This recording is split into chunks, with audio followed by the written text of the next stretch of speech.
Hey friends, welcome to Shigaraki. So today we are gonna see, what if Deku had Mirio's quirk?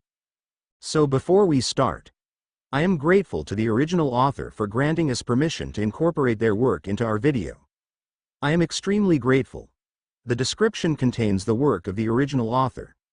Also check out my Patreon page for 18+ exclusive mature content. We will now proceed to the video. Power. An origin story by Super Saiyan 79 4 years ago. Kachan, leave me alone already. I already told you I couldn't show you my quirk because it's against the law to use quirks in public without a hero license. A young Midoriya cries at a blonde boy with explosive hands. Bullshit, Deku. We all know you're just using that excuse as a cop-out to avoid the fact that you really are just quirkless. Smirking, the boy continues. I bet that's really how your mom died. She couldn't handle having a quirkless little Deku, so she killed herself. The boy laughs while his hands start to spark, readying himself to beat the cowering boy in front of him. Mouth aghast at the fact his former childhood friend would ever say such a thing, the young boy clenches his fist, stopping himself from attacking the boy in front of him, instead fighting back with his words. Shut up, Kachan. You know my mom died from that villain attack last year. Tears of anger spilling, Izuku continues. And she loved me. Something you wouldn't know about since your mom doesn't at all. I doubt she even wanted you with the way she constantly hits you. Izuku can't help but yell now, a burst of bravery washing over him as he spouts back insults to Bakugo, stunning the blonde momentarily from being spoken back to by the so-called quirkless boy. Both are silent, taking in what the other has said. That is until Midoriya notices Kachan's reddened face and angered expression. I know I shouldn't have said that about his mom, but he shouldn't have implied it first, Midoriya thinks, still watching the childhood bully. Foaming at the mouth, Bakugo readies his hands to kill Deku for even daring to insinuate his mother didn't love him. He ignores the fact he just suggested the same thing to the boy in front of him because he's quirkless, saying the latter doesn't apply to him. Not really. Deku, I'm gonna count to 0, then I'm gonna kick your ass, got it? Cracking his knuckles with a vicious smile on his face, Bakugo ignites his hand, aiming towards his target. Ready. Zera. An angry Bakugo yelps at seeing a boy pop up from the ground. Hold on just a second. Appearing from the ground is a grinning Tintin copycat, who steps in front of Midoriya just in time to stop the incoming hit from Bakugo. Who the hell are you, cartoon face? Bakugo yells, halting his attack just in time to avoid hurting a random person who could cause a mark on his perfect record. Not that he really cares, but even one mark could damage his chances of getting into the best hero school in all of Japan. I am Mirio Tagata. Now what's going on here? The Tintin wannabe says, smiling. However, this guy is far from happy. Bakugo has seen smiles like this before, and the boy in front of him is far from cheerful. There's hot anger underneath that smile. He's learned to tell the difference from seeing his mom pissed off at him and she really means it. He realizes he's taken too long examining the boy defending Deku when the kid, Mirio, takes a step closer to him. Let me ask again. What's going on here? Mirio asks, smiling even wider now. All of a sudden Bakugo feels sweat go down his back, and his hands twitching, which is a new feeling for him. He can't describe what he's feeling. Fear, it's fear, but he knows he doesn't like it. Bakugo has fought bigger kids than this blondie before, defeated multiple people with his quirk no problem, but for some reason he thinks, feels like this guy may be out of his league. So, he does the only logical thing he can think of now and lies, knowing that would be better than trying to fight the guy. TCH, stupid Deku here and I were just playing hero and villain. He fell while I was trying to catch him and then started crying like a baby. Bakugo lies easily, not a stutter or stall in his speech. For a solid minute, nothing happens and Bakugo thinks he's going to get off, that perhaps the guy believed what he said. Then he sees in the boy's eyes he isn't buying it. That's funny because I could have sworn you were going to blow this boy's face off with your explosive quirk. Right, after you told him his mother killed herself because, what was it? Oh yes, he was quirkless. The seemingly harmless, but he knows probably not, boy says. There's no hesitation when Bakugo runs away from his opponent for the first time in his life. Izuku is still laying on the ground though, astonished by what he's witnessed. For the first time ever, someone was standing up to Kacchan. No one has ever done this, and for him no less. He can see the moment Bakugo realizes he made a mistake trying to lie to Mirio because there's some sort of underlying strength to him even if he is just a few years older. The air around them tenses and even he feels sweat beating down his brow. The moment Bakugo runs away is when Izuku realizes this is a kid not to be messed with. This boy, Mirio, he's what a hero is supposed to be.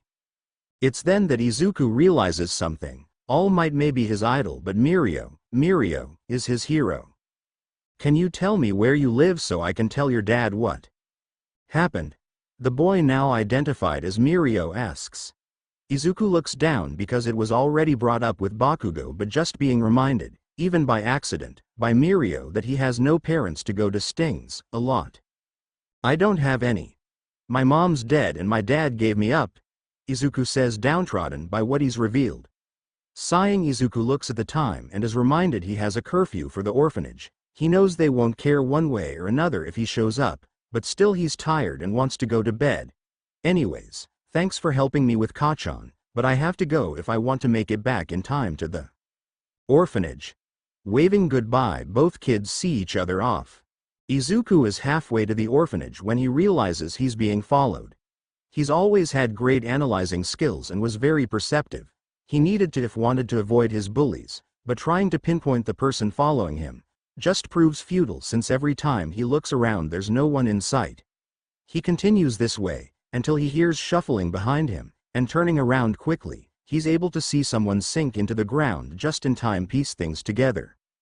Earlier the boy who helped him, Mirio, had a quirk that let him phase in and out, and when putting two and two together, Izuku connects that he must be the one following him. For a moment, Izuku feels fuzzy. Then it passes. It continues for a week when finally, Izuku addresses it. Excuse me, Mirio-san. I know you're there. A pause. When nothing, or rather no one responds, Izuku thinks that perhaps he was wrong the entire time. Maybe he made up Mirio wanting to spend time with him because he has no one else. Stupid. Why would anyone want to hang out with you? You're just an orphan boy who won't show your quirk. Izuku banishes those thoughts as soon as those come, once he sees Mirio pop out from the ground in his birthday suit sheepish. Oh, hey Midoriya-san. Sorry I took so long, one of the reasons I didn't want to pop out of the ground you know. Chuckling, Mirio asks if Midoriya happens to have any spare pants, which since he skipped.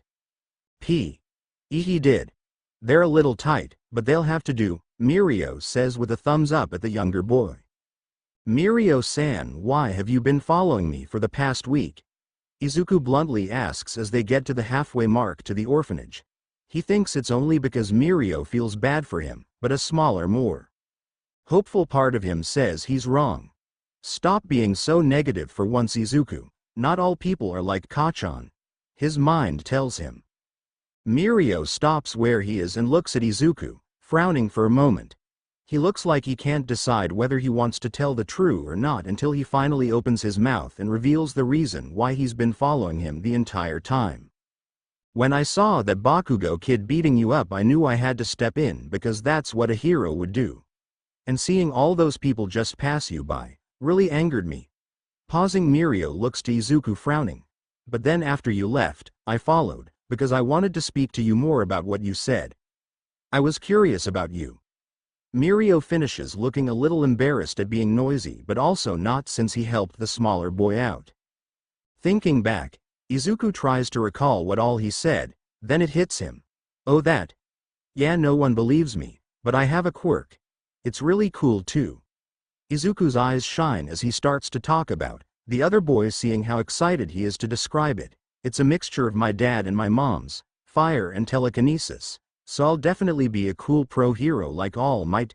He finishes, fist in the air. Woo, a dual quirk sounds strong, Midoriya-san. What's it called? Mirio says with stars in his eyes at the younger kid. And why does no one else know about this? Mirio asks, already excited about finding out more this boy's quirk.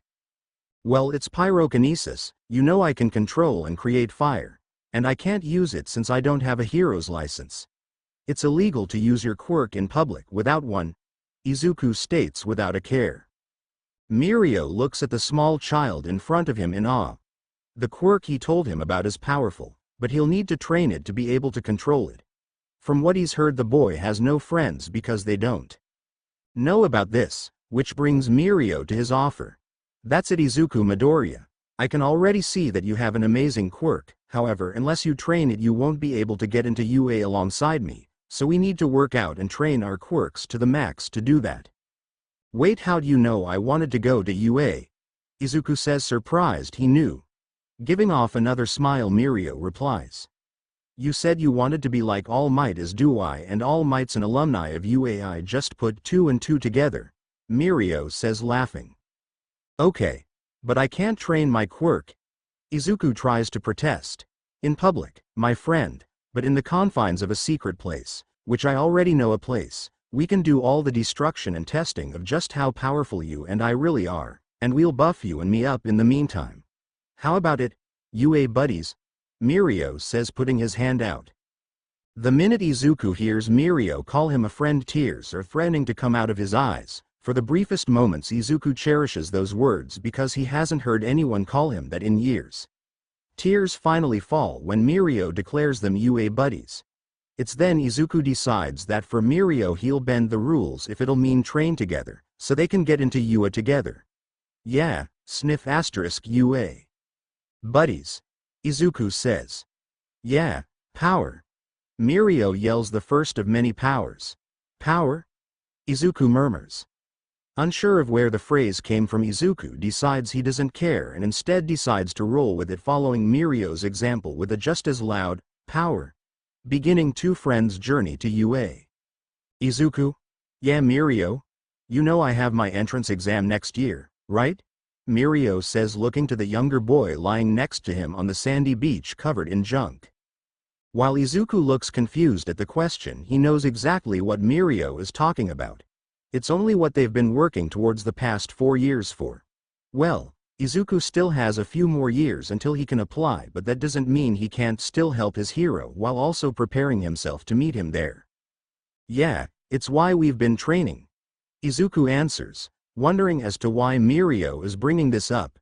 This isn't the first time he's brought up UA or the entrance exam since we started training, but usually he doesn't sound so serious about it, Izuku thinks.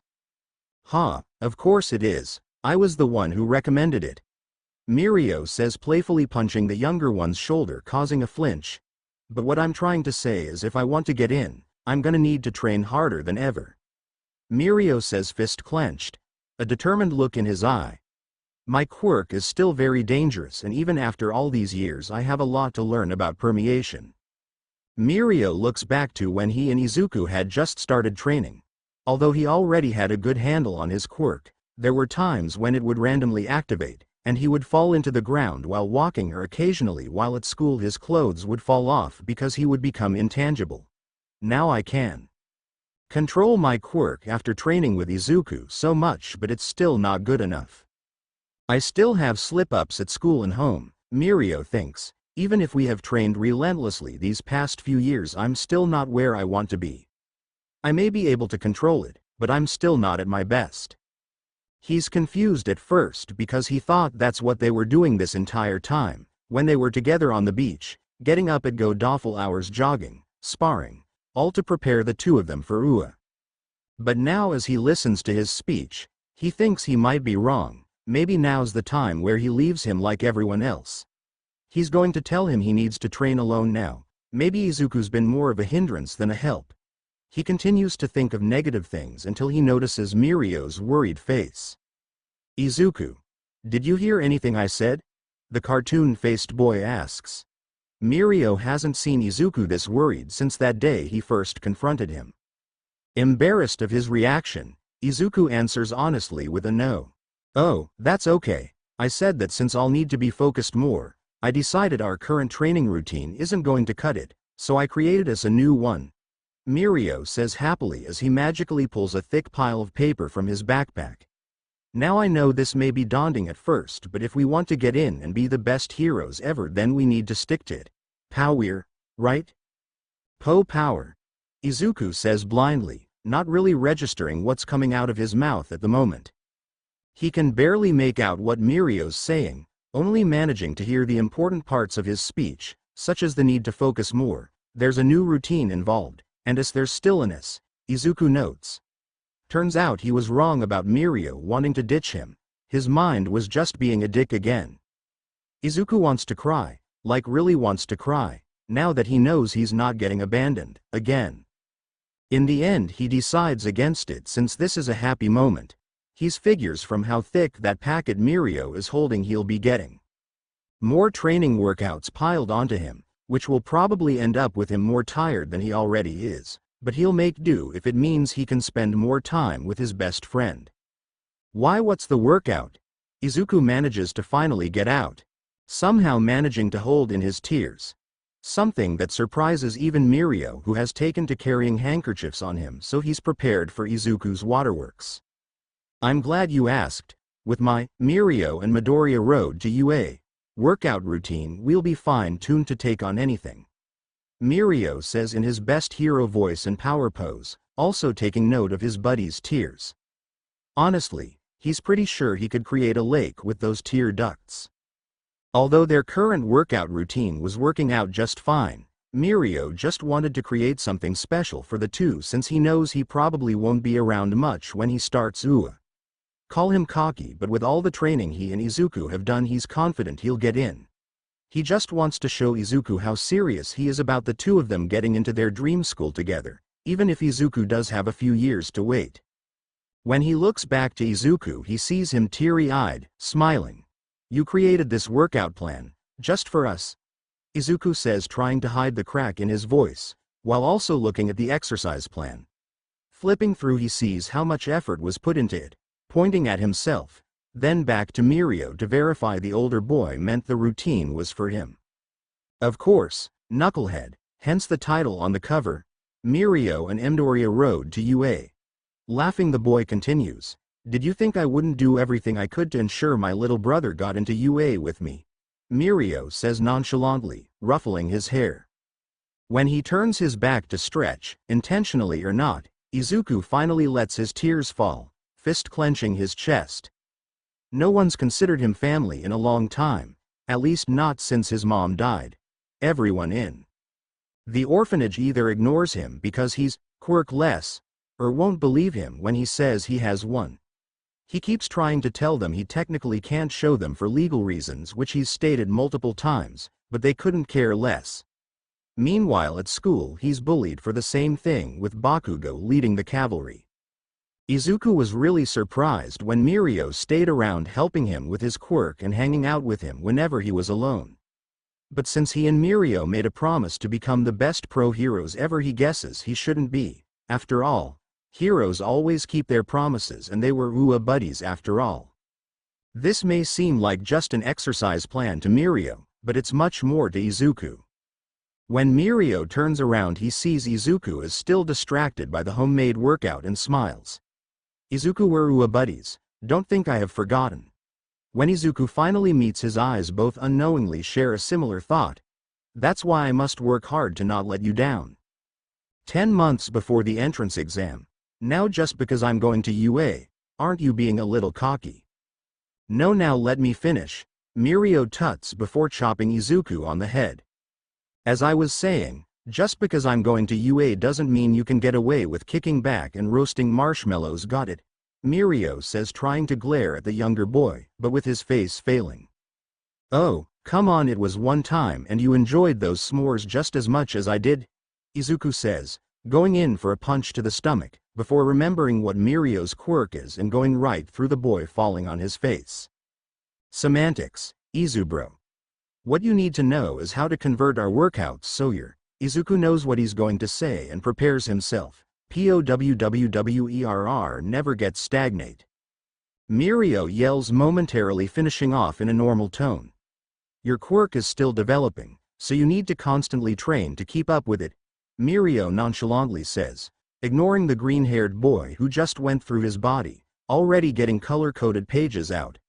Flashing his signature smile at Izuku, who has yet to get off the ground, he starts to explain the logistics of the newly revised Mirio and Midoriya Road to UA Max POWER workout plan. After dusting himself off, Izuku tries to discreetly wipe his eyes because his best friend for the past almost 5 years is going to their dream school. Izuku knows Mirio still has the entrance exam to take, but he has no doubts that he'll get in. What kind of friend would I be if believe in him? All our hard work is paying off, Izuku thinks. But of course, he knew that meant Mirio's real training had just begun. Somewhere in the back of his mind, though, he thinks that this means the end of their journey together. Instead, Mirio is going to deem him not strong enough to keep up, and he would no longer be able to train alongside Mirio since they would be on different levels. Hell, they already are. In that moment, Izuku promises himself that while Mirio is away at school, that no matter what, he'll get stronger, so he can stand by his side as an equal. I still have a few years till I can meet up with Mirio at UA, Izuku thinks while watching Mirio happily speak.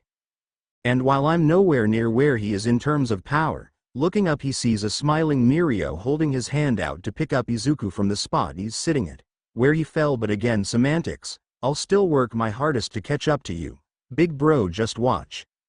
Izuku smiles as he and his best friend begin their walk to Mirio's home for dinner before he heads back to the orphanage, a tradition that has gone on since they first met. Present, wow, wow, wow. You're really strong, you just went vroom straight through that robot like it was nothing. A brunette speaks quickly to Mirio. After it went up in flames and you went to another one, and another one. It was amazing. How'd you get so strong? You must have had a lot of help from trainers. Did you go to the gym a lot? Ooh, did you do workout videos? The name's Najire Hado, but you can call me Najire. In case you were wondering, by the way. The shorter girl says with sparkles in her eyes. How that is even possible, Mirio thinks. Walking alongside our male protagonist is a hyperactive female who he happened to save during the entrance exam. Once the test ended, however, he noticed her following him and start to ask non-stop questions, reminding him of a certain green-haired buddy and his curious nature. Of course, he took to her in an instant. I was. My name's Mirio Togoda, and you can call me Mirio. And no, I only trained with one person, but he helped me a lot to get where I am today. Pausing to wink and give a thumbs up. We did, however, have one workout regimen that we stuck to, and it was helped me get so much power. Posing with an arm out for a moment. What was it, Mirio? A shy voice asks from behind Najire. Despite already being good friends since grade school, he still hides behind the bubbly girl speaking.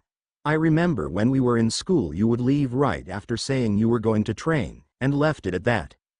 Smiling at one of his oldest friends, Tamaki Imajiki, Mirio remembers him as the boy he bumped into, yet the other started apologizing profusely. He couldn't help but befriend him to try and bring him out of his shell. He can't help but think that's why he might have taken in our other male protagonist of this story, but shrugs it off. To answer your question, Tamaki, it was called the Mirio and Midoriya Road to UA Max POWER workout. Giving a thumbs up for dramatic effect, Mirio continues. Fine-tuned to prepare only the strongest for their journey to UA, Mirio says, smiling. Tapping her chin, Najire thinks over Mirio's words, finally speaking up. If it was fine-tuned for only the strongest, why does it have yours and whoever Midoriya is names on it? Jumping up, accidentally activating her quirk, Najire starts to ask more questions. What's so great about the workout regimen? Is it only for the strongest? Has anyone else tried it out? Can I try it out? Is Midoriya as strong as you? Is he your brother? Where is this Midoriya? Noticing her red face, Tamaki taps the blue-haired girl's back, signaling her to take a break from asking so many questions. Getting the hint, Najire smiles apologetically to the blonde boy she's just befriended while waiting for his answers. Keeping up with the blue-haired girl seemed to be impossible for others, as he noticed while waiting for the entrance exam.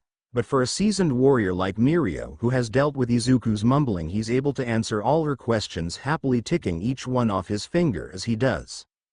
While also thanking his friend for the temporary reprieve of questions, Mirio can't help but think how much she reminds him of Izuku. "I'm gonna keep her," Mirio proclaims to himself. "Well, first off, Midoriya is my best friend, lil bro, and while he is strong, he's yet to beat me in a spar." Pausing mid-step to turn around and face Nejire. "Which brings me to your question about why it has our names on it." Blushing, Mirio rubs his head. "We've been training together for years and made a promise when we were younger that we would get into UA together." Now smiling at the memory. "So the name just suits our goal, not to mention how strong it's made us," Mirio says, flexing. "Ooh yeah, can't deny that. You demolished those robots like they were plush toys. No doubt you got top scores on the entrance exam." Nejire answers, starting to ramble, while mimicking karate chops. "Yes. Your workout regimen with Midoriya shows." Tamaki whispers, "How is he doing?" "He's doing pretty good. As you know, Tamaki, Izubro may still be in middle school, but he's a shoe-in for UA way he applies for the hero course," Mirio says, proudly pounding a fist to the chest. "Ooh, can we meet him? Do you have a picture? He sounds adorable." "Is he actually your brother? You called him your best friend first. Which one is it?" Nejire asks until she finally needs to take a breath. "Well, actually I've already met him," Tamaki says, raising his hand for some reason. Noticing this, he lowers it, slightly embarrassed but taking note that neither laughed at the motion. Pausing to look at the shorter girl, Mirio laughs a hearty laugh, realizing what he called Izuku. He can't believe he let the nickname slip so easily, but then again Izuku really is just like a brother to him, and Tamaki already knows about his close bond with Izuku, seeing as on a few occasions he's joined them on their cheat days. If anything, they've spent so much time with one another they might as well be. Smiling, Mirio decides to show her his favorite picture of them dressed as the Mario brothers from last Halloween, with him as Mario and Izuku as Luigi, rightly so. Nejire can't help but coo at the two boys in the picture cosplaying as iconic video game brothers, the adorableness being too much for her. They may not be related, but I can already tell he cares a lot for the younger boy. "Oh my gosh, this picture is just too cute. I wonder if I could get a copy." Taking a break from her inner battle, Nejire notices something in the background of the picture. Who's that in the background with their head down, looking away from the camera as though they don't want to be there? Nejire says, pointing at a dark figure in a purple outfit. Looking at the photo closer, Mirio's eyes bulge because he can't believe he almost forgot about the third person they invited out that day. "Oh, that's Tamaki. He was Waluigi. A great fit for us, right? Izuku chose the outfits," Mirio says, smiling at their coordinated costumes. "You're just saying that because you got to be Mario and say, 'It's me, a Mirio,'" Tamaki says, looking away. Semantics. Mirio says, not denying Tamaki's statement, but also not agreeing, mainly for show. As the newly formed trio continue to walk out of the school grounds and exchange contact information, Mirio promises to introduce them to Izuku, officially, the next time they meet up. "Well, I guess I just have to introduce Nejire, since Izuku's already met Tamaki a few times, but still having a group hang out would be nice," Mirio thinks. Knowing that despite how much Izuku likes his company, having others to talk to would do him good. He may not say it, but he knows Izuku still gets bullied, and now that he's going to UA he won't be around to ward off the bullies as much as he wants to, especially that damn Bakugo kid. I know he says he doesn't need anyone else, but Nejire's personality would help him come out of his shell, and Tamaki, well, he and Tamaki have always been able to bond based off their mutual shyness around other people, Mirio thinks, laughing aloud to the comparisons he made.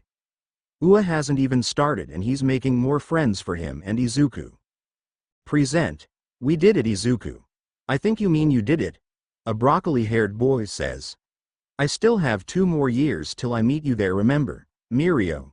Izuku smiles. Semantics. Izuku. The older boy, now revealed as Mirio, laughs, ruffling his hair. "Me making it into UA means we are one step closer to you making it into UA." "How does that even make sense?" Izuku says, trying to make sense of his logic. Shaking his head, he ruffles the younger boy's hair to explain to him his words. Easy. If our training was enough to get me in, then it'll be enough to get you in. Especially if you're still following our road to you. A plan. Grinning with his signature thumbs up. Izuku stayed silent after that because he honestly couldn't see the flaw in that logic. Smiling, Izuku nods his head, silently promising to Mirio that no matter what he'll get in now. Looking to the younger boy next to him, Mirio can't help but think about all the times they had together. He knows his friend still has a hard time while he's at school, especially since people still believe he's quirkless, but thankfully his Izu bro has grown tougher skin because of their time together. He can see it in the way he stands taller and hardly stutters anymore. His best friend has gotten stronger. You know, it feels like yesterday that we were lighting trash on fire and flashing the public. Izuku.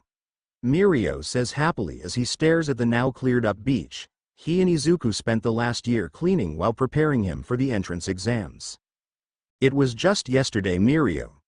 Remember, I lit trash on fire to see if you could phase through it, causing you to flash that old couple by accident, because as it turns out you cannot, Izuku says, incredulous at the fact the older boy forgot. He must have forgotten over the excitement at getting into UA. Shaking his head, Izuku decides to let it slide this time, already knowing there will be plenty more accidents he will have to let pass. Especially now with Najire in their friend group. Geez, and I thought Mirio was hyper. Scratching the back of his head, Mirio blushes, belting out a loud laugh. Oh yeah, it was, wasn't it? Well, either way, we've come a long way from where we used to be with our quirks, right? Posing with his arm out, he looks to Izuku. Before, the most you could do was light a flame on your finger, and now you can lift trucks with them. Mirio excitedly yells. And now I can better handle phasing through objects, while doing a combo attack, he says while mimicking a karate chop. Come on, Izuku, don't tell me you're not as pumped as me at our progress. The younger boy's best friend yells. Crossing his arms, Izuku looks to Mirio, smiling because of course he's impressed. He never thought he would reach this level of power at his age, and he has him to thank for it. I was just a random quirkless orphan that nobody cared about, but you changed that, Mirio, Izuku thinks happily. What are you guys looking so gloomy about? Were you guys having a serious talk? Oh, Tamaki, I told you we should have stayed back at the cafe, Najire says as she spins down onto the sandy beach. Behind her, following slowly with a gloomy face, is Mirio's second closest friend, as well as Midoriya's, who seems to be shaking his face at the oblivious girl. Najire, as I seem to recall, I was the one who told you to stay back, but you said that MMPRH. Covering his mouth, Najire hops in front of the gloomy teen, laughing, tossing out denial after denial of his accusation towards her. Tamaki is such a funny guy, but also a liar, don't you agree? Midoriya. Looking to the younger boy, Izuku agrees, laughing at their friend's behavior. Don't worry, Najire. Waving the interruption off, Midoriya and I were just talking about how he's a shoe-in for UA since I got accepted, Mirio says, smiling. Nodding her head quickly, Najire floats over to the fluffy-haired boy and begins squeezing his arms. Yeah. Don't worry, Izuku. You're a little beefcake, there's no way you won't pass the exam when it's your turn for the entrance exam, Najire says. Unknowingly causing Midoriya to begin stuttering and turn red-faced from being called a beefcake from such a pretty girl. Well, IWOU wouldn't call myself a beefcake. You're right, Izubro. You're more like a cinnamon roll, but like super buff. Mirio chimes in, getting nods from the two older UA students.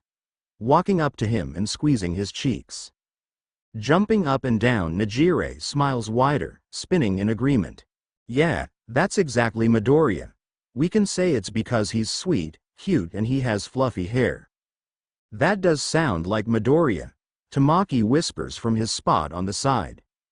Tears of frustration as well as embarrassment run down Izuku's face as the three older teens discuss his similarities to a pastry.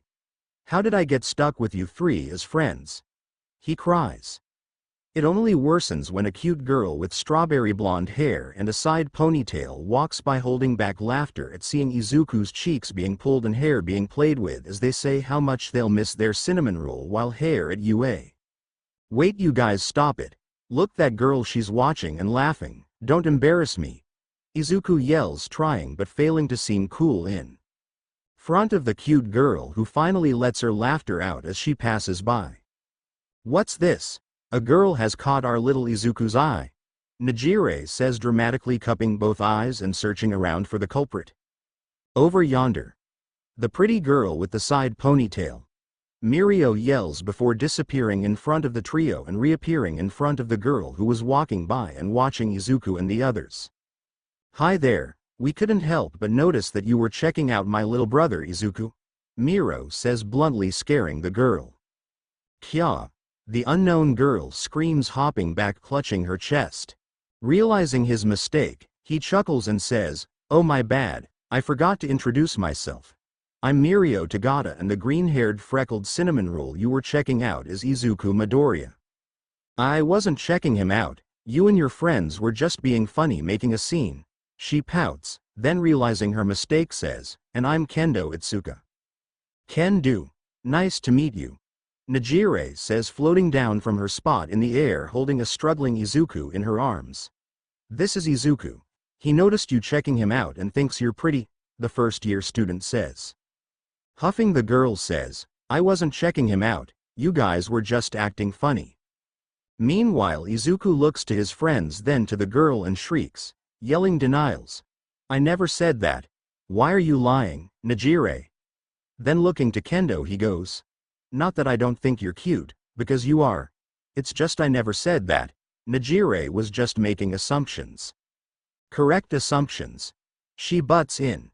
"Yes, but still." Blushing, Izuku realizes the other girl still hasn't said anything, so when he finally looks her way, he sees that she's covering her mouth to hold back her laughter.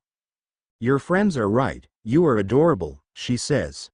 "And single," Tamaki whispers, shocking Mirio and Najire for being so bold. Thankfully to Izuku though, Kendo did not hear the older boy. A few minutes later, while the five converse, Kendo hears her name being called to go home. Smiling sadly, the girl looks to the weirdo group of friends and bids them goodbye, unsure of when she'll see them again. "I'm sorry, but I have to go. But it was nice to meet you four," she yells, running away. After they no longer see her is when it dawns on Izuku he didn't grab her number, bumming him out. "Ah, sorry Izuku. Better luck next time," Najire says, petting the younger boy's head, although he knows she's just using this as an excuse to run her hands through his hair. "I wonder how she'd react if I cut my hair." "Don't even think about cutting your hair, Izuku. Got it?" Najire says with a sharp glint in her eye. Nodding his head, still with her hand in it, he sighs, relenting to his faith. "I mean, it's not like I don't enjoy it," he thinks, hiding a smile when she scratches his scalp as they walk him back to the orphanage. As they continue to walk him to the orphanage, all three teens apologize to him for not being better wingmen but promise to be better help with the next girl. "Don't worry Izuku, next time we'll get the girl's number before her name," Mirio yells. "Ooh, yeah, that's a good idea. Write that down, Tamaki," Najire says, looking to the silent boy who was already writing down the tip. "Got it," he says to the others. "Guys, I don't think that will." Sighing because he doubts they'll listen, Izuku nods and thanks them for the tips, secretly loving the fact he has these guys as his wingmen, even if they are horrible at it. "So, when do you think you can visit me again? I know you have school starting up and it'll be busy since it's your first year," Izuku asks, hoping the answer will be soon. Tapping his chin, Mirio thinks of the schedule they received. He doesn't want to admit it, but their first year is extremely busy, but Izuku is his best friend, so he'll do his best to make time. "Not to worry Izuku, as soon as Najire, Tamaki and I have settled into classes, we'll come visit you and tell you about everything we've done," Mirio says with his megawatt smile.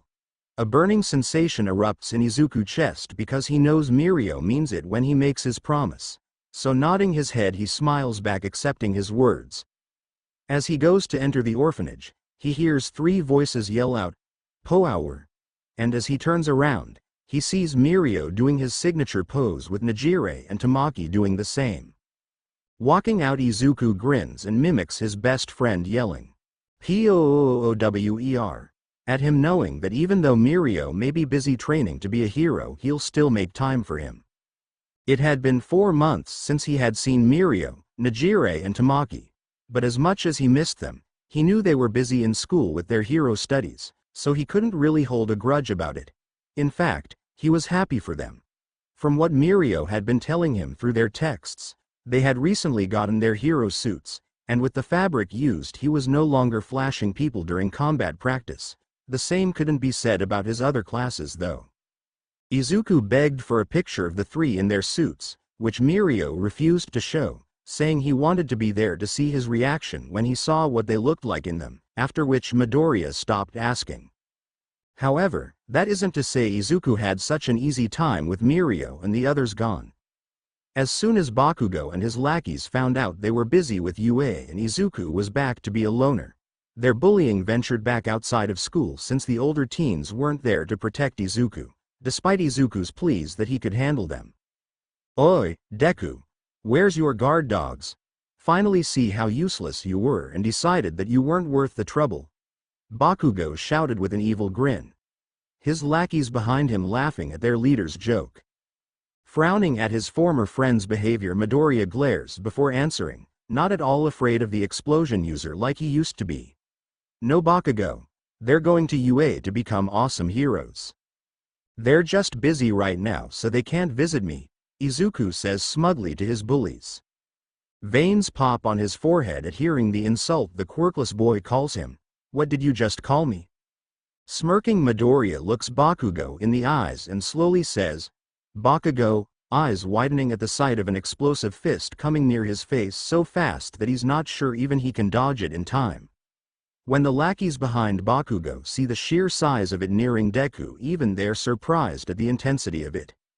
"Never call me that again, Deku, or I'll kill you," Bakugo yells. When he doesn't hear a response behind the smoke cloud, he begins to worry like his lackeys.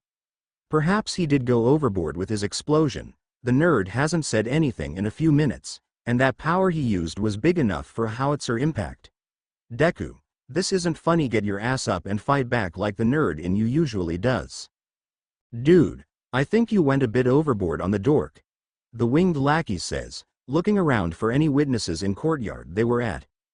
The other lackey nodding his head, sweating profusely.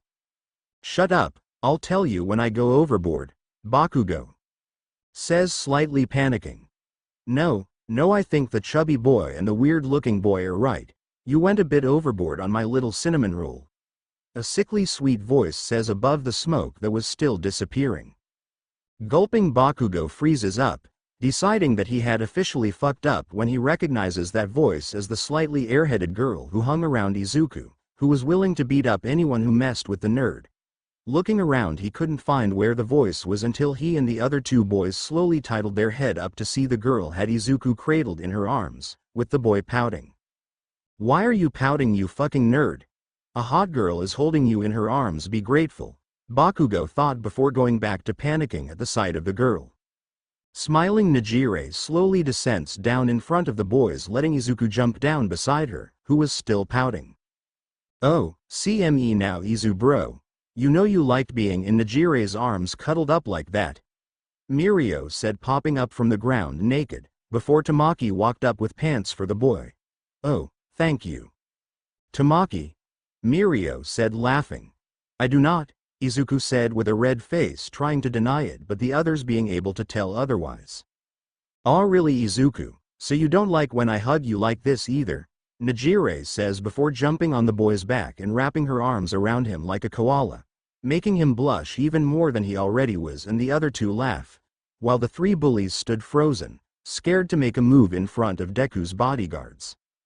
"Come on guys, you're embarrassing me in front of my bullies," Izuku said, trying but failing to get Nejire off. "She's gotten way stronger since I've last seen her." Sighing, Izuku accepted his fate and let the girl adjust herself on his back so she could carry him. Realizing the bullies were still there, the three turned their focus to Bakugo and the others with a darkened aura. "Ah, Thank you for reminding us, Izubro. We almost forgot with how you were flirting with Najire, Mirio joked. Freezing Izuku turns to Mirio betrayed and confused because he doesn't know when he was even doing that. I was never, shoulders slumping. Izuku looks back to his frightened tormentors who were now red with jealousy at the boy who had a hot girl on his back staring at them with killing intent. Now I thought we told you to leave our Izuku alone, Bakugo, Mirio says, arms crossed over his buff chest, slightly scaring Bakugo and the others. No teen should be that buff, they screamed internally. Yeah, our cinnamon roll beefcake has done nothing to you. So why do you keep tormenting him about being an orphan? That's not very nice or heroic, you know. We could tell a hero at UA, and since they don't tolerate bullying, you'll have a harder time of ever getting in there, Najire threatened. Blood drains from Bakugo's face, his chances of UA possibly being gone just like that, he almost threw up at the thought. Looking to the nerd who was standing there expressionless only scared him more. This entire time he was bullying him, he had a trump card. The damn nerd, he probably was letting me do this so he could blackmail me, he wanted to ruin my chances of getting into UA. When he looked back at them, he saw they were still staring at him with a threatening aura waiting for him to answer. Tisk. The damn nerd acts all high and mighty while being quirkless, he can't be a hero like that, so I'm teaching him his place. How many times does Izuku have to tell you? He's not quirkless, Najire says angry, getting confused looks from the three younger boys. That also doesn't explain why you bring up his orphan status as well as explain the reason for making fun of the fact his mother died, no less, Tamaki whispers to Bakugo, who is now having trouble speaking. As soon as Bakugo hears Najire bring up him making fun of Deku for being an orphan, he knew he was screwed. Bakugo's best chance of getting out of answering that was to counter it by answering why he makes fun of his dream of being a hero while quirkless. The nerd may say he's not, but he's yet to see him use any power. When he finishes his explanation to the airhead, he realizes any chance of leaving was thrown out the window when the emo dude asked him the question again. I don't know. Okay. I was pissed that somehow, despite being a stupid orphan, despite his mom being dead and him being quirkless, he still wanted to be a hero. His stupid optimistic attitude was always getting on my nerve. Whack. Bakugo was stopped mid-rant by a fist in his face.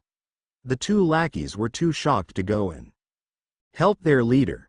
Bakugo was still reeling from finding out he could have his dream of going to UA taken away, but what shocked him most was the punched in the face by the quiet one of Deku's group. Taunting someone with their mother's death because you're jealous is not heroic at all, Tamaki said before reverting to his shy self. And for the last time, Izuku is not quirkless, he just doesn't like breaking the law, Mirio butts in. Izuku could honestly say that out of the four of their group to ever punch Bakugo for what was said, he never would have thought it would be Tamaki to do it. Sure, Tamaki was the one to ask why Bakugo felt the need to constantly bully Izuku and use his mother's death as ammo, but to be the one to punch the blonde. Well, Izuku would have guessed Mirio or Najire before Tamaki. Wow, Tamaki, I would have never guessed you had it in you, Najire says, staring at the quiet boy currently standing in a corner after punching the younger bully. Bravo, Tamaki. What a punch. Our sparring sessions are really paying off, wouldn't you say, Izu bro? Mirio shouts, watching the bullies run off, one of them holding a bloody nose. Yeah, Tamaki, you put a lot of power in that punch, Izuku says, chuckling. The other three go silent. Then suddenly Mirio bursts out laughing, throwing an arm around Izuku, watching out for Najire, who was still holding on to Izuku. We sure did miss you, Izuku, Mirio says, leading the boy away to his house. We're sorry we haven't visited you. School has been so busy, but now we're on break for a whole week, Najire says, hugging Izuku tighter.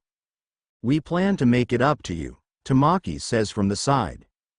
Thank you, guys. But I know how tough UA is, so no need to apologize, Izuku says with a teary smile. Nonsense, Izuku, we are your friends. Nay, family, therefore it is our duty to always make time for you. This week is solely devoted to you, Mirio says with a fist in the air, Najire and Tamaki following closely. Thanks guys. Izuku says, unable to hold back, putting his fist in the air. But first we have to show you our costumes, Mirio says, pulling a picture out of the three in their suits. Nejire pulling her phone out to capture Izuku's starry eyes at seeing the awesome outfits they have. Oh man, look at Nejire's, you look amazing in it. I bet it supports your wave motion quirk with those gauntlet. And Tamaki's cloak looks so cool and mysterious. Whoa Mirio, yours is so cool. But what's the number on it for? Laughing at the younger boy's expression, the older three smile and begin to explain. Well, I put 1 million because that's how many people I want to save. It also corresponds with my hero name. Lemillion. Mirio shouts, doing his power pose, enjoying Izuku's huge smile at him. I kept mine simple. Smiling, Nejire reveals her name. My hero alias is Nejire-chan. I like it, so cool. Izuku says to his best friends, what about you Tamaki? What is your hero alias? Scratching his head, he looks away before whispering, my name is Sun Eater. So cool. You guys have such awesome names. I can't wait till I have to choose mine. Oh man, what should my costume look like? Izuku asks, panicking, causing the others to laugh. Izu bro, don't worry, you still have time till you need to make yours, but if you want, we can help you. Mirio says, gesturing to the three of them. Looking to the older teens, Izuku gets a glossy look in his eye. Really, you will? Oh man, I'm gonna have the coolest costume ever. Guys, I'm not so sure about this, Izuku says nervously. What? How can you say that, my little Izuku? Nejire says dramatically, we worked so hard on this.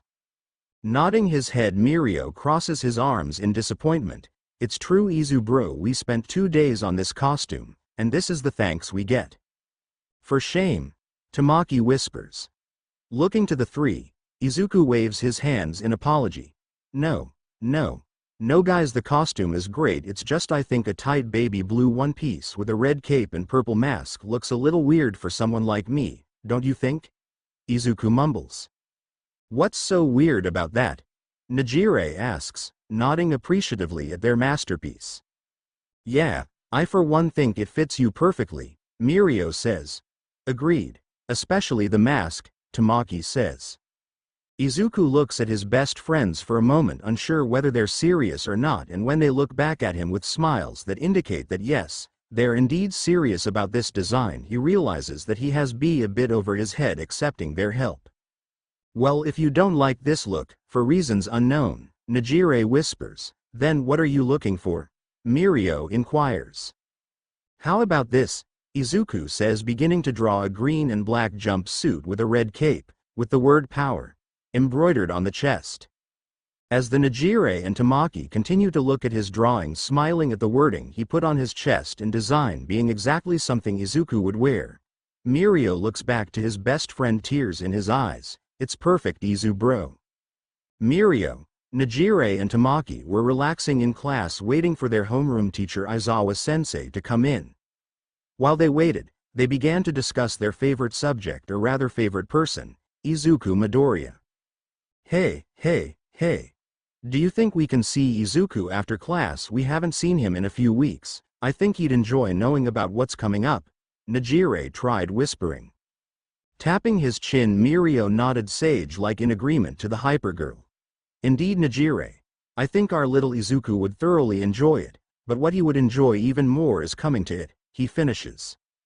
But how are we going to do that? Tamaki mutters. Simple, we just, leaning in to speak, the other two begin to smile ear to ear as they hear Mirio's brilliant plan on how to bring Izuku to UA. A few minutes later, when they are done conversing, their sensei finally walks in, addressing the class, or what's left of them, the rest being expelled for having no potential, and tells them of the upcoming event they need to train for. Okay class, you've all been doing well academically, but if you want to prove to the pros you have what it takes to be a real hero, then you need to prepare yourself for the sports festival that's coming up, as most of you had already predicted, a tired voice said. The three friends sitting in the back failed to contain their glee at the upcoming event, where they will have to put their all in if they want to show themselves off. That's all for now, head over to Gym Gamma for combat practice with Cementos. Actually sensei, we had a question, Nejire said as she, Mirio and Tamaki waited for everyone to walk out, leaving only the 3 students alone with their sensei who looked ready for a nap. "Well, talkative child, what is it?" Aizawa asked. "Well, sensei, we have a friend, nay more like a little brother who is a big fan of the UA Sports Festival, and we were hoping we could score him a ticket, so he could watch us compete?" Mirio asked. Aizawa looked at his 3 top students wondering if they were being serious or just messing with him. When he saw their hopefully faces falter for a moment, he realized that, no, they were not joking, they wanted a free ticket to the sports festival. "Look, you 3. UA can't just give tickets out for free for every UA student. If we did, then we'd never make any money for the school." "I'm sorry, but no," Aizawa said. "But sir," Mirio tried protesting only to get a glare, immediately shutting him up. "I said no, not get to Gym Gamma before I give you detention." "Yes, sensei," the 3 replied downtrodden. As Aizawa saw his 3 top students walk away, he felt a sharp pain in his chest. When told by Recovery Girl nothing was wrong with him, he realized that he was feeling guilt for turning down the 3 kids' requests. For fuck's sake. The next day Aizawa called in the 3 students and had them explain just why this child couldn't get his own ticket or at least watch it on TV.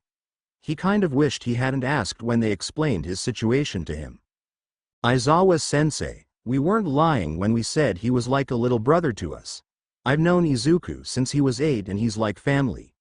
He's had to live in an orphanage because his mother was killed in a villain attack, so he has no one." Aizawa flinched when he heard this. Kid had to have a rough childhood. "But he finishes. "What about his dad? You said the mom died, what of the dad?" "His dad gave him up, but Izuku never gave a reason why though," Mirio answers. Sighing, Aizawa rubs his forehead. These 3 had to have adopted the unluckiest kid in the world. "Can I at least see a picture of the kid you want me to get a free ticket for?"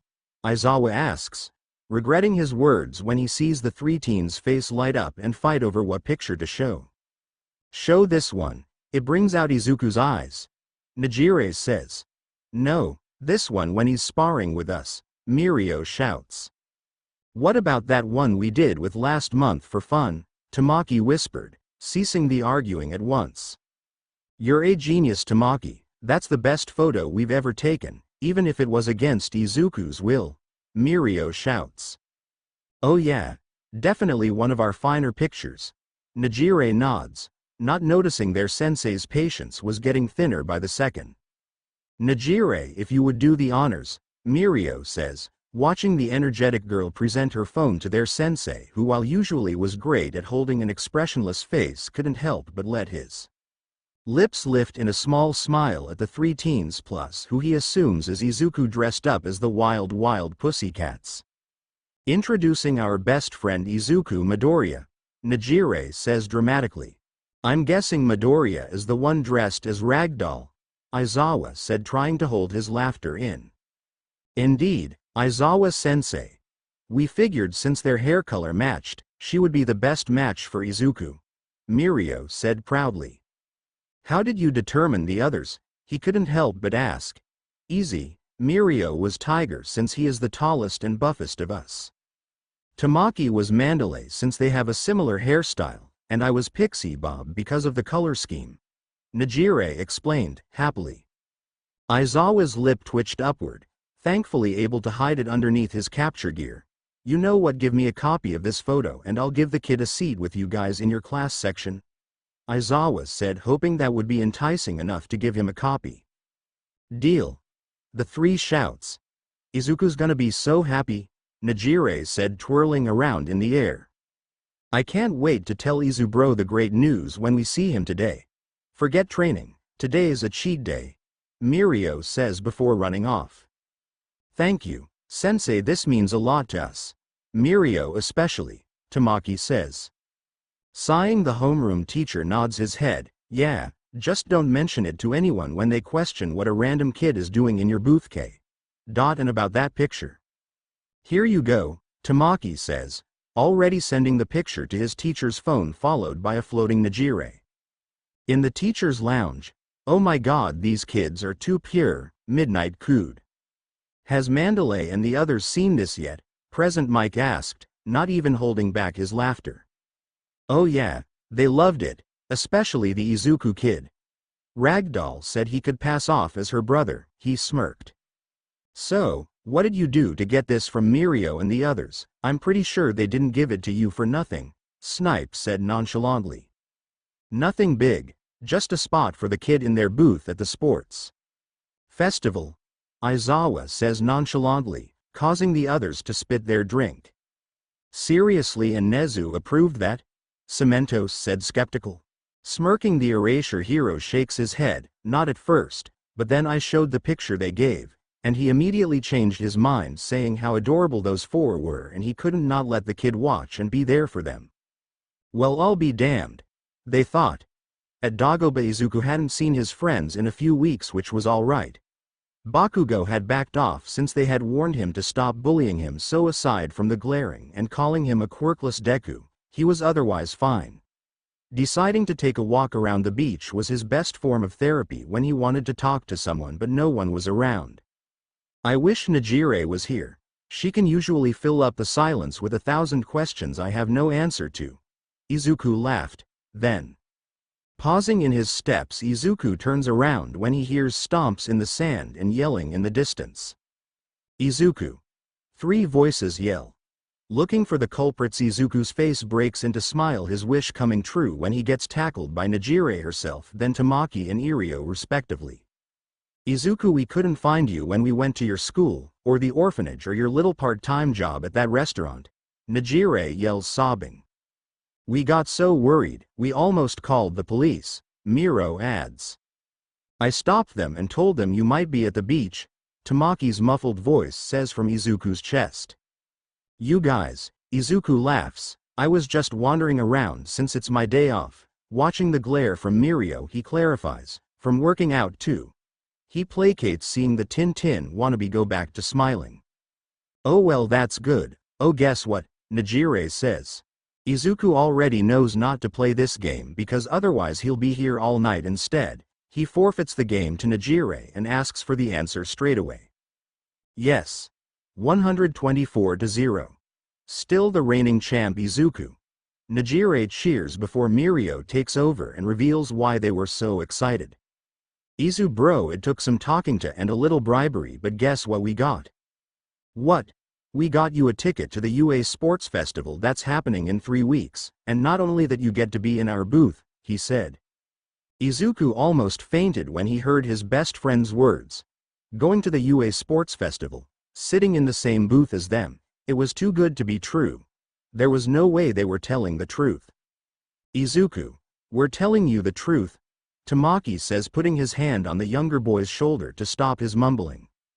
Yeah, and Aizawa-sensei rarely lies. He expelled half our class for having no potential, just like he said he would, Mirio said, watching the shocked face appear on his little sidekick's face. So, you mean I'm going to the UA festival? Wait, with what? You said you had to bribe the teacher. Well, not bribe per se. We just told him a little bit about you and gave him that photo we took last month. Najire says innocently, not expecting the outburst she receives next, when Izuku pounces on her. You did what? He yells, making her fall back when she loses balance after he jumped on her spontaneously. That picture was for our eyes only, he cried. Oh, come on Izuku, that picture was one of a kind. Even the person who took the photo for us said so, Mirio says with mirth in his eyes at the two on the sand. Yeah Izuku, you can't expect us not to show that cute picture of the four of us, Najire joked, enjoying how red his face gets when he tries to get off, but failing as Najire hugs him tighter. Yes, I can. The only reason I agreed to dress up as Ragdoll was because Mirio said he'd buy Katsudon if I did. That picture was against my will, Izuku yelled, still trying to get over what his friends did. Finally feeling she tortured him enough, Najire let go of the younger boy, wiping the sand off their bodies. Don't worry Izuku, I doubt Aizawa-sensei even showed it to anyone. He probably just wanted it because his 3 favorite students were in the picture. Mirio brags, not realizing how very wrong he was. Really, you think so? Izuku asks. Of course, I do. Now come on, we need your help to prepare ourselves for the UA festival, Power, Mirio shouts. Power. Najire shouts doing her power pose. Power, Tamaki murmurs doing a similar power pose. Power. Izuku shouts stoked he gets to see UA students fight against each other up close, already forgetting the possibility of the entire staff of UA having seen him dressed up as a wild pussycat. What are the odds? Izuku thought, before running to catch up with the others for their impromptu jog. Wait a second, Mirio, you said today was a cheat day? Najire says, pausing in her steps. Oh yeah, I did. Okay then, onwards to my house for Katsuden. Mirio yells, going back to his power pose. Onwards. Izuku yells. Onwards. Najire and Tamaki yell, following the blonde and green duo currently racing each other to Mirio's house. Izuku counted the days until the UA first year's sports festival.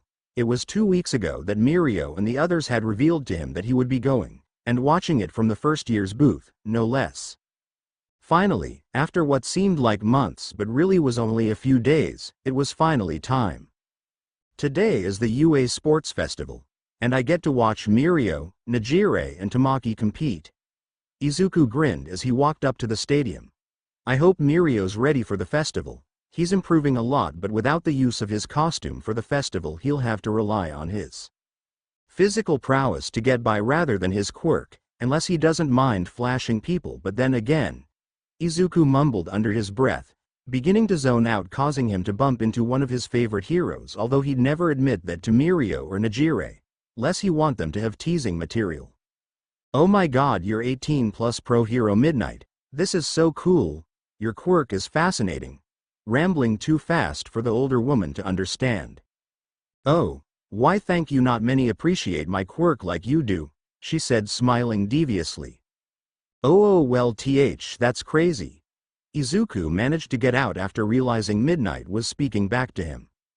So, tell me what you were doing here in the student section of the UA stadium? She asked.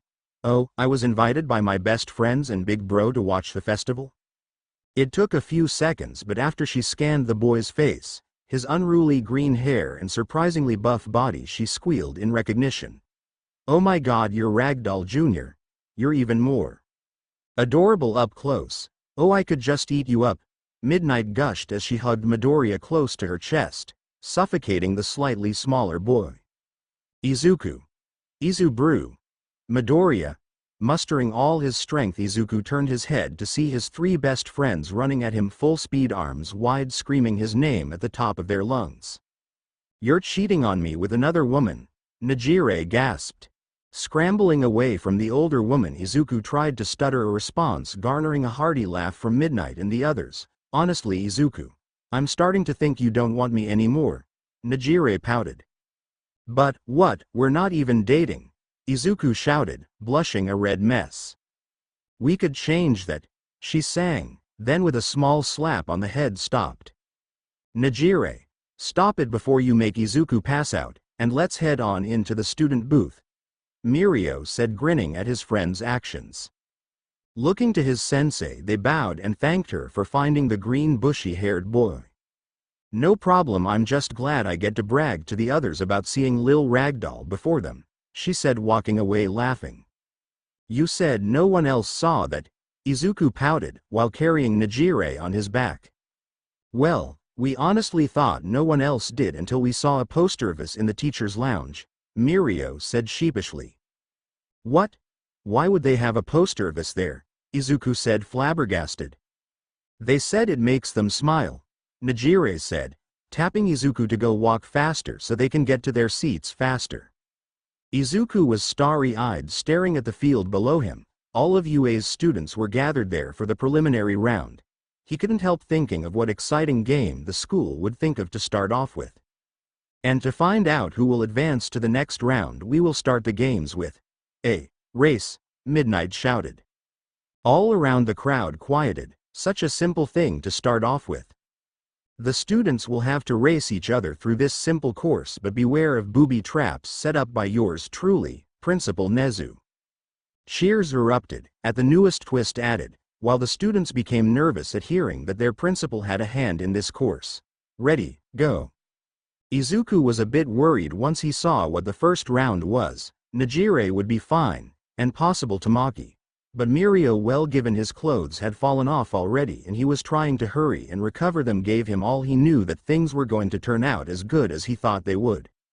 It was 15 minutes later and the 42 students to advance were announced, albeit not without a few burns and sprains. Izuku was happy to see Nejire and Tamaki manage to make it through, but given with how many times Mirio accidentally slipped through at the wrong time activating a trap, or needed to gather his clothes, Izuku was a bit sad seeing his friend not advance. Mirio, how are you feeling? Izuku asks. Smiling, the older teen looks to his best friend, like I need to train harder. Nodding his head, Izuku grins, yeah, and I'll be right by your side. And next year when you compete, you'll get first place. That's right, next year I'll make it to the next round for sure, Mirio said. This is really going to affect my chance for an internship, he sighed. No, it won't.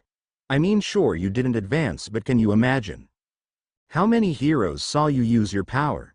There's no way none of them wouldn't want you, Izuku shouted. Shaking his head at his Izu bro's infectious attitude, he grins, yeah, you're right. I just have to wait and see who picks me. Unaware of the pro hero who had been watching the festival uninterested until he caught an eye on Mirio. So much untapped potential. Oh man, can you believe I didn't even make it past the first round? I'm not gonna get any good offers for internships. But wow, Tamaki, you got to the second round, not bad, Nejire recounts.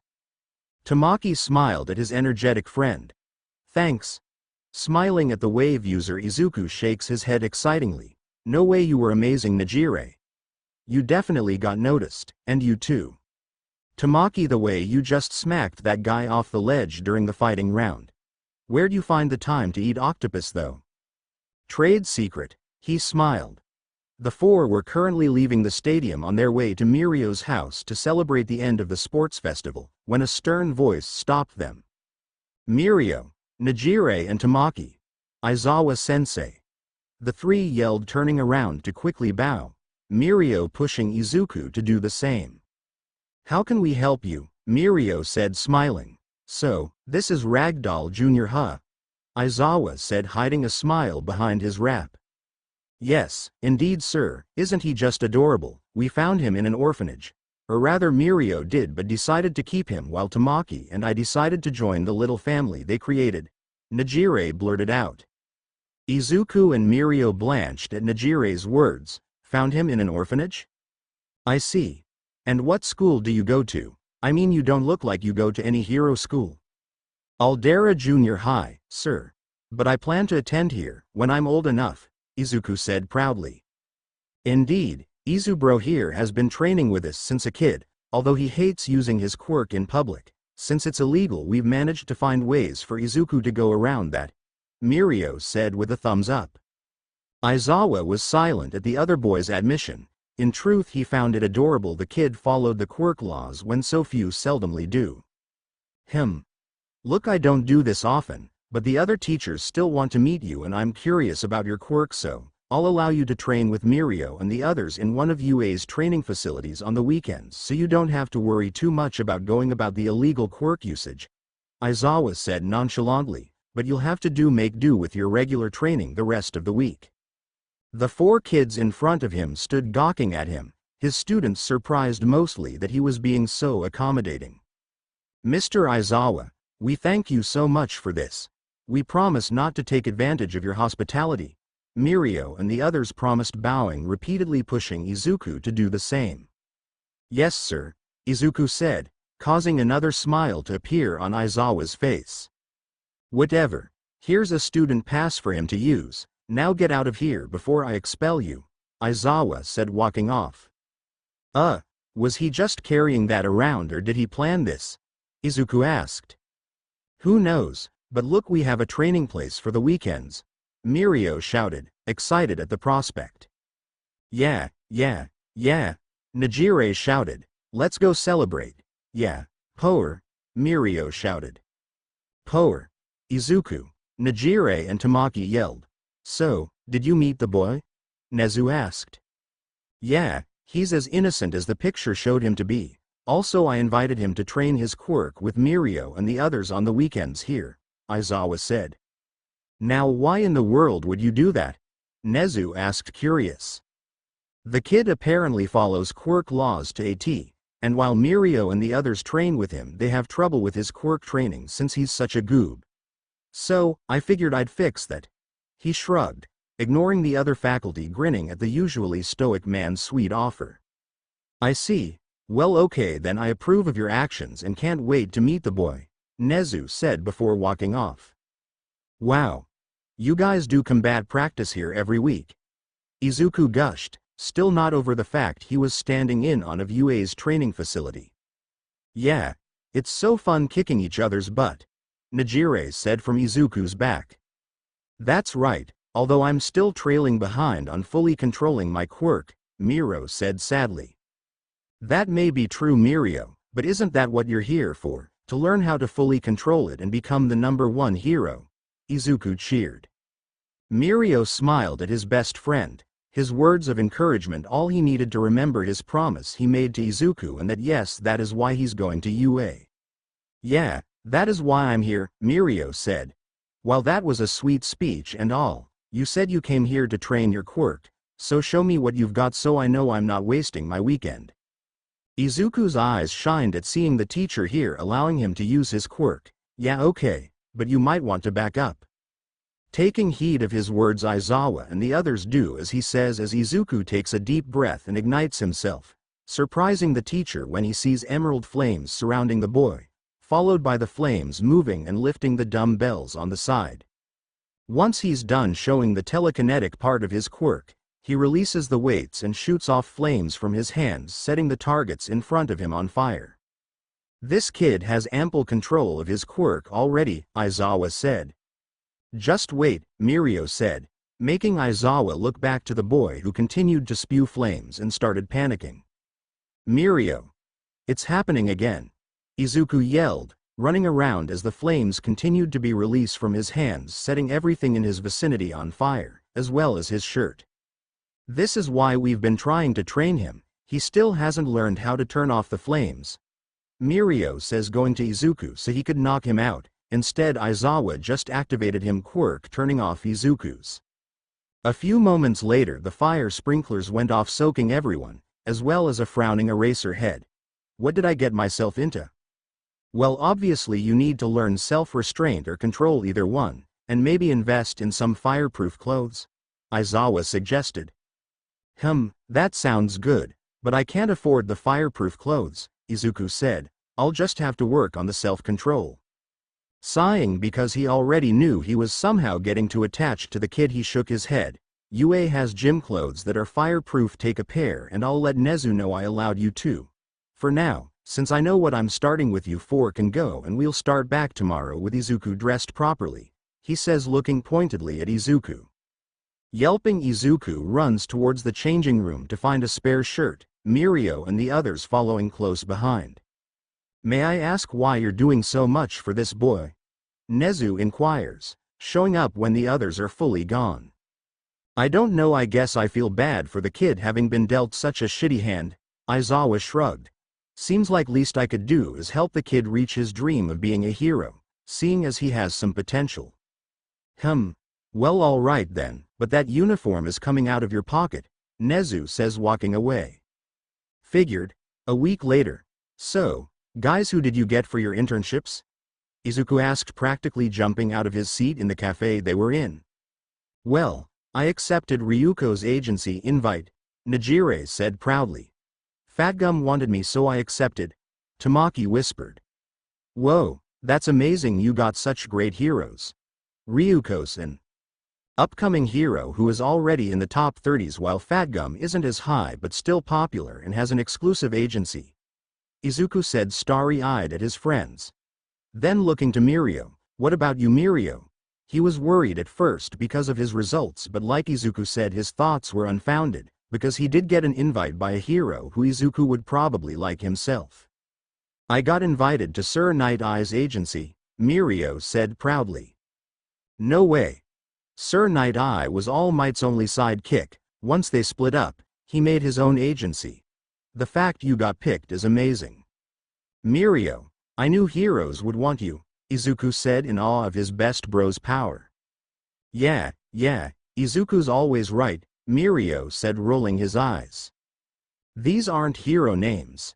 Izuku was walking to meet Mirio and the others at Dagoba Beach before heading to Mirio's house. They said they had a surprise for him to make up for being so busy with their internships, which he didn't mind. Of course, he knew they would be busy with having such high-profile heroes as their mentors, but then again, his friends were so caring. Okay Izuku, now that you're here we can reveal to you the surprise we had for you, Nejire said, jumping up and down in front of the broccoli-haired boy, pausing for dramatic effect. We have your hero names finalized. Whoa, really? You guys didn't have to do that. I still have a while to go till I need one, Izuku said sheepishly. Nonsense Izuku.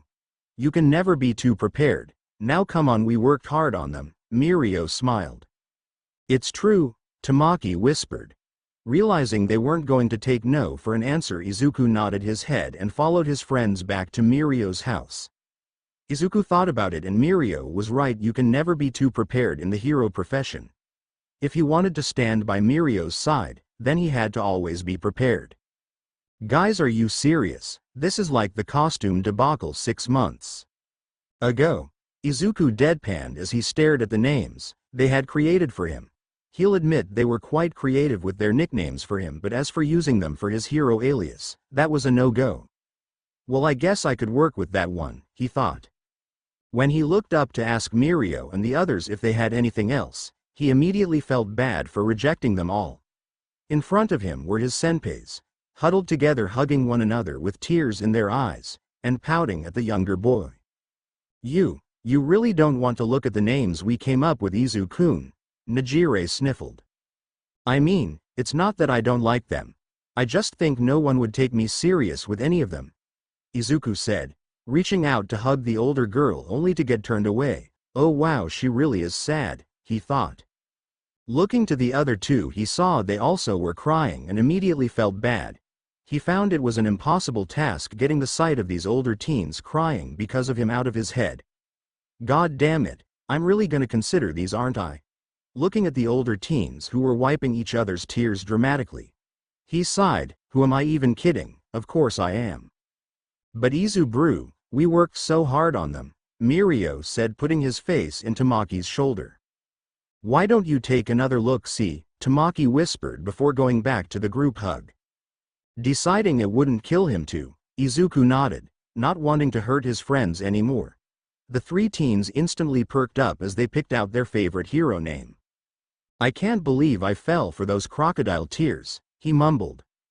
So, this one is mine, Nejire said, holding up a poster with the name Muscle Boy, the beefcake. Izuku looks away, awkwardly nodding. Let's put that one in the it's possible list, yeah? Smiling, Nejire goes to tell Tamaki before already seeing the quiet boy has 3 spots done for the names. Got it. There's a this has potential, maybe, and no thanks spot. Alright, let's see, what do you have, Mirio? Izuku asked, already regretting his words. Oh, you're gonna love mine. Introducing Innocent Boy. The cinnamon roll on his poster was an actual cinnamon roll. Izuku felt himself cringe, honest to God cringe, at his big bro's hero alias for him. Oh wow, well now that is just a really nice name, and well, I knew it. Tamaki put it in the has potential pile. Mirio yelled, happy his little bro loved his name, oblivious to the second-hand embarrassment Izuku was going through. The things I do for these guys, Izuku thought, secretly dying inside. Tamaki, you're up, Izuku said. I made the broccoli boy alias, Tamaki said, raising up the poster with a piece of broccoli with eyes on it. I mean, I don't hate it, but I don't love it, Izuku said quietly. So that's a maybe, Tamaki said, nodding, putting his name in the maybe pile next to Nejire's. How did you get that? Never mind. What's next? Izuku sighed, getting physically tired. The 3 upperclassmen looked to each other silently, communicating to one another before nodding. Why am I getting a bad feeling about this? Izuku chuckled. I think you'll really like this next one, Izuku. Nejire smiled. I do at least. Before raising a poster with the name Lemillion Jr. on it. Izuku spluttered at the hero alias he did not see when he first searched through the name pile, while Mirio gave a hearty laugh at his friend. Nejire's right, Izuku, it would suit you just fine. What better way to announce to the world that we're a hero duo than with matching hero aliases? Mirio joked. I can see it now. Top 10 pro heroes Lemillion and Lemillion Jr. save the day again. Put it in the potential pile, Nejire. Izuku murmured, surprising the trio. Initially Nejire made it as a joke, but she should have known Izuku would consider the name. She smiled softly at the younger boy before putting it in the potential pile. Mirio, on the other hand, was on the side trying to hide his tears from the others, with Tamaki patting his back. I'm not crying, I just have something in my eyes. Oh, who am I kidding? Izubro is too pure. My little Lemillion Jr. After taking a short break for lunch, the group got back to finding Izuku's hero name. Okay, Izuku. This is our last one and we think it's a real winner. Mirio yelled, Tamaki and Nejire nodding. Izuku couldn't contain his excitement, already knowing which one it was and agreeing with them that it was one of his top choices for a hero alias. Introducing Pyrokinesis Hero. Flame Riot. The three yelled in unison. Izuku stared at the name starry-eyed, unable to look away. It was such a cool name, and although some would say it paid tribute to former pro hero Crimson Riot, Izuku still thought that this name was the coolest, well aside from Lemillion Jr. Yeah, Flame Riot's the one, Izuku thought. So, what do y'all say, Izuku? Do you like it? Nejire asked, floating around the younger boy who hadn't spoken in a few minutes. Finally tearing his eyes away from the poster, Izuku looked to his friends, with glossy eyes. He nods, thanking them for all the consideration they put into these names. He knows how busy they must have been at school, it being their second year, and all but for them to push off their schoolwork to do this means a lot. Peeved. Making time for you in school is nothing, Nejire said, messing up the slightly taller boy's hair. Hey, when the heck did you get taller? Last time we hung out I was way taller than you, now you're almost the same height as Tamaki. Nejire pouted. Mirio took a double take after looking at Izuku and saw that Nejire's words were correct. Izuku no longer stood at his regular 5'2" height but now was around 5'7" and was far fitter than they had last saw him. How in the world did they miss Izuku changing so much in the time they were at UA? Izu bro, why are you growing up so fast without my permission? Mirio yelled, quickly snagging a picture of the four of them to preserve the moment. Ah, I'm sorry guys, but I'm just following your workout plan like you advised me to, Mirio. Izuku mumbled, not wanting to see his best friends cry again. It's okay, Izuku. This just means we have to visit you more often. Mirio yelled, fist pumping the air, the others following him. Hearing this, Izuku couldn't help smiling ear to ear. Enter Toshinori Yagi. Mirio won't mind if I take a day off. Izuku laughed to himself as he continued his walk, eating the chips he had bought. Izuku had decided to take a nice walk alongside the beach he decided to clean up alongside his best friend 2 years ago. Deciding this was a nice enough spot to stop it, he sits himself down on a bench beside a skeletal-looking man with blonde hair. Closing his eyes, Izuku soaks up the sun content with just listening to the sound of the waves, that is until the gaunt man decides to break the silence. Something on your mind, young man? The sickly man asks. Opening his eyes, Izuku looks to his left to see the blonde adult looking to him with a softness in his eyes he's only ever seen with Mirio and most recently Aizawa-sensei. For some reason it makes Izuku want to open to the man. You don't have to if you don't want to, but I hear talking to people is good for you. He says with a smile that Izuku can swear he's seen before. Thanking the man, Izuku decides that there's no harm in talking to him, especially since his friends are currently busy with their internships and school to talk with him. It's not their fault, but he doesn't really have anyone else. I'm just a bit lonely, I guess, Izuku says sheepishly. The man looked at this young boy confused. He couldn't be older than 14, so he should have plenty of friends. Along with that, what of his parents? My boy, why is that? He asked. My friends, my best friends are currently going to U. To train to be heroes, so I don't really have anyone to hang out with or talk with when I need to. They try to make time for me, but they can barely visit me every few weeks, sighing. Izuku shrugs. I mean, we have the weekends for my quirk training, but even those have been cut down given that their schoolwork has been heavier. But I'm happy for them because in a year I'll be right by their side training to be a hero, and then Mirio and I will be the best hero duo in the world. Izuku exclaims to the blonde. Izuku, seeing the confusion on the blonde man's face, goes on to explain who Mirio is. Mirio was my first real friend after I got put in an orphanage when my mom was killed in a villain attack a few years ago, and my dad wanted nothing to do with me, and everyone abandoned me for thinking I was quirkless. Without him, I'm not sure I'd be where I am today. Blushing when he realizes how much he revealed, Izuku begins to apologize. I'm sorry, I didn't mean to talk so much, and I even forgot to introduce myself. I'm Izuku Midoriya. Pleasure to meet you. Toshinori Yagi has never been speechless, but right now, speaking to this kid, he can honestly say he has no words to convey what he's thinking. No, I apologize, I haven't even introduced myself. I am Toshinori Yagi. But if you don't mind me asking, are you really quirkless? Toshinori asks. Shaking his head, Midoriya explains, no, I have a quirk. A cool one too. I've just never shown anyone besides Mirio, Najire and Tamaki. Those are my friends. You know the whole, unless you have a hero license, then you're breaking the law thing.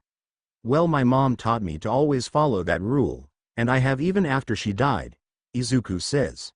Because of that, no one associates themselves with me just because I won't show my quirk to them, so they all assume I'm quirkless. My boy, that is quite admirable of you, but wouldn't it be easier to just show everyone what your quirk is, and stop the bullying?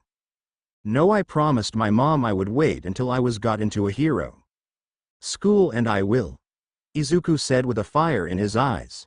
The only reason I made an exception for Mirio is because we made a promise to get into UA together and become the best hero duo ever, and I don't intend on breaking that promise. This boy.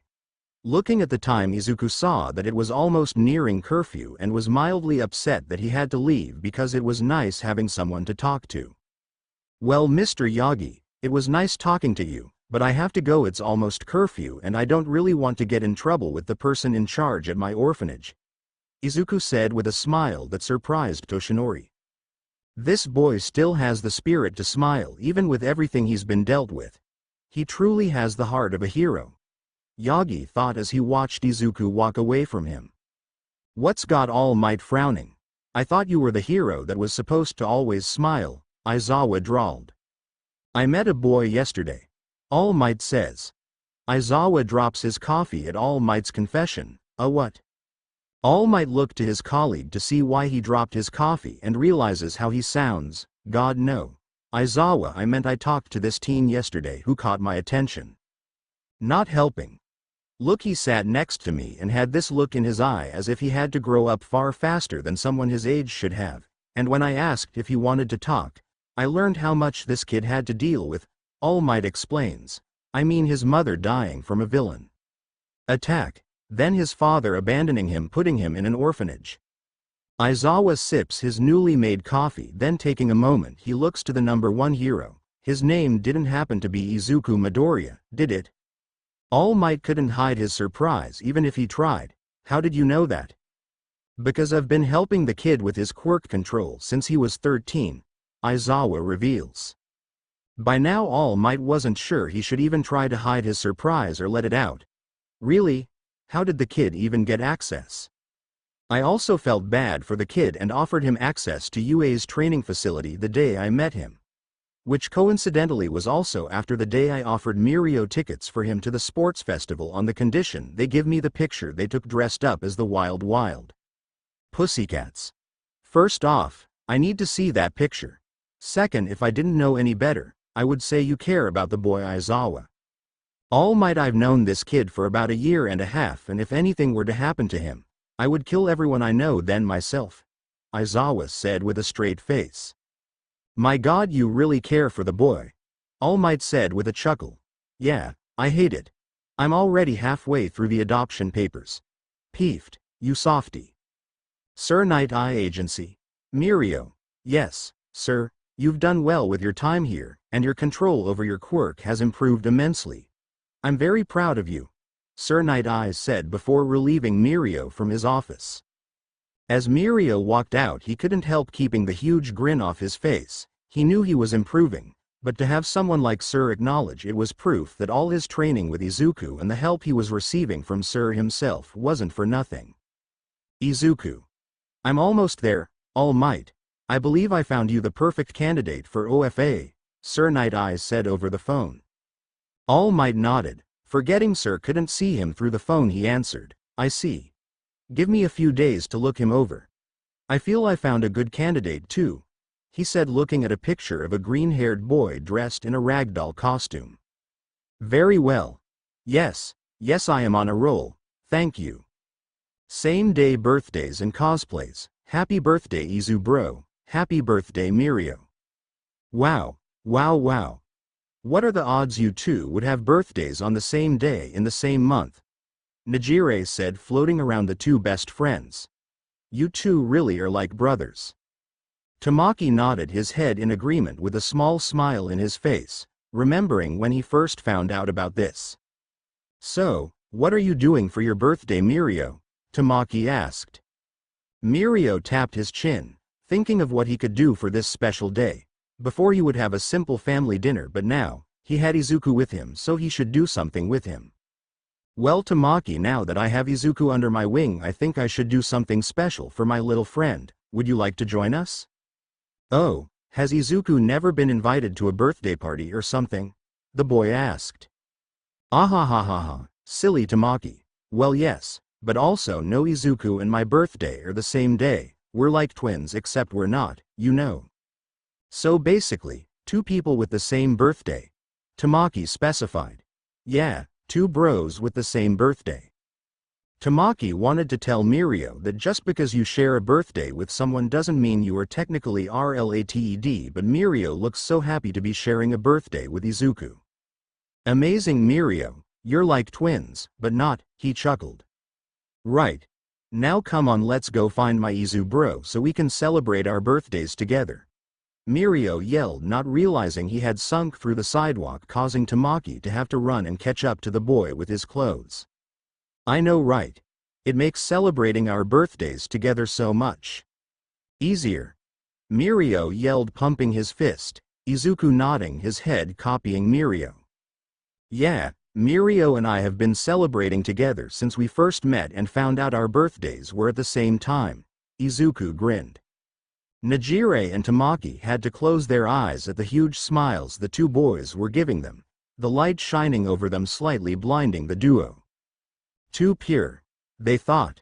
So, what do you two usually do? Najire asked, being the newest member of their trio.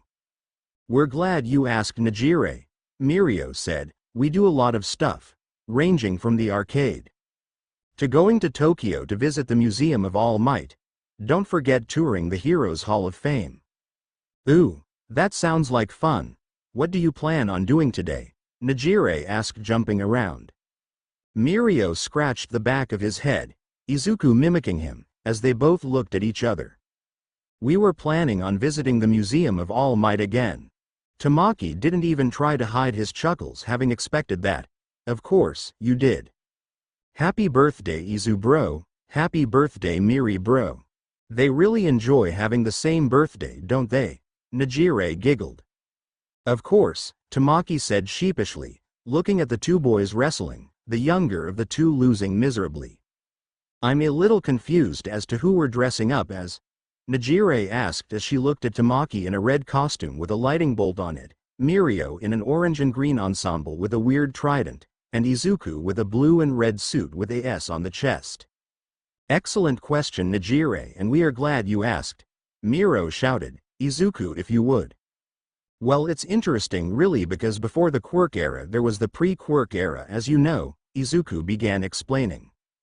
Najire nodded her head, listening intently. Yeah, I think I remember hearing something about that, but what of it? Well, it's interesting because as it turns out most of those heroes were either not born from Earth, i.e. Superman, Mirio says, pointing to Izuku who posed with his arms akimbo. Was caused by some sort of experiment gone wrong, Izuku said, pointing to Tamaki. The Flash, Tamaki muttered, assuming a running position, was part of an underwater civilization, Izuku continued. Aquaman, Mirio announced, dramatically pounding his trident down. Was created by the gods themselves. Wonder Woman. Izuku yelled to Nejire, who was wearing an exact replica of Wonder Woman's suit. Okay. But that still doesn't explain why we're dressed as them. Or why there's a photographer over there. Or why these costumes feel so authentic. Mirio and Izuku at least had the decency to blush, while Tamaki thankfully was nice enough to hold back his laughter, already having dealt with their eccentrics. Oh, well, you see, Izuku looked away, unable to really explain their reasoning, left it to Mirio to tell Nejire. We just like to take pictures as these superheroes from time to time, Mirio said, a bit embarrassed. Yeah, we thought you'd like to join us, since we finally found someone to be our Wonder Woman, Izuku mumbled, kicking his foot back and forth. Nejire felt a sharp pain in her chest at the adorableness of these two. Hit her. They're too much for me, she thought. Ah, of course I'll be your Wonder Woman, my little Izuku. But that doesn't explain the authenticity of these outfits? That'd be Tamaki, he's very good at sewing, Mirio said, smiling at his friend. Oh, yeah, he did our costumes last year too, Izuku said happily. Ah, you and Izuku hang these pictures up in your room, Nejire cooed. Of course. Where else would they go? Mirio asked, looking at his friend confused. Well, actually mine go in my wallet. I rather not someone see these at the orphanage as much as I love dressing up with Mirio, Izuku says, showing all the pictures they've taken of them dressing up. My parents hang up the ones I take with Mirio and Izuku in the living room, Tamaki grimaced, Mirio and Izuku laughing at the boy's misfortune. Nejire nodded her head in understanding as she looked through the pictures Izuku had in his wallet, stopping at one in particular that had caught her eye. Wait a sec, did you and Mirio really dress up as All Might in Endeavor? Nejire said, trying to hold back her giggles but failing. Izuku merely nodded, while Mirio smiled, pulling out his framed version of the two.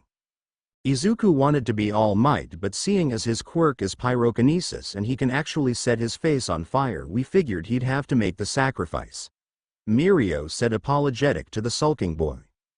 I still think you could have been Endeavor, Izuku muttered. Really, Izuku, really? And miss out on a mini Endeavor? Mirio points out, looking to the picture with a green-haired boy glaring while sporting a green fire mustache and flaming hair. No, I gotta agree with Mirio here. You look adorable, my little Izuku. You even got his glare right. And Mirio, wow, how did you get your hair like that?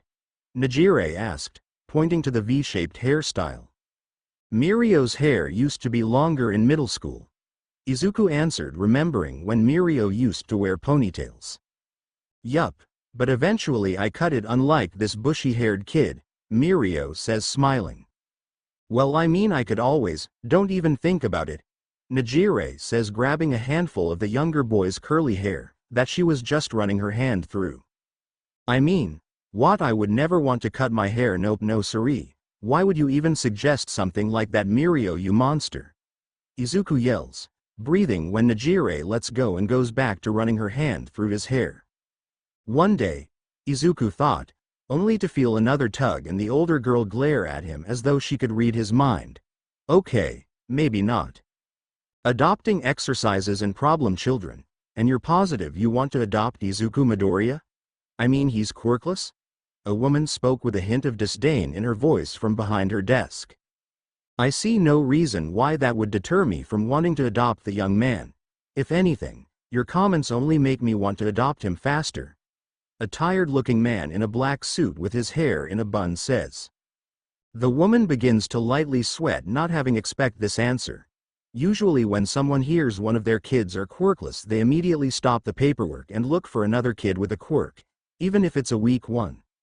The fact this man has come out of the blue specifically requesting Izuku Midoriya is baffling. Kid's been here 7 years, and no one has ever done this. Right, well, We'll just be conducting a few background checks, and once everything checks out we'll let you know when you can meet with Izuku, and if it seems like a fit then we'll need you to fill out some leftover paperwork." The woman stuttered, beginning to waver under the man's heated glare. "Very well. I'll be waiting for the call." The man bowed. "May I have a name, for Izuku I mean?" "Aizawa. Shota Aizawa." It was just the beginning of second year, and Izuku had already started seeing less of his best friends. It wasn't that bad considering they practically spent all of summer vacation with him, and they had the weekends for training at UA, but since internships were coming up, he knew that would change. "I'm going to miss Najire constantly ruining my chances of getting a date," he thought. The only upside was this left Izuku more time to focus on the Mirio and Midoriya road to Ua plan, but unfortunately, he realized as much as he used it to work out converting it whenever he felt that it was becoming too easy, he needed something more. So, after a quick call to Miro in which, "Of course you're not bothering me, little bro, and if you really want to challenge yourself try to do some sort of martial arts to make sure you don't fall behind on your poir," which lead him to Kendo's martial arts dojo.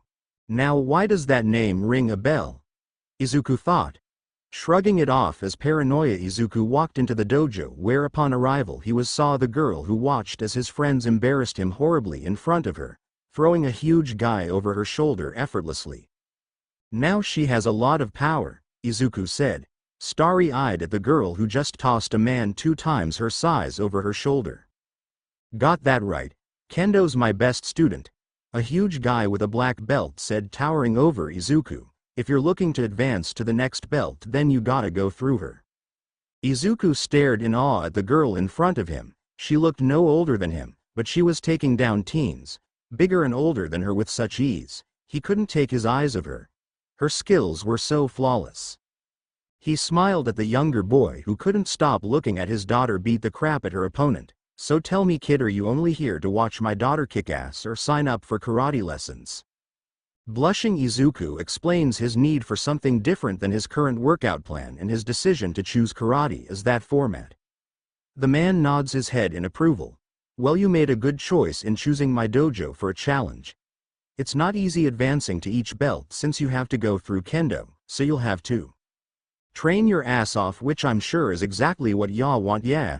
he asked. Nodding his head vehemently at the guy, he smiles at Izuku, until the latter realizes these classes are way out of his pay range. Even with the small amount of money he makes bussing at the ramen shop, there's no way he'd be able to pay for the classes. Eyes dimming, he begins to walk away, not before thanking the man for his time, when the owner of the dojo calls Izuku back, requesting why he stopped his application. Izuku, not feeling like lying, explains his situation. "I don't exactly have the money to pay for these classes." "Well, what about your parents? They can't help you out?" the man asks innocently. "My mom's dead and my dad gave me up, so no, they can't," Izuku says roughly, then apologizing to the dojo master. Seeing sympathy in the man's eyes, Izuku shakes his head, refusing to be a charity case and running out before the man could say anything else. Unbeknownst to him, a certain girl had been watching him from afar and had seen him run out. Midoriya? Going up to her dad, Itsuka asks him about the boy who had just ran out. Frowning, figuring it wouldn't hurt to share what he found out about the boy, he tells her why the boy ran out. This sparks an idea in kendo which she tells her father about, phrasing it as she wants to help the boy out. Her father chuckles, agreeing to her teaching him karate for free on her own time. Already starting to act like a hero, Itsuka. Thus, leading Kendo to looking for Izuku. How freaking hard can it be to find one green-haired guy? She thought after about half an hour in which she almost gave up, she had finally found him sitting alone on a bench frowning. When she reached out to him, she quickly apologized for making him fall on his butt, then introduced herself. "No, I remember you," Izuku said, blushing. "My friends embarrassed me in front of you." He laughed, Itsuka doing the same. "Well, to be fair, it was kind of adorable," she said before coughing into her hand. "So, why were you looking for me?" he asked. "Well, my dad told me you were at our dojo, but then you left." Ignoring his frown, she continued on. "And I just wanted to offer my services free of charge," she said. "Why?" Izuku asked. I can't pay you. Well, I wanted to get to know you more and I believe I already said I'm doing this free of charge. Now come on, it'll be fun, Kendo said smiling. As much as Izuku wanted to reject her offer, the smile she had on her face was enough for him to accept, and plus he wanted to see how fun the karate lessons would be. This isn't fun, you devil woman, Izuku said, breathing heavily on his back. Kendo was bent over laughing, not even trying to hide her amusement in taking down Izuku for the 5th time in a row. He'd been practicing his martial arts with Kendo for a month now, and despite all the work he'd done, he hadn't even gotten to his yellow belt. Come on, Beefcake, get up. Practice makes perfect, she joked. Groaning, Izuku got up, ignoring the nickname she had been calling him since she had begun teaching him, already knowing what the result of this spar would be. Izuku barely muttered, "Devil woman," before he was flipped over Kendo's shoulder. Miri bro. Help me. At UA in the middle of presents Mike class, Mirio and the others were in the middle of an exam when all of a sudden Mirio stood up, interrupting the class. The only words muttered before he was told to sit down or fail the exam were, "My Izu bro's senses are tingling." Wow, Izuku, gotta say you've made absolutely no progress, Kendo laughed. Surprisingly, this wasn't the first time Kendo told him this, and in the short amount of time the two teens had gotten to know each other, they have grown close enough that Izuku eventually took her joking about his horrible karate skills in stride. Yeah. Well, not everyone is a second-degree black belt, Kendo, Izuku points out, rubbing his bruised back. I'm honestly starting to think you're just using me as a punching bag in replace of an actual one, he joked. Kendo shook her head with a frown on her face. For a moment he almost felt bad for accusing his trainer, no, his friend, of such a thing until she opened her mouth. Not true, Midoriya. I don't use punching bags, you're more like a practice dummy for me, she chuckled. Oh, ha ha. You're so funny. Izuku deadpanned before falling to the floor in exhaustion. So, you've known Mirio since you were like 7? Kendo asked during their well-needed break. Izuku smiled and nodded at the girl, getting some of his sweat on her, which he quickly apologized for. Grimacing, she wipes the sweat on her face before asking how they met. It was so cool. I was getting beat up by one of my bullies when he just pops up from the ground, stopping the kid from blowing me up. Izuku recalls with a fist in the air. Then blushing he continues, I won't lie, it was a little awkward because he was naked, but he's still my hero. Well, he sounds awesome, and I can't wait to meet him. Mirio. When are we gonna see my little Izuku? We haven't seen him in so long, Nejire whined. Mirio tapped his chin, thinking of their schedule and if they had any time off soon. Well, now that I think about it, we could probably walk him home after our internships today. Mirio shouted with his fist in the air. Yay. Hey, do you think he'll catch on that I like him? Nejire asked Mirio, tapping his back repeatedly. Miro couldn't help shaking his head, not even trying to hold back his laughter. Oh Nejire, if there's one thing you should know about Izu bro, it's that he is very, very oblivious to even the most obvious advances. Really, he's right. Izuku once went out on a date with a girl and didn't even realize it was a date until the girl asked if they could go on another one sometime, Tamaki told Nejire, smiling at the memory of a red-faced Izuku. Oh man, really, what happened? Nejire asked with a pout. Well, let's just say there was no follow-up date once she found out he didn't even know they were on a first date, Mirio laughed. Wow, so all my attempts at flirting probably seem like jokes to Izuku, huh? Nejire asked. Yup. The two said in unison. For a moment the girl was silent, then the two saw a glint in her eye as she clenched her fist. Then I guess I'll just have to be more obvious. Mirio and Tamaki shrugged but followed along with the shorter girl in a show of support. Don't worry Nejire, we'll help you win over our little oblivious cinnamon roll, Mirio said, smiling. Wow, so you expelled your whole class this year? Izuku said, wide-eyed at his elder. Yeah. It's nothing impressive, they just showed no potential, Aizawa said, looking away a bit embarrassed. Currently it was just the two practicing with Izuku's quirk since Mirio and the Odors were still at their internship. Mirio said he would be by to pick up his little Izubro when he was done with Sir. Whoa, I didn't know teachers at UA could do that. Aizawa was speechless looking at the boy in front of him stare at him like he just beat up All Might, and it was all because he was able to expel his entire class of first years. Well, UA gives their teachers the freedom to exercise their teachings in any way they see fit. So, yeah. So cool. I can't wait till I go to UA with Mirio, Izuku said, jumping up with a fist pump. Neither can I, kid. Neither can I, Aizawa said with a smirk, having heard from the orphanage that today they would be telling Midoriya about his request for adopting him. He would have told the kid himself, but he wanted it to be a surprise. Now it was JSUT up to the kid if he wanted Aizawa as his dad. Midoriya had just finished a session with Eraserhead dead tired. Mirio and the others meeting up with the boy once they were done with their internships to walk him home despite his protests that they needn't go out of their way to do that. Well, technically Tamaki and Mirio walked. Najire made me carry her on my back, citing she was tired. You guys know you don't have to walk me home all the time, right? I know you're busy, Izuku said, smiling, shifting so he could carry Najire better. Of course, we know, but as your honorary brothers it is our duty to make sure you make it home, Mirio yelled, Tamaki nodding his head. And as your girlfriend it is my job to make sure no one messes with you, Najire said, ruffling Izuku's hair. But, you're not my girlfriend, Izuku said, confused. I don't remember that, Najire said. Izuku merely shook his head at Najire, secretly enjoying her teases, and smiling at his friend's concern for him, deciding to let them continue the walk to the orphanage with him.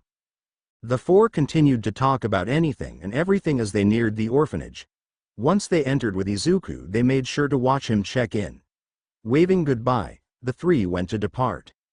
Until they heard Midoriya's signature sobbing. Turning to their best friend, they saw the boy on his knees clutching a piece of a paper that the receptionist had given him. Reaching the younger boy first, Mirio hugged Izuku, asking him what was wrong, only for the boy to thrust the paper into his hands. Mirio gasped at the adoption forms in his hands and the person who was requesting to adopt him. Aizawa-sensei. I'm getting adopted, Miri bro. Najire and Tamaki gasping when they hear their former homeroom teacher's name. Look to the paper Mirio hands to them. Once reading it to make sure they aren't being pranked, Najire begins to tear up for the boy she likes finally getting a home, and Tamaki smiling fondly at his best friend. The next day Shota Aizawa got a call saying that his adoption request was approved and, no, he didn't have to meet the boy. Midoriya seemed to be more than happy to be adopted by him. All he needed to do was fill out a few more papers and he would be Izuku Midoriya's adoptive father. And if Aizawa ran out of his apartment still in his cat pajamas to meet Midoriya, well, no one brought it up as they paid more attention to the green-haired broccoli boy who was getting adopted after 7 years. Mirio, Najire, and Tamaki standing behind Midoriya throwing confetti at the two in celebration. Izu bro got a girlfriend. I know, it's so interesting how much we've yet to learn about quirks, Izuku said with eyes shining at the girl in front of him. Indeed, I have to say it's nice to meet someone else who has an interest in learning more about quirk theory. A girl with onyx eyes and a spiked ponytail says, smiling. Oh yeah, I mean most of the kids at my school just focus on playing with their quirks, so they don't really care much about this, Izuku said, smiling. The girl looks to her watch sighing, and in an apologetic voice tells the boy who was looking to buy the same book on quirk theory as her, that she must be leaving. While it was nice talking to you, Midoriya, I must be on my leave. Biting her lip as if contemplating her next move, the girl begins to look for a pen and paper to write down her number. Oh yeah, I understand, it was nice talking to you too, Yaoyorozu, Izuku says, smiling. I hope we can do this again sometime. Before the girl could finish her sentence, 3 voices cut her off, causing Izuku's face to drain of color. So close. Izu-kun. Najire yelled, calling the attention of the girl about to write down her number for the green-haired boy. Izu bro. We found you, a second cartoonish face yelled, rushing from the ground towards the same target. Izuku. A third voice whispered, slowly slinking at the same person who, when looking closely, you could see a tear of frustration begin to run down his face, with a giant smile begin to erupt on his face. Contradicting his frustration at the embarrassment he was going to be treated to, in front of the hot girl. Looking over his shoulder, he saw the girl still standing there, a small smile forming on her face, oblivious to what was going to happen. Okay Izuku, just hurry up, grab her number and just get her out of here before Najire and the others get here too late. His sweat dropped. Oh, well, who do we have here, Izu bro? Mirio said, popping up from the ground naked, prompting Izuku to shield the girl he just met eyes with until Tamaki showed up with Mirio's pants. Why thank you Tamaki. Now then Izubro, aren't you going to introduce us to this girl? Mirio said, resuming his questioning as he put his pants on. Ooh, Izu-kun, what a pretty girl, Najire said. Thank you, Yaoyorozu replied, blushing at the compliment from the older girl. Of course, you would only choose the best for your harem. Yaoyorozu choked on her spit when she looked at the girl in front of her, then the boy behind her whose jaw was dropped. Before Izuku could tell her Najire was joking, the black-haired girl was already running off away from the boy, her phone already out, not planning on being part of his harem. And she's gone, Izuku sighed. When Izuku went to berate Najire and the others, he couldn't help but chuckle as he heard the other laughing hysterically at Najire's words. Oh my gosh, Izuku, I'm so sorry, I didn't think she'd actually believe me, Najire said, red-faced. Oh boy. Looks like we lost another girl for our little Izu bro, Mirio said with tears in his eyes, not at all sorry, because of the hilariousness of the situation. If it helps Izuku, there is a perfectly good reason to why I do this, and that is, Izuku deadpans. To see if the girl is interested enough in you that she is willing to deal with the three of us, Najire says as she, Mirio and a very reluctant Tamaki huddle in a group hug, eventually grabbing Izuku. I mean, how many potential girlfriends have you lost because they were unable to handle us? Najire asked. Well, don't answer that, Najire says quickly. Yes, obviously they aren't that into you if they can't handle us. Since we are a package deal, Izuku, Mirio said sagely.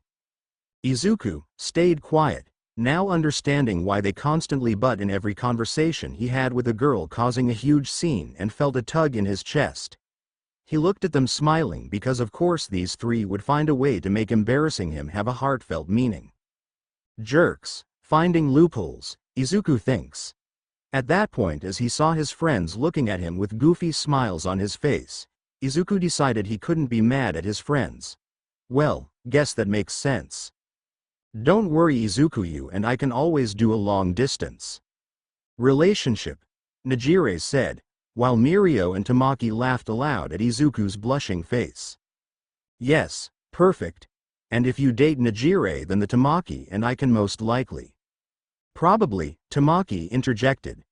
Most definitely will be able to constantly join you too whenever you hang out, since we already do already, he said joyously. Mirio took this moment to help Najire, as he promised he would, get with Izuku. Just as he was his little Izu bro's wingman, he promised to be Najire's. Don't I get a say in this? Izuku said, finally able to say when he S's Mirio, Tamaki and Najire fist pumping the air in joy. Oh, are you saying you don't like Najire? You don't think she's pretty, adorable and all around the perfect girl for you? Mirio finished. Well, I mean, Izuku looked to the girl in question, pouting at him. No fair, Mirio. You know I think all that because you read my diary, Izuku said, stomping his foot.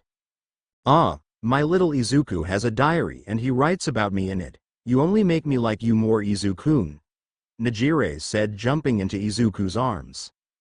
Mirio and Tamaki were off to the side smiling at the older girl who was making their honorary younger brother blush like crazy. Taking a deep breath, Izuku looks to Mirio and the others confused. Well, what now? Well, now you answer, Najire. Do you want to be her boyfriend? Mirio said. Well, I mean, if she wants to be my girlfriend, I'd be a fool to turn her down, Mirio. We all know she's way out of my league. I'm glad you acknowledge that, Mirio exclaimed. Tamami and Najire nodding their head in agreement.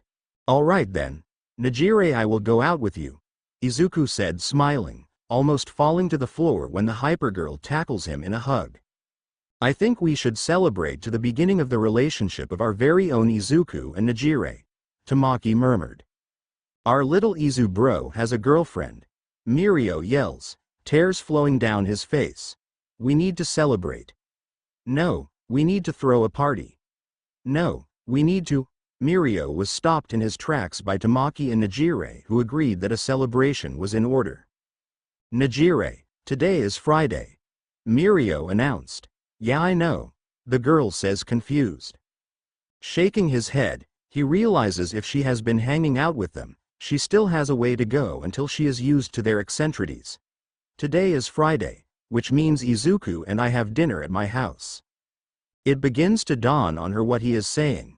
Oh, what are the odds I have a family dinner on Fridays too? Did you hear that, Izuku? She thought we were going to let her go after you and her just got together.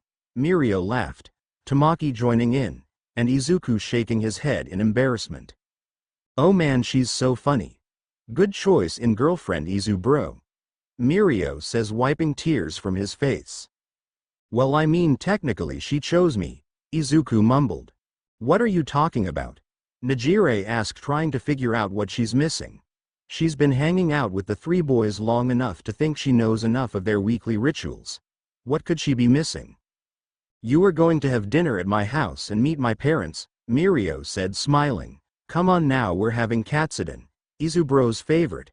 But you should already know that, Mirio says in a no-nonsense tone. A bit surprising since he's never spoken to her like that before. Oh, right. Let me just tell my parents, Najire said smiling, going to call her parents and give them a heads up she won't be showing up for dinner. Now then, onto my house everyone, Power, Mirio yelled. Power. Najire, Tamaki and Izuku yelled, confusing anyone passing by as to why they were screaming in the middle of a shopping center. Najire had been hanging out with Mirio and the others for at least 2 years, so she really thought she knew almost everything there was to know about them. Once entering the Tagada's house, she realized she was very wrong. She had met Mirio's parents before, so she didn't expect anything different from any other time, but apparently once you begin dating their son's honorary brother, that all changes. 1 second she's in a nice and cozy 2-story straight out of a magazine home eating katsudon, the next she's being interrogated by the Tintin family. So, you're dating our little Izu-kun, are you, Najire? Mrs. Togoda asked expressionless. Finally made your move? Najire took a sip of her water so she could rid her dry throat. Why yes, ma'am. Mrs. Tagada, please don't scare away Najire before we even go on our first date, Izuku whined. The mother Tintin gasped, looking offended Izuku would say such a thing. Why never, my little Izu. Here I am just trying to make sure this girl is good for you and you think I'm trying to scare her away, the nerve. Sipping her wine, the mother of Mirio looks to the other teens for help. Do you think I was being scary? Of course, not Mrs. Tagada, you were being the right amount of protective, Tamaki whispers. Yes, our little Izu bro deserves no one but the best, continue on mother, Mirio says right beside his mother. Traitor, Izuku mutters. Thank you, boys, as I was saying. You think you're good enough for my little Izu-kun. You're wrong. No one is good enough. But since Izuku likes you, I approve. She finishes with a wide smile. Izuku stared at the woman he's come to see as a second mother in horror. Najire doing the same. Mirio was smiling widely in approval and Tamaki was eating katsudon. Thank you, ma'am. Najire whispered. Yay, onto dessert, Mirio and Tamaki yell. Dessert. Izuku yelled, momentarily forgetting what Mrs. Tagada had said, instead his excitement for Mirio's mother delicious strawberry cake taking over. Dessert. Najire whispered.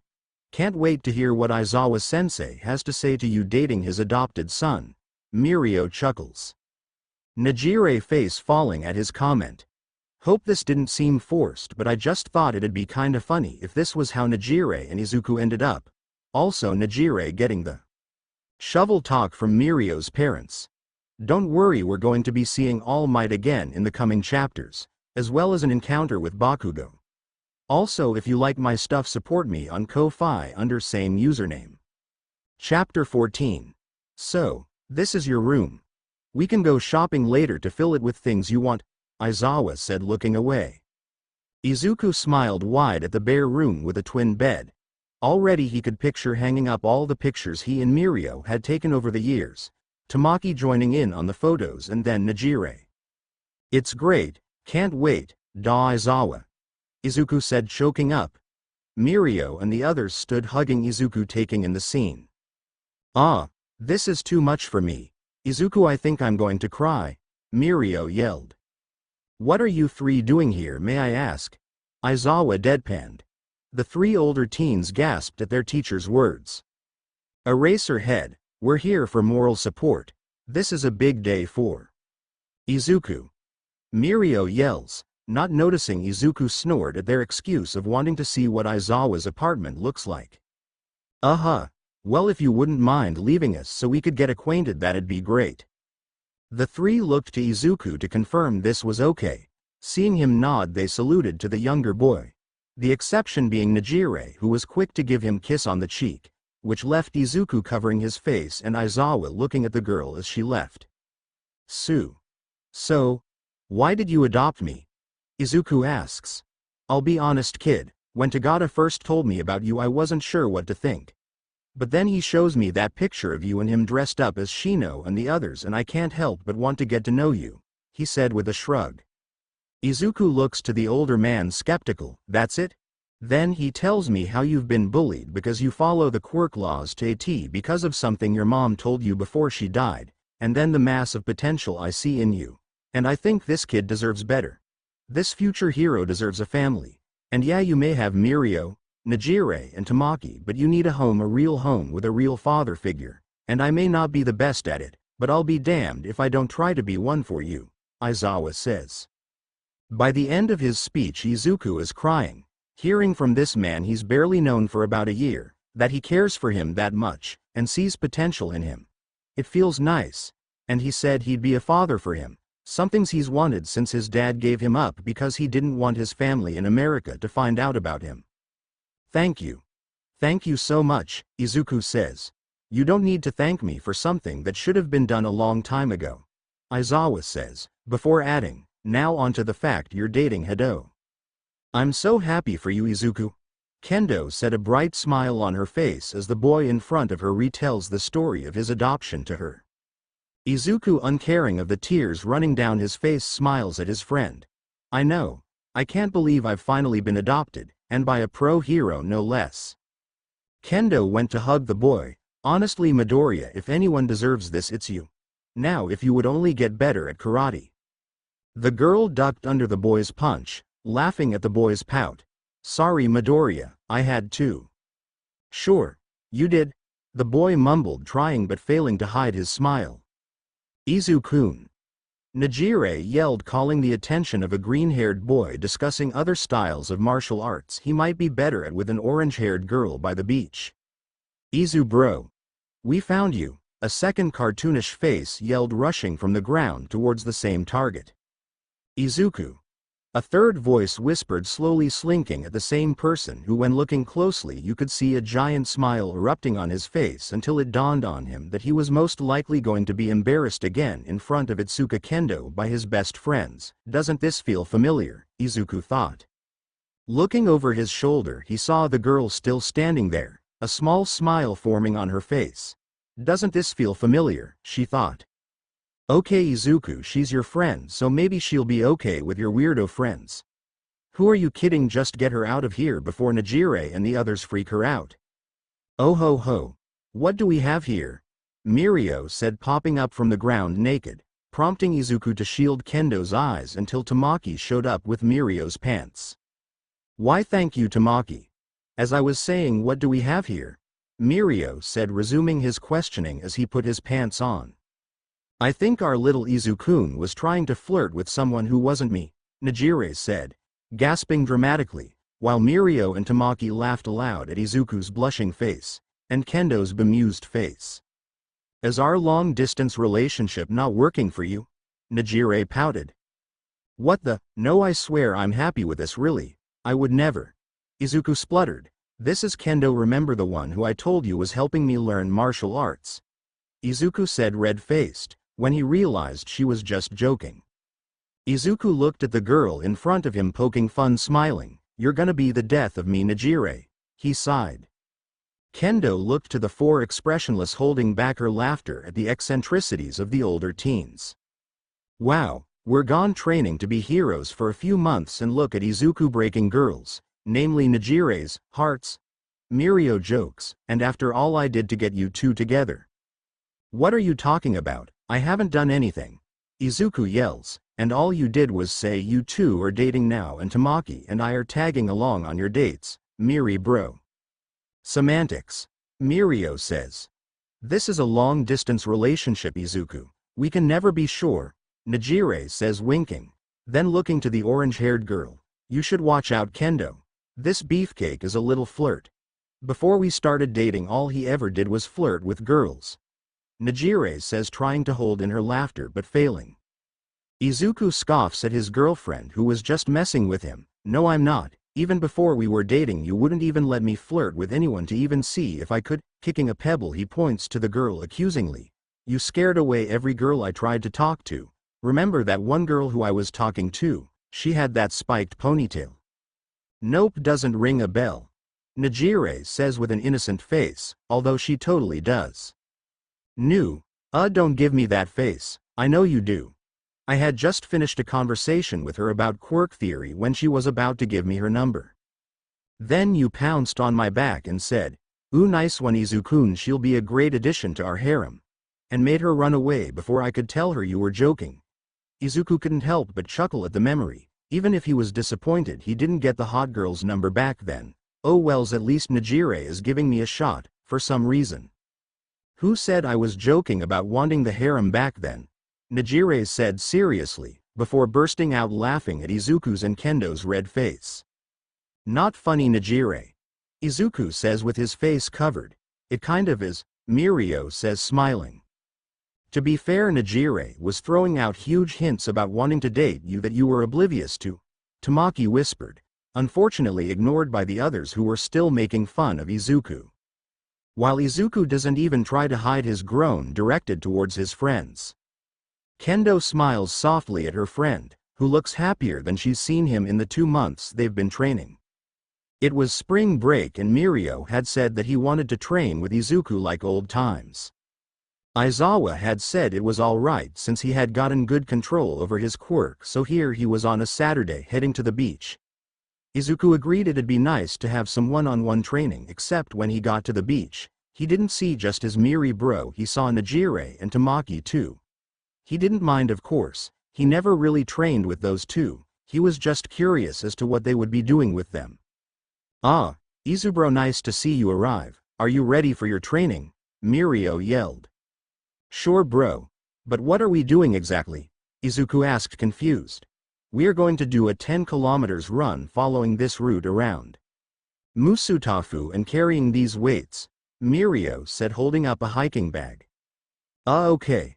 But why are there only 2 bags of weights and 4 of us? Mirio looked to the side, before looking to Izuku guiltily. Well, I kinda forgot your backpack. Izuku's sweat dropped. Looks like this run was gonna be a breeze.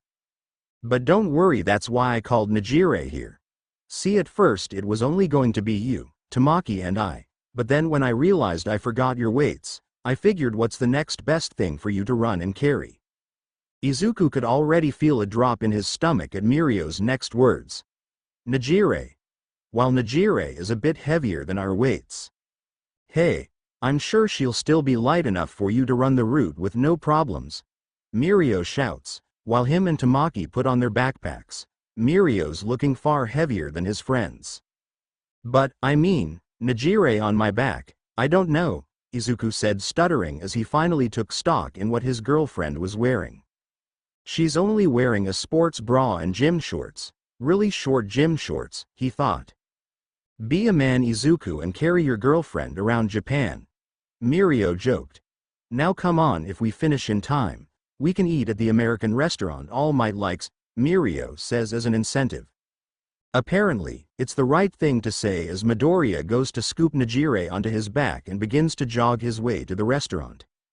The last thing they see before he disappears is Nejire sending them a thumbs up. I knew that would work, Mirio says, smiling. Should we run after him? Tamaki asks. Nah, I already ordered a taxi. Don't worry, All Might, as I said, will be showing up soon, as well as Bakugo. People probably miss him. I just wanted to get Izuku and his friendship with the soon-to-be Big Three solid to the point. When he gets to UA, you can imagine how protective they will be over their little cinnamon roll. Few more chapters, I swear. Dadzawa and confrontations. Aizawa was new at being a dad, so he wasn't sure how to react to certain things. He knew a few ground rules, like not letting the older girl his adopted son is dating go into his room with the door closed or letting him stay out past a certain time. He still hasn't figured out a good curfew for Midoriya, but he's working on it. This is where his dilemma lies. It's nothing big, it's just, he constantly sees Midoriya go out without a jacket or a sweater, wearing the bare minimum. He's unsure if maybe he needs to buy the kid more clothes because he doesn't want to ruin them or something, but he's certain in this weather the kid must be freezing. He's tried approaching him, but all he gets is an, "I'm fine." Probably doesn't want to seem like a burden, he thinks. Soon Aizawa will learn it's quite the opposite. It was extra windy today and 3 of 4 teens were especially caught. The odd one out being a freckled-faced green-haired boy, who was currently being squished in a group hug for his body warmth.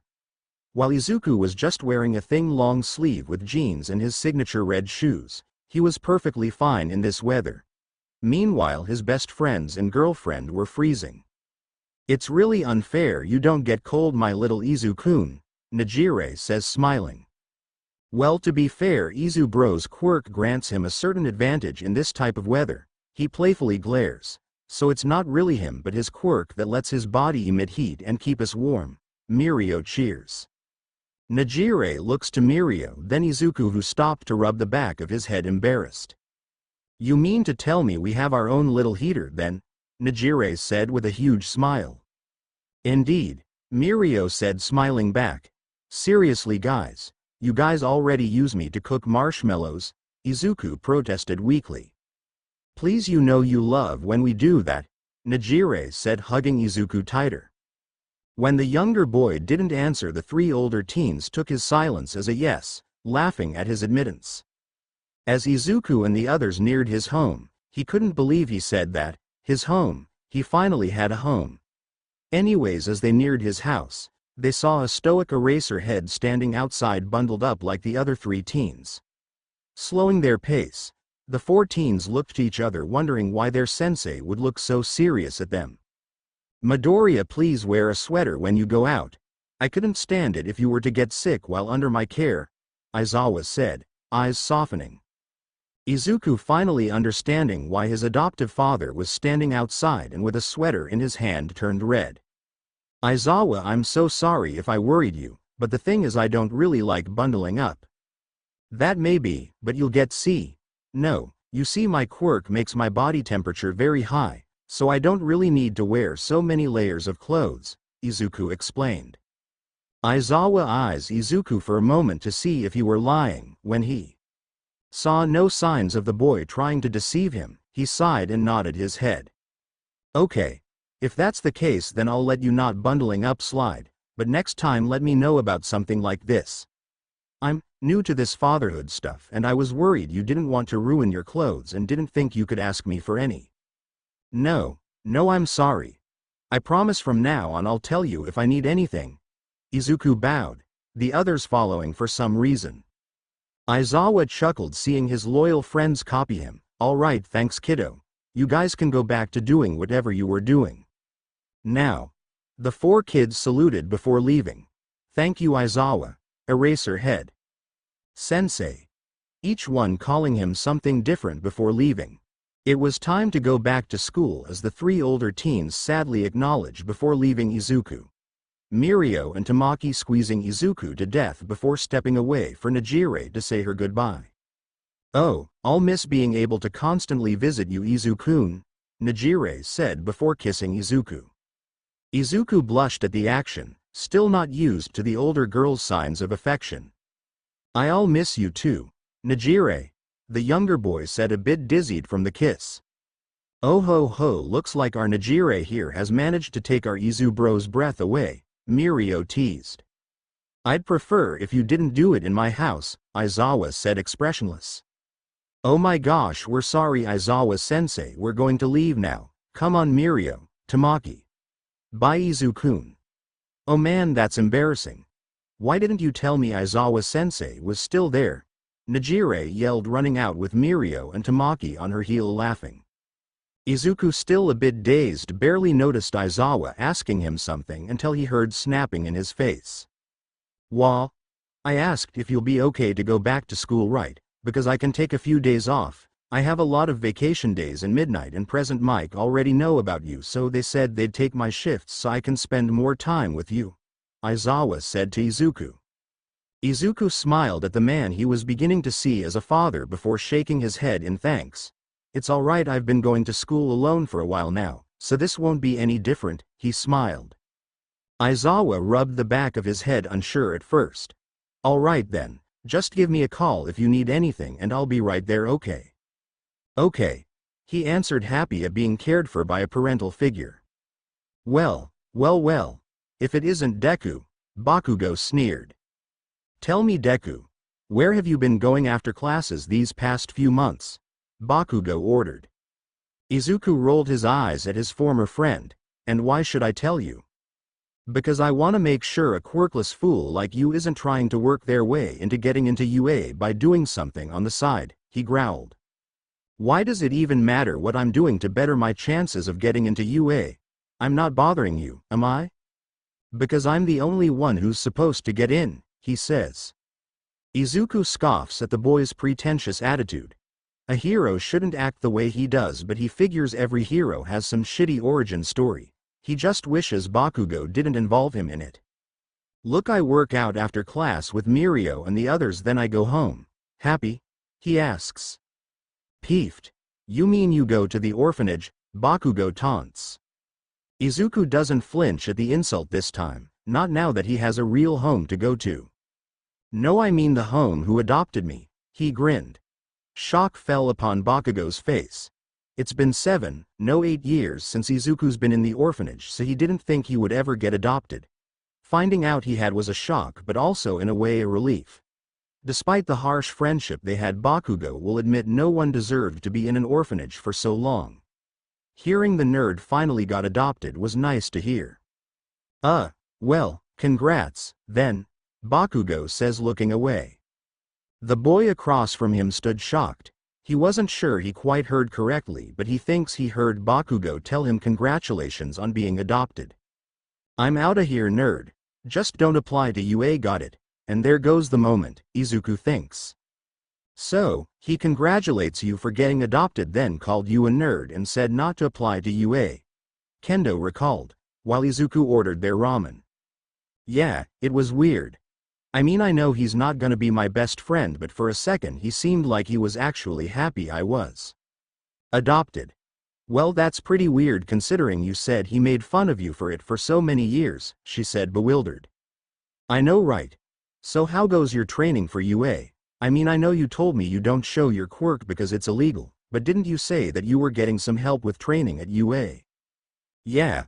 I mean, I'm nowhere near Mirio's level, but I've learned how to control my quirk a lot better than I used to," he said happily. "That's great to hear. Now you just need to improve on your martial arts," Kendo said with a laugh as the boy pouted. Yeah. Whatever, you better watch it. Sooner or later I'm gonna be surpassing the master," he chuckled. "Yeah, I'll be waiting for the day that happens happily," Kendo smiled. "I believe he would be your best bet as your successor, Toshinori. A dog, mouse, bear said. A skinny blonde man hums as he looks at a picture of a Tin boy. "Actually, there's someone else who would be a good candidate too," he says, his mind going back to the meeting of the green-haired teen. I just need to meet him again to verify it, he says, once describing the boy. Well, what do you know, that can easily be arranged, Nezu says. Ah, I can't turn it off, Izuku yells as fire shoots out of his mouth. Calm down, Izu bro. Mirio yells, chasing after his little bro naked when he begins to phase through the ground. Nejire, maybe you should use wave on Izuku to make the fire surrounding us die down, Tamaki whispered from his corner. Ooh, good idea, Tamaki. Nejire said, fist pumping the air. Ring wave. Nejire yells, blasting a wave towards Izuku and Mirio, extinguishing the fire surrounding them while also crashing the two boys into UAS gym wall. Ooh, I think I overdid it, she cringed. We're okay, Izuku groaned. Mirio putting a thumbs up alongside the younger boy. These are my two options for a successor for OFA.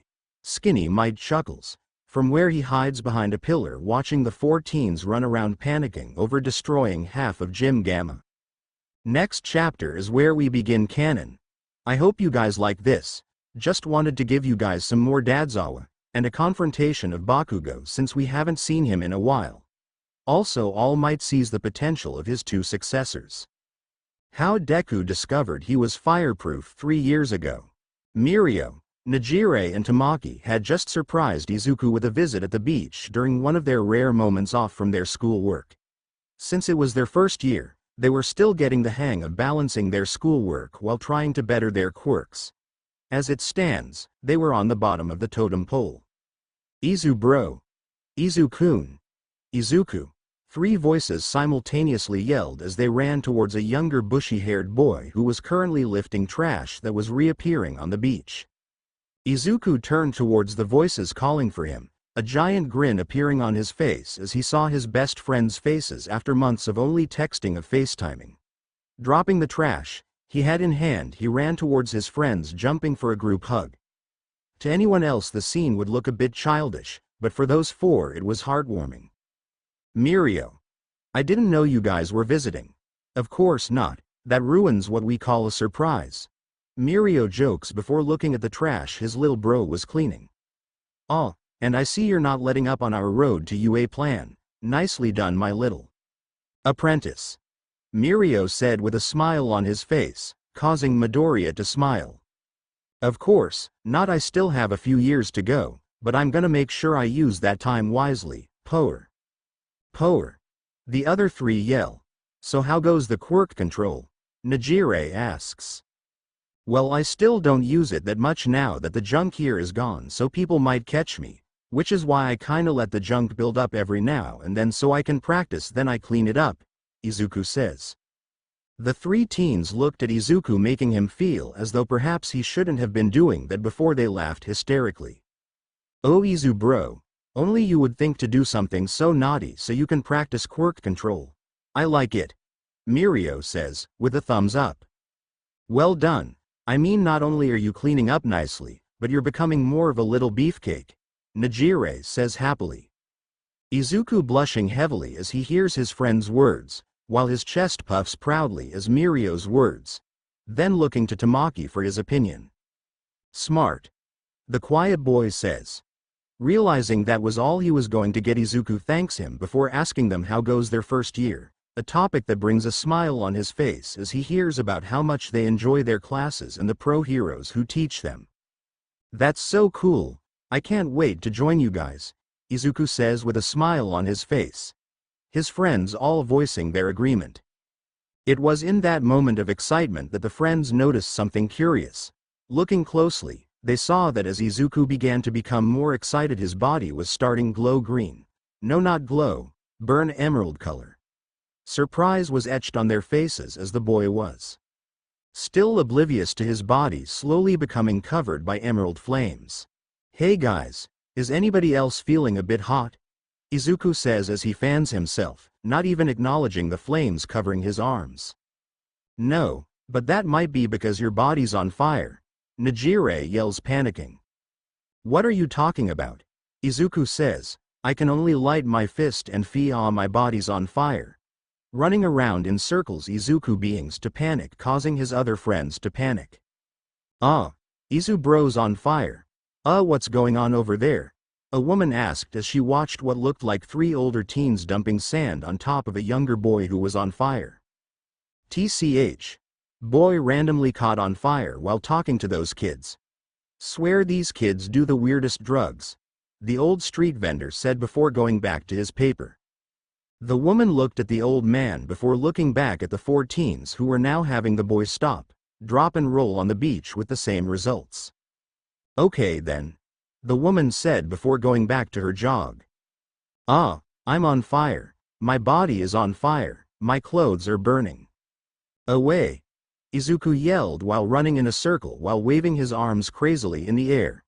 Nejire and Mirio still chasing after him, trying to calm him down. Izu bro, stop, drop and roll, throw sand on him. Isn't he fireproof? Tamaki whispered from where he stands on the side. Izuku yelled before rolling back and forth on the sand while Nejire and Mirio threw buckets of sand on top of Izuku so he'll stop being on fire. Where did the sand buckets come from, Mirio? I don't know, I thought you knew, Mirio says to Nejire. Shrugging their shoulders, they continue to throw buckets of sand on the younger boy who is still on fire, only stopping when Mirio gets the bright idea to toss him in the ocean, which extinguishes him. 20 minutes later. We never speak of this again, Izuku says, drenched with sand sticking to him. After he came out of the water and had calmed down, he realized that the fire never actually harmed him, and he was never in any real danger. Oh, but Izu-kun, we shall bring this up whenever we get the chance, Nejire says, pulling his cheek while also wiping off the sand in his hair. Yeah, can't believe you didn't remember you were fireproof. Your quirk is pyrokinesis. You can light your face on fire like Endeavor. Mirio laughed, patting his half-burnt shirt to make sure it was no longer on fire. Tamaki looked at the 3 teens, shaking his head. No one ever listens to reason, he reasoned. It's not my fault. This is a new development, I've never lit my whole body on fire, so it was new and shocking, he pouted. Don't worry, Izu-kun, we'll be here every step of the way through your awkward phases of learning your quirk, Nejire said with a Cheshire grin. Don't put it that way, Izuku yells while blushing. Present. Babe, do the thing. Do the thing, Nejire said, jumping up and down. Do I have to? Izuku whined. Nejire pouted at the boy for a mere 2 seconds before Izuku looked away, unable to resist his girlfriend's pout. Grumbling, the boy walked away a few steps so he could better prepare himself, then giving a thumbs up to his friends repeated the phrase he and the others had gotten off from an old comic book. Flame on. His entire body then getting covered in a layer of emerald flames. So cool. The 3 older teens yelled, before pulling out sticks with marshmallows on the end of them and shoving them towards the younger boy, ignoring the roll of his eyes and the twitch of his lips. You have a nerdy son. You realize that, right, Shota? Midnight said as she looked around the apartment at all the pictures he had of Izuku dressed up as heroes with Mirio and Tamaki, and eventually Mirio, Tamaki and his now girlfriend Nejire. Shut up, he's amazing and you know it, Aizawa said as he hid a small grin behind his scarf, remembering how secretive he and the others acted while sneaking out with their costumes. So, who's the little listener dressing up as this year? Hizashi said as he walked out from the kitchen of Shota's kitchen. Can't say.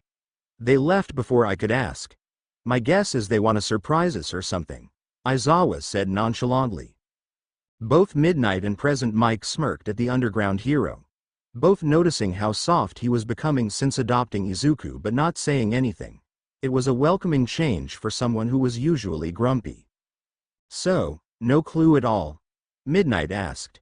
Nope. Maybe they're being so secretive because they're dressing as us, Present Mike said. Yes, that's exactly it. Izuku is going to be Aizawa, Nejire will be me, Mirio All Might, and Tamaki will be you, Midnight drawled. That sounds kinda accurate, Aizawa answered. Then thinking changed his mind, since Mirio was already All Might and remembering the boys' talk about how they never repeat costumes. At Tay photo op. Wow Najire, that whip looks really authentic. Where did you find such a good replica of Midnight's whip? Izuku asked, awed at the prop. Oh, but it's not a prop, my little Izuku. Najire purred, enjoying how her boyfriend's face was turning extremely red. It's not? Nope. So, you better be a good boy or else crack asterisk, Najire says as she cracks Midnight's whip, laughing while she does it, enjoying how Izuku hops into Mirio's arms, slightly frightened and unknown to her, slightly aroused. Oh ho ho, perhaps we should have chosen Najire to dress up as someone else for this photo op, Mirio says while cradling his Izu bro, also blushing. I second that, Tamaki says while facing away. Oh, come on guys, you know I was joking, Najire shouts. Well, you certainly act like Midnight, Izuku mumbled, fixing his capture gear, while watching Mirio fix his speakers around his neck and Tamaki adjust his cloak. PSH, you know you like it, Najire lightly laughs, taking his blush as a yes. Yeah. Let's just get this photo done so we can get you out of that costume, Izuku says, realizing how that sounded, quickly trying to backtrack. Wait, I do. Oh Izuku, that doesn't sound like something a good boy would do, Najire says as she cracks her whip at him. Why are you like this?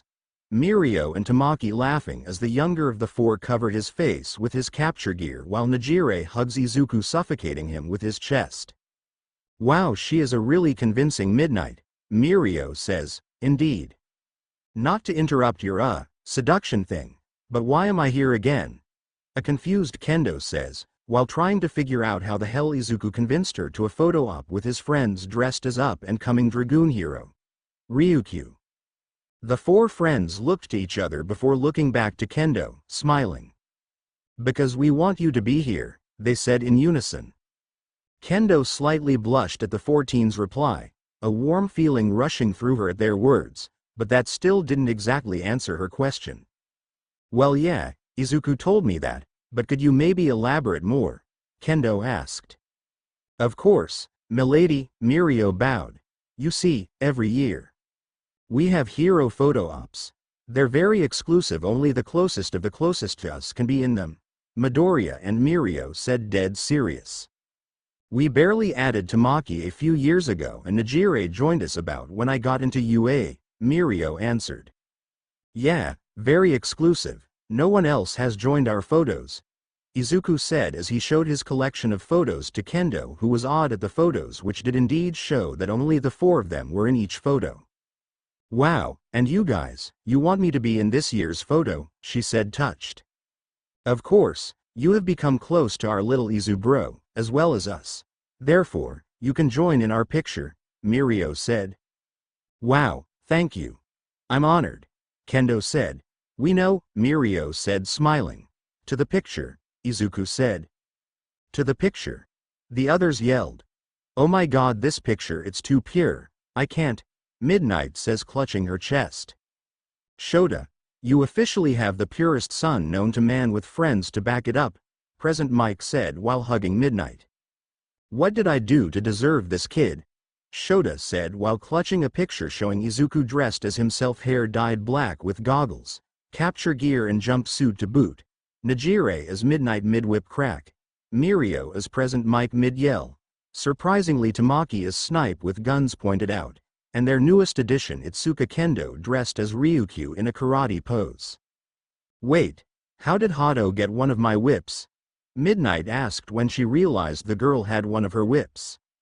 I don't know, but I heard from Mirio and Tamaki they haven't seen Izuku and Najire since they left the photo op, Present Mike said with a grin. What's so bad about that? Midnight asked Shota. He ground his teeth as he opened his mouth to answer. They left in their costumes, whip and all. Midnight didn't even try to hold back her cackling. Wow, this kid is truly the purest of the purest. Kinda jealous of you, Aizawa. All Might says, slightly wishing he had a picture like this. I knew you would be, that's why I asked Mirio and Izuku for this, Aizawa said, shoving a picture at the #1 hero before walking off. Before Toshinori could say thank you, the man was already gone, leaving him with possibly the best picture he's ever seen. Peeved. These kids. Gotta say kid does a pretty good Endeavor impression and other one has my hair down to a T. Shaking his head at the two youngsters' weird hobby, the hero puts the picture in his wallet where hopefully no one will find out he has it. I really need to choose who will be my successor, but damn are these two kids so freaking pure. Oi stupid Deku. Izuku turned his head just in time to see a fist coming at his face. If not for his martial art training, he's sure he would have been heading home with a black eye. Instead he was able to catch his old friend's arm and flip him over his shoulder, a loud thud hitting the ground, and the boy below him losing his breath. Yes Bakugo, Izuku says as he wipes his hands. Gritting his teeth, the blonde boy gasps for air, slowly getting on his knees to face the stupid Deku in front of him. Deciding it would probably be better to swallow any insult he had to better avoid getting flipped again, he went straight to the point of why he called for his useless friend's attention. What's going on with you? Midoriya looked at the other boy curiously. Never in all his time that he has known Bakugo has the explosion user ever asked him that. Usually words which came from Bakugo to Midoriya would range in the, "You're a useless Deku, ha you're an orphan, dumb Deku, go die." Today must be an anomaly. What do you mean? Bakugo rolled his eyes. Of course he wouldn't get an answer right off the bat. He tortured his ex-best friend his entire life, then out of blue asks him a totally innocent question, albeit a bit hostile. I mean, why the hell have you been cleaning up Dagoba Beach? Why are you running around Japan with that weird talkative girl on your back, and how did you have such a huge growth spurt, stupid Deku? He growled. There's the Bakugo I know and don't love.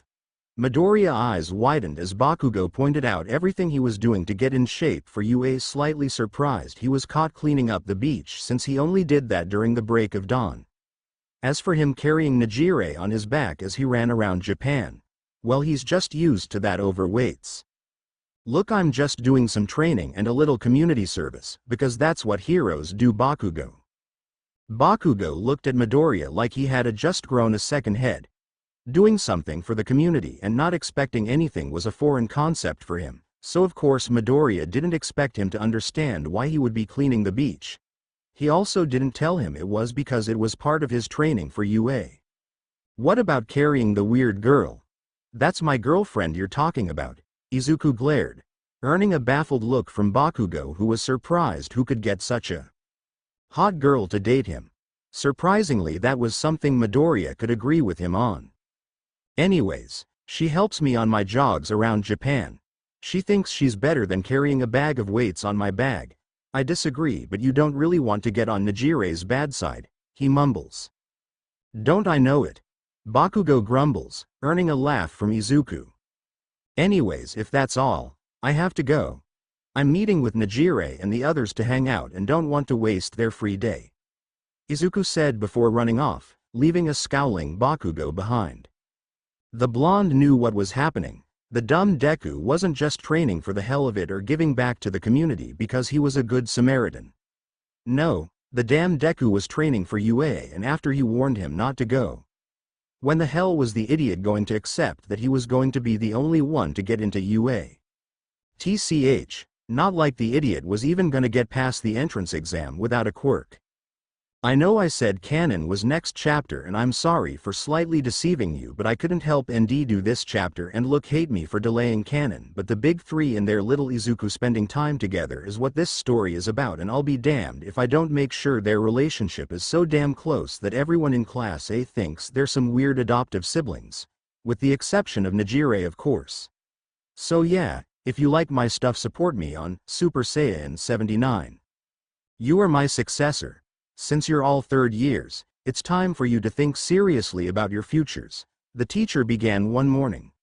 I'd pass out handouts for your future plans, but, he grabbed the stack of papers on his desk, and with a flourish, tossed them up into the air. I know you're all pretty much planning to go into the hero course, right? The classroom erupted into noise, with kids showing of their quirks. Izuku, on the other hand, simply ignored those around him to continue right in his hero analysis for the future book. Yes, you all have wonderful quirks, the teacher drawled, but you all know using them at school is against the rules. Hey, Teach, Bakugo called, cutting through the noise. Don't lump me in the same group as these extras. I'm not gonna be stuck at the bottom of the barrel with the rest of these rejects. The room once more exploded into sound. This time, however, it was with his classmates yelling at the blonde for being rude.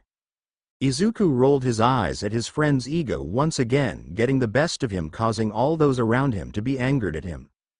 You should all shut up like the extras you are. Bakugo shouted back, taking pleasure in the way his peers got even more riled up. Ah, the teacher drawled, everybody stopping their yelling to give him their attention. The man was looking at one of the pieces of paper now scattered on his desk. It seems that you want to go to. You. Hi. Yes, Bakugo. He wants to go to that national school. It was in the top 0.2% of high schools this year. They barely accept less than half of those who apply. Exactly. Bakugo shouted, putting a stop to the chatter. That's why you guys are just a bunch of extras. He pushed himself into the air after jumping off from the back of his chair, landing on the desk to tower above the rest of the class. I aced the mock exam. I'm the only one at this school that could possibly get into UA. I'll surpass All Might and become the top hero. My name will be the highest on the list of top earners. Bakugo cried with passion, steadily getting louder and using explosive movements to match his tone. He's gotten way more dramatic. Izuku couldn't help but grimace at his former friend. While he did have a powerful quirk, he didn't have the attitude of a hero. No hero would insult others whose dreams were also being a hero. Yes, Izuku would agree that some of his classmates weren't exactly suited for hero work, but to outright crush their dreams wasn't something a hero did. If he truly wants to be like All Might, then he needs to get off his high horse and start acting like a hero, starting with an attitude adjustment. The teacher, used to his students' antics, spent a moment shuffling through some other papers before something caught his eye.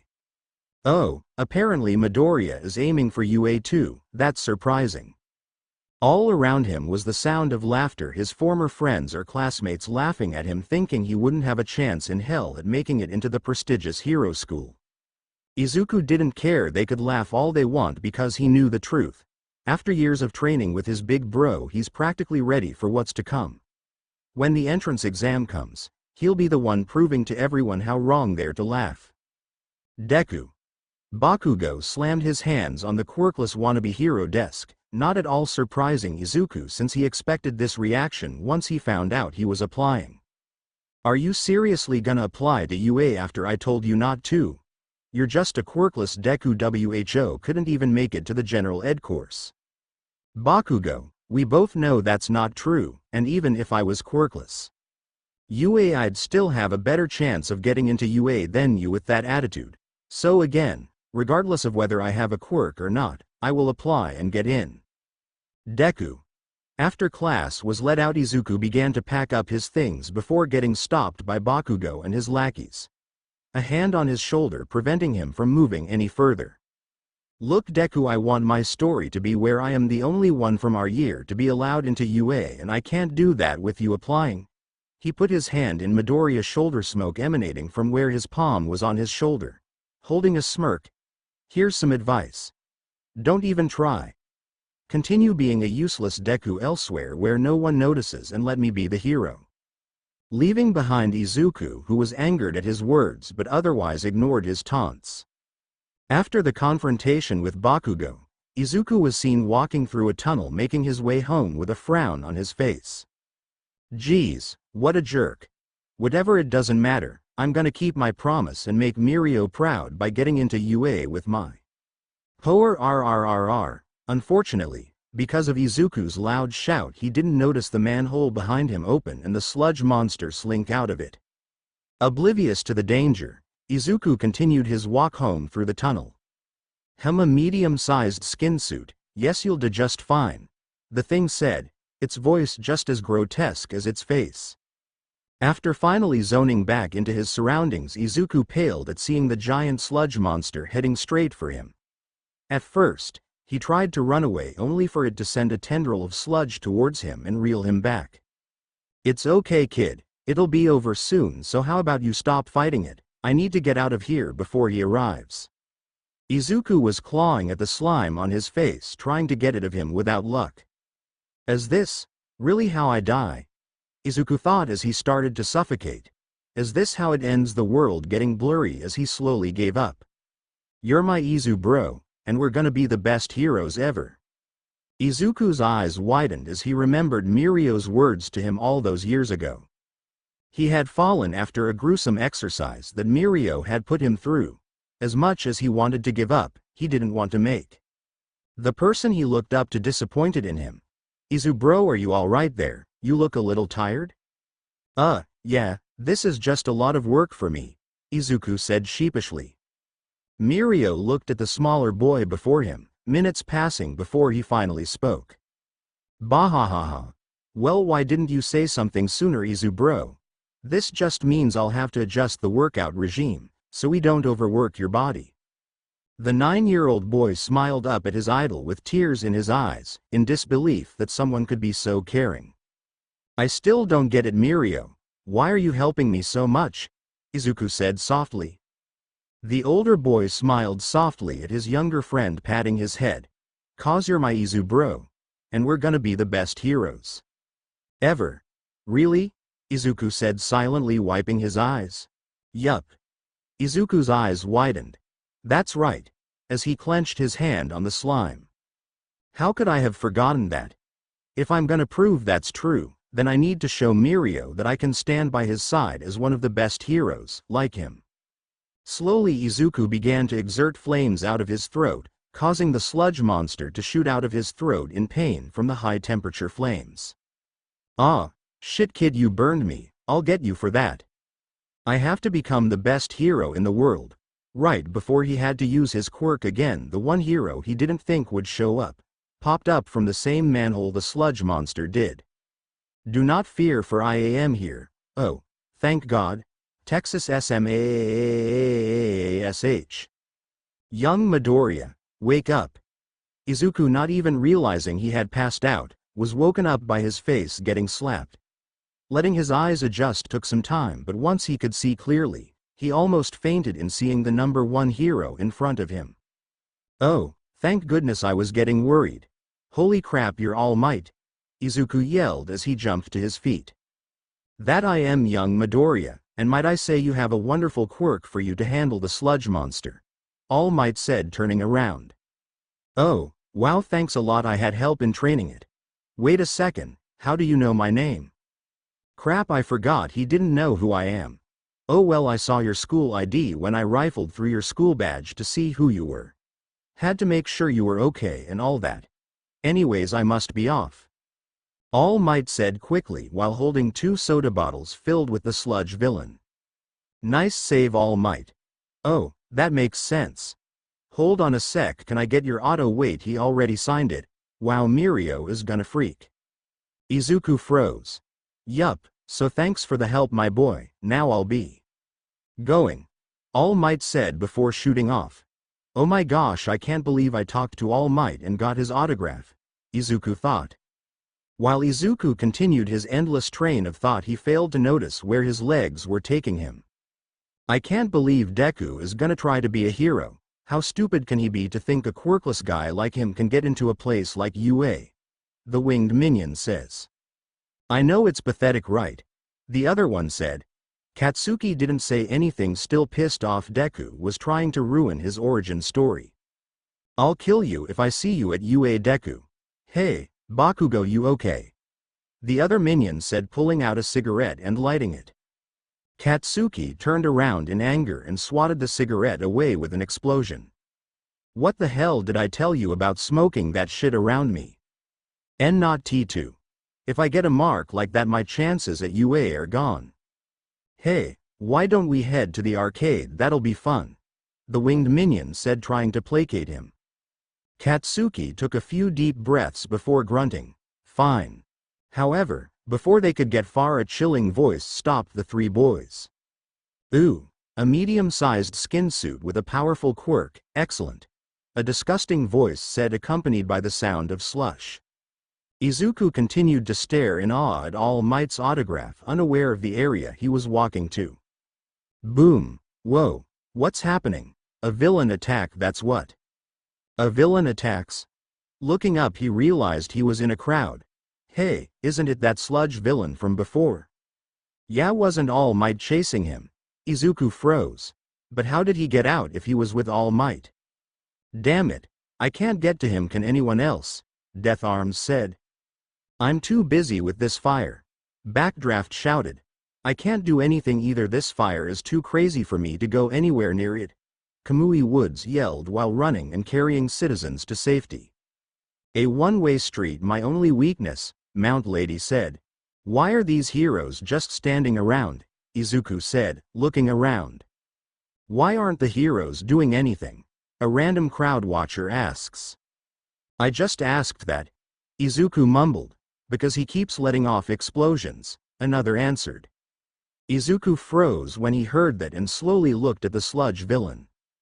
The hostage he has is letting explosions off and setting everything on fire.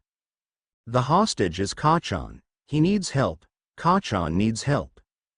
Kid. Stop. Get back here. Death Arms yelled to the green messy-haired boy as he ran past the brigade towards Katsuki. Wait, what? Izuku's eyes widened when he realized what was happening. Why am I running? He thought. I can't stop. I can't stop my legs, Izuku thought. Immediately cursing whatever was causing him to do this. How could I have let those bottles slip from my pants? If only I was faster, All Might growled.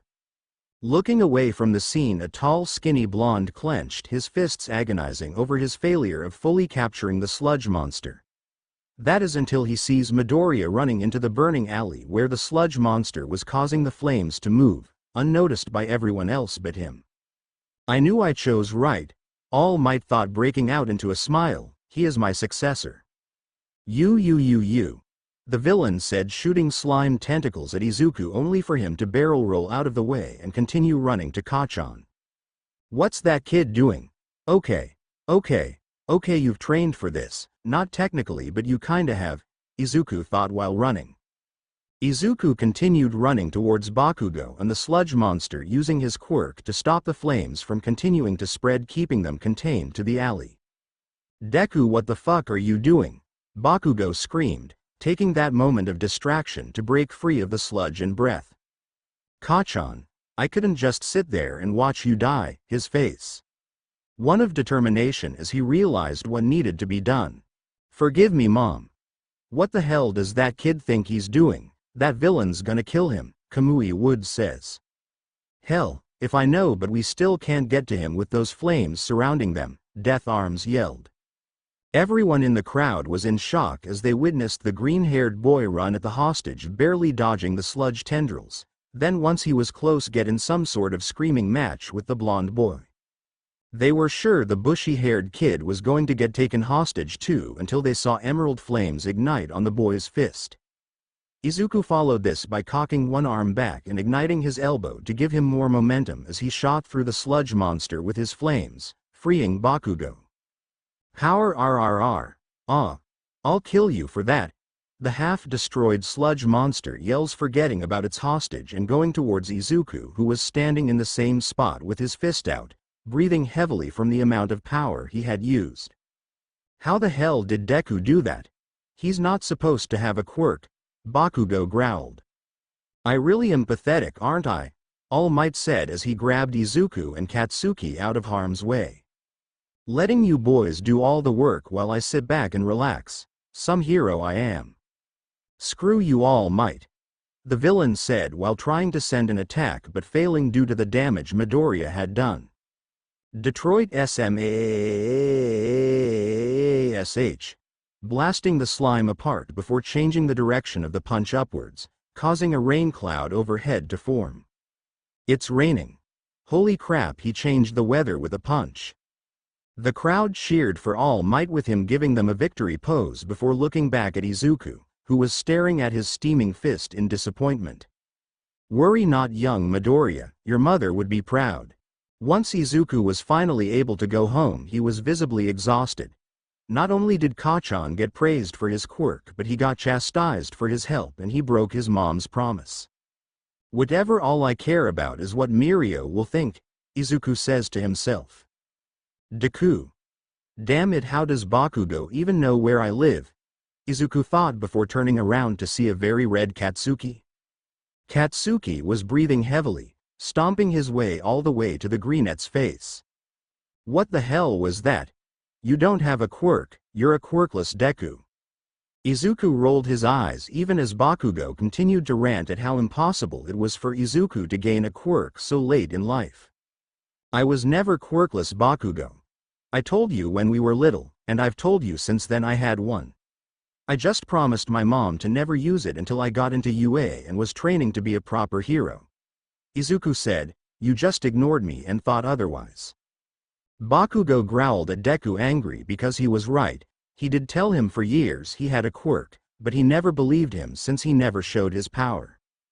TCH, whatever, you're still a Deku, and I'm gonna be the #1 hero, got it? Izuku's sweat dropped before turning and going to walk home. Whatever, not like that was a real threat. I am here, All Might said as he slid into Midoriya way. All Might, what are you doing here? Izuku shouted, shocked to see his hero again so soon. Bekau blared. Oh my god, are you alright? Wait, you're not All Might, you're Mr. Yagi, Izuku yelled. Actually, I'm both. All Might is my hero persona and Toshinori Yagi my civilian persona. This reason I'm like this is because of an injury that occurred 5 years ago. 5 years ago? Was that the toxic chainsaw fight? Nah, guy couldn't touch me even if he tried. No, this was something else. Due to THT I can only hold my form for 3 hours a day. All Might explained. Izuku was horrified from this information but kept it hidden, not wanting to worry the symbol of peace. While I'm honored, you're telling me Mr. Yagi, I have to ask why? Izuku asked, confused. All Might nodded, glad to be back on track of his originally mission for meeting the boy. Tell me, young Midoriya, when you ran to save that boy, your legs, they moved on their own, didn't they? Izuku tapped his chin, trying to remember the feeling, a rush of how fast he was running yet not being able to stop himself coming back.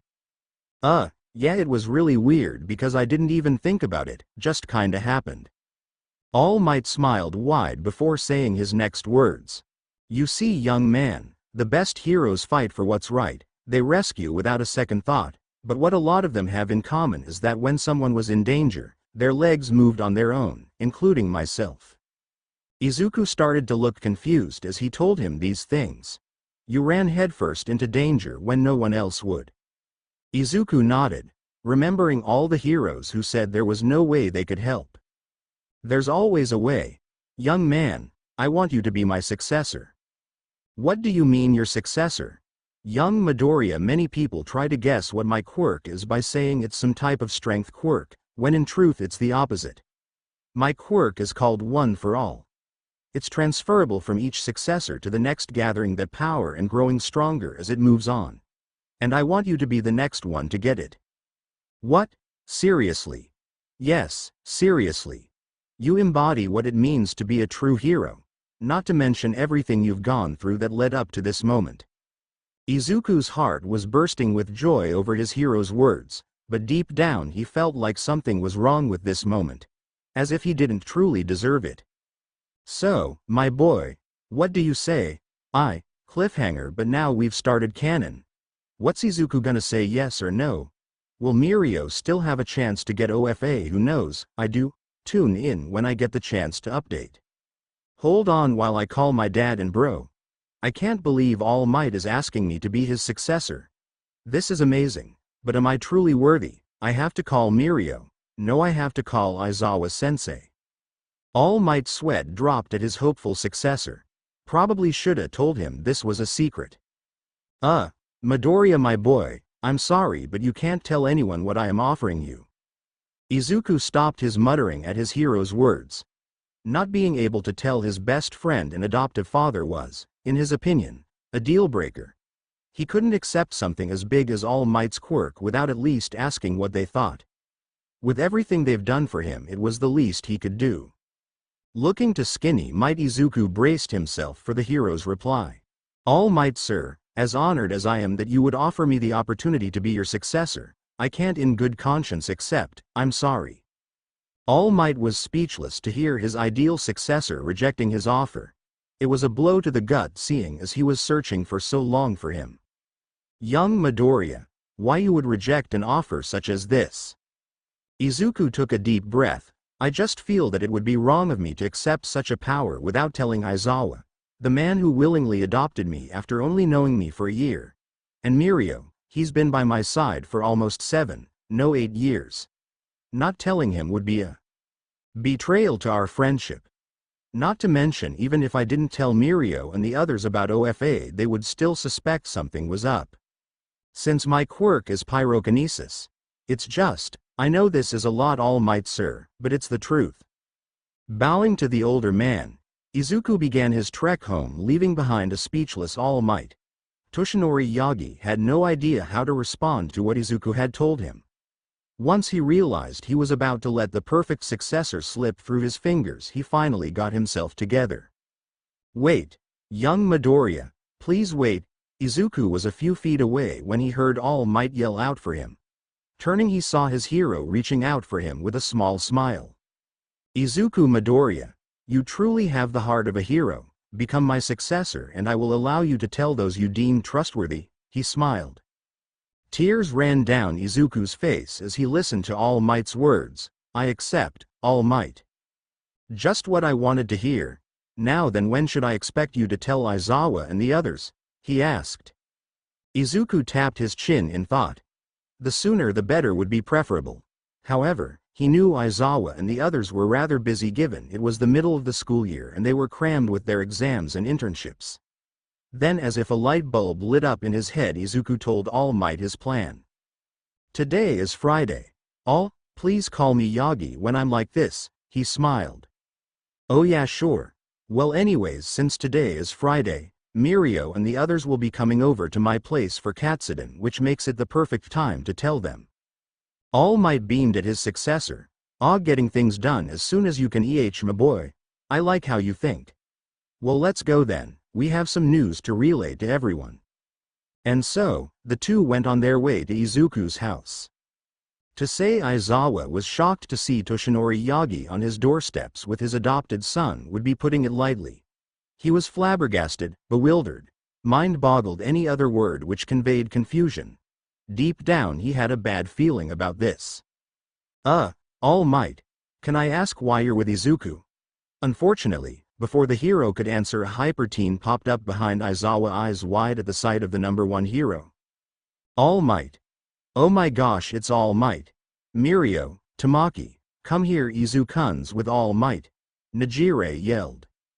Izuku's lip twitched at his girlfriend's tactfulness. Oh ho ho look at our little Izu bro making friends with the #1 hero of Japan. What an honor to be in your presence sir. Mirio said popping up from the ground. Bahahaha. Thank you. All Might bellowed in surprise at a boy appearing from the ground.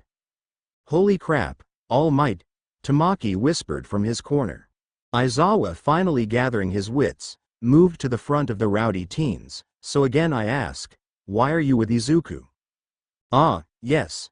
Well take it away Midoriya. Izuku stared at his new mentor in betrayal. Traitor. He mumbled. Well dad, first food. Rolling his eyes at his son's blatant change of subject before bringing the food out.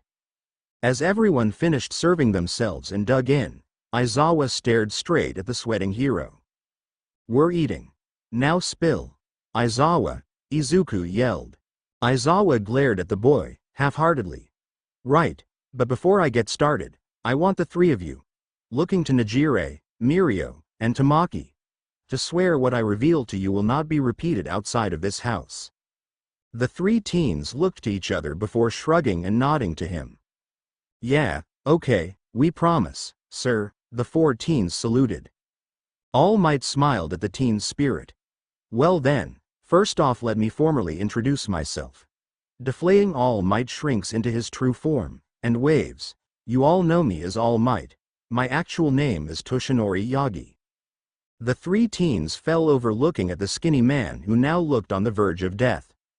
What happened to All Might, imposter? Run Izuku, we'll protect you, enough. Shota yelled, turning to two teens huddled on top of Izuku, who was trying his best not to topple over, and Mirio in front of him with his arms in an X formation. Yagi, explain. Sighing, he goes through the story of All for One in the fight which occurred 5 years ago, giving him the stomach injury. Wait, so you can only go out for 3 hours a day to perform heroic duties? Najire shouted. You have a transferable quirk that has been passed down through 7 people, Mirio yells. You were quirkless. Tamaki whispered. Indeed, and because of all this I have been looking for a successor for the past year. All Might reveals, someone who can take my place once my power is gone. The 3 teens' eyes widened as they slowly put 2 and 2 together, looking at Izuku. And what exactly do you want with my son? Shota said emotionlessly. Izuku's heartwarming at Aizawa regarding him as his son. And here was the hard part, he thought.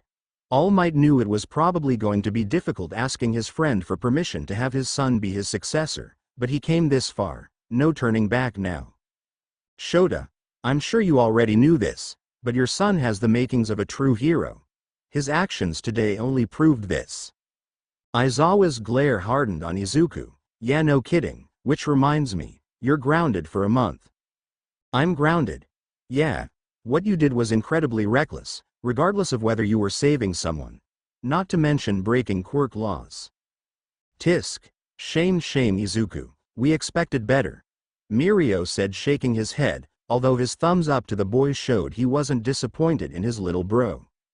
Izuku simply nodded, not wanting to get in even more trouble, letting All Might continue what he was saying. All Might coughed into his hand before continuing. Yes, as I was saying, Izuku was incredibly courageous, and it was his actions that gave me the final push to choose him as my successor. Shota, I want to pass down OFA to Izuku. Aizawa ran a hand down his face, unsure of what to say. While he knew Izuku had already probably accepted, he was still a bit on edge of whether it was safe for him to do so. You said his actions today was the push for you to choose him as your successor. Does that mean there was someone else who you had in mind or something which was stopping you? Aizawa asked, hoping to change the subject. All Might chuckled, not expecting this question. Well, actually yes. There was one other person I had in mind, by recommendation of my old sidekick. However, Izuku was my choice. Who was it?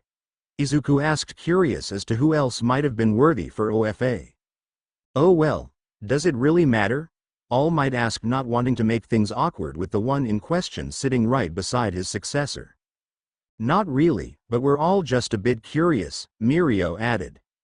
Yeah. Who else was good enough to be a candidate? They had to be really strong and brave and have a heart of a hero like my Izuku-kun if they were even considered, right? Well, yes. Look, just answer the question, otherwise these 3 will continue to bug you, Aizawa said. If you really want to know, then they're right beside you, Izuku. All Might smiled.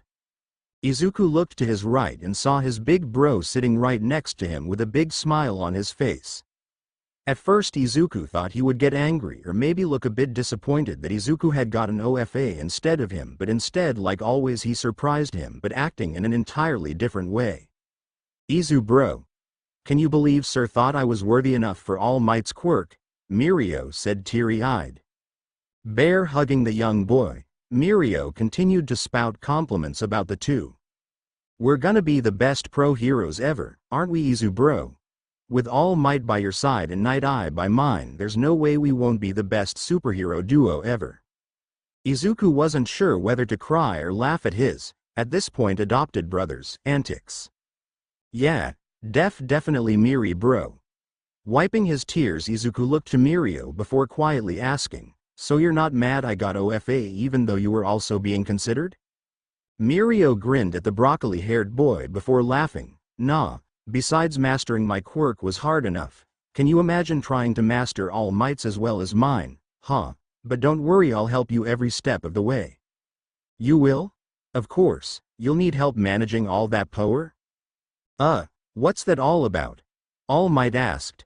Aizawa sighed, honestly, I don't even know. They've been doing that since I've met them. All Might turned to the teens for answers. Oh yeah, Mirio says that before every attack he does, so does Izukun. It's like how you say smash, they say power. Najire answered, smiling fondly at the two boys wrestling. Indeed, if I didn't know any better, I'd say it powers up their moves, Tamaki whispered from his corner. So, I assume you're alright with Izuku accepting my power? Not like I can stop the kid now. Aizawa drawled. But I swear if that kid comes home not looking how he does now you'll pay for it, he growled. Yeah, got it. UA, so how do we do this, All Might? Well, my boy, One for All needs a proper vessel before it can be used, otherwise your limbs will explode. What? All Might hurried to backtrack, not wanting Izuku to back out of being his successor.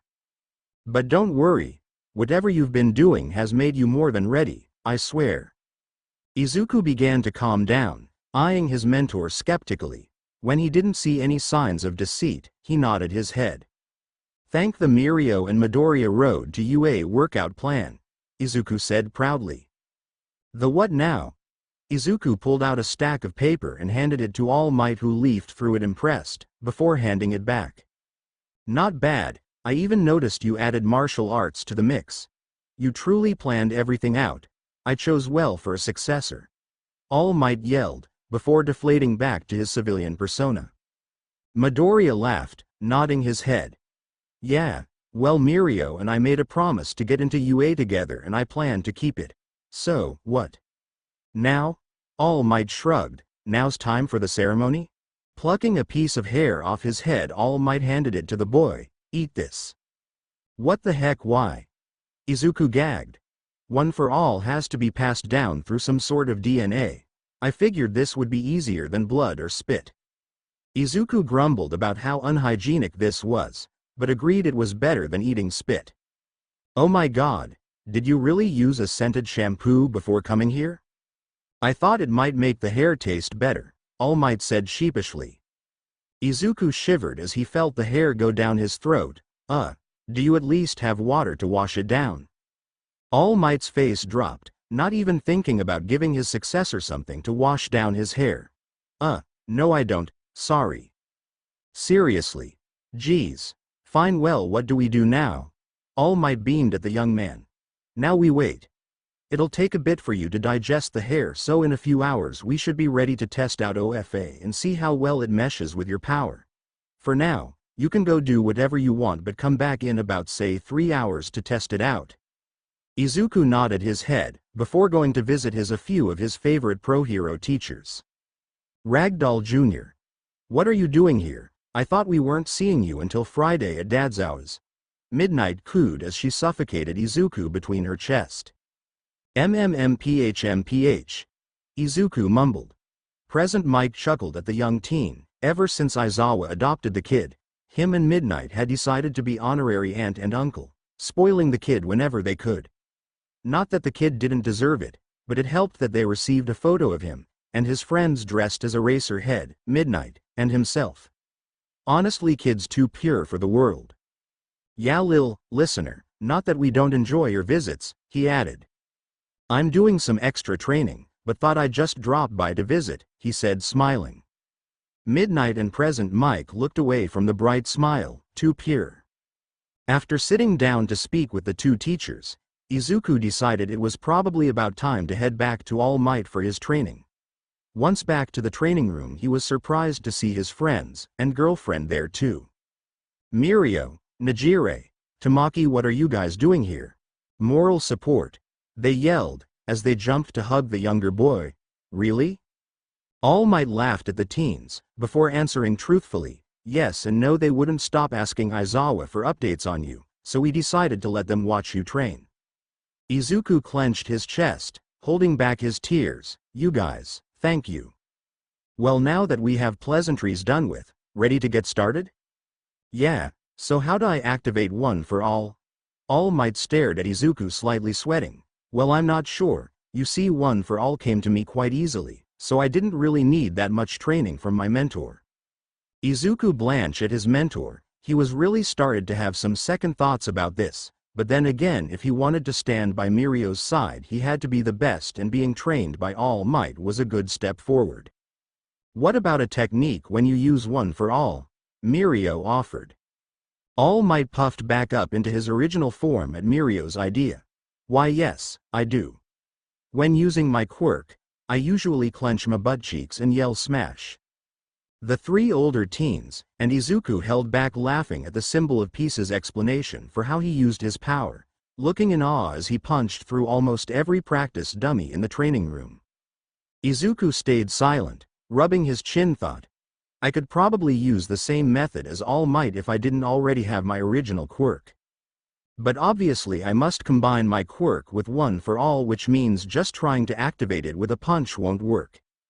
If I can activate my quirk from any part of my body, then shouldn't it be the same for one for all? All Might said one for all was a strength enhancement quirk, so does that mean it could enhance my flames? What if instead of trying to punch I try to? Does he do that a lot? All Might asked, watching as his successor continued to unravel how the best way to activate one for all. Oh yeah, all the time. You won't believe how many times we've been kicked out of places because of his little mumbling habit. Nejire said with a fond look on her face. Yup. My little Izu bro loves to overanalyze things. Mirio laughed. I got it, Izuku yelled. Within moments of him announcing it, Izuku shut his eyes and took a deep breath, slowly taking a step back, his eyebrows furrowing as he began to summon one for all. Flame on, peeved. Is that really how he activates his flames? All Might choked. Only when he's going full flame, Mirio said sheepishly. It took a few minutes for the others to finally notice anything, and even before that they thought it was just a fluke given that his flames were the same color as the lightning arcs emitting off his body. But when their little green bean opened his eyes, that's when they noticed it. Green lightning was surrounding his body, mixing in with his emerald flames, which were burning darker than usual. He did it! Mirio shouted. Attaboy! All Might shouted. That's my Izu-kun! Nejire cheered. Yay! Tamaki mumbled. Smiling at his family cheering him on, he took a deep breath, feeling the power of one for all rushing through his veins.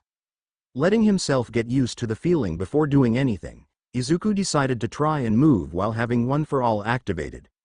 Albeit a bit painful at first, he continued to move until it felt natural, stopping at a certain point. Power. The four other occupants stared in surprise at the amount of power that had been released. The blast that he had shot was powerful enough to melt several cement blocks. Izuku stared in awe at the amount of power he had just used, his mind going crazy with the possibilities he could use of his pyrokinesis. If that was how enhanced his flames were with OFA, Izuku can't wait to see what he can do with the telekinesis portion of his quirk. As it turns out though, the adrenaline rush he felt from having achieved this was the only thing stopping Izuku from feeling his destroyed arm. Whoa! Did you see that, Tamaki? Izu-kun just destroyed those cement blocks. 1 second they were there, the next poof they were gone. Nejire shouted. Yes, I did. I was right next to you, he whispered. Amazing, you practically mastered one for all in a day. All Might shouted. Izuku held back tears at his mentor's words, as well as the backlash of pain he was feeling. At least my arm didn't explode. Really, that's awesome. He croaked, but All Might, I think I might have overdone it, Izuku said before passing out. Immediately the three teens ran to their friend panicking, All Might more so than them because of Aizawa's words. Oh god, I'm going to die, he's going to kill me, hurry Mirio, get Izuku to recovery girl before Aizawa finds us. Roger that, All Might sensei. Immediately Mirio picked up Izuku and began running to the nurse's office with Nejire and Tamaki on his heels. All Might went to follow, but not before running into Aizawa. All Might, you want to tell me why I just saw my son passed out in Mirio's arms with his arm a complete mess, he growled. Oh wow, well, showed a funny story. Well, not exactly funny, but, look Izuku. For once Aizawa will admit in being a complete fool and falling for All Might's words. When hearing that Izuku might have been behind him, he turned around only to see no one there, and turning back around and seeing the hero gone, he only got angrier at the number one hero that day. Well my boy, If I were to guess what happened, I'd say your output of OFA was too high. Izuku stared at All Might confused. He thought he handled the power quite well, but then looking at his bandaged arm he seconds guess himself. What I mean is while you were using 100%, your body right now can only use around 3%. Quite a feat all things considered. For now, I suggest you practice working with that output amount, so you don't end up in the infirmary again and I don't end up in trouble with Aizawa, he chuckled. Izuku understood better now. He might have made his body a proper vessel, but he still needed better training. Okay, All Might, I understand, he said grinning. I know you do, and so long as you continue the Mirio and Midoriya road to UA plan you'll be more than ready for the entrance exams in a few months. A week later. Power. Izuku grit his teeth as he let loose another stream of fire towards his opponent with a small percentage of 1 for all infused.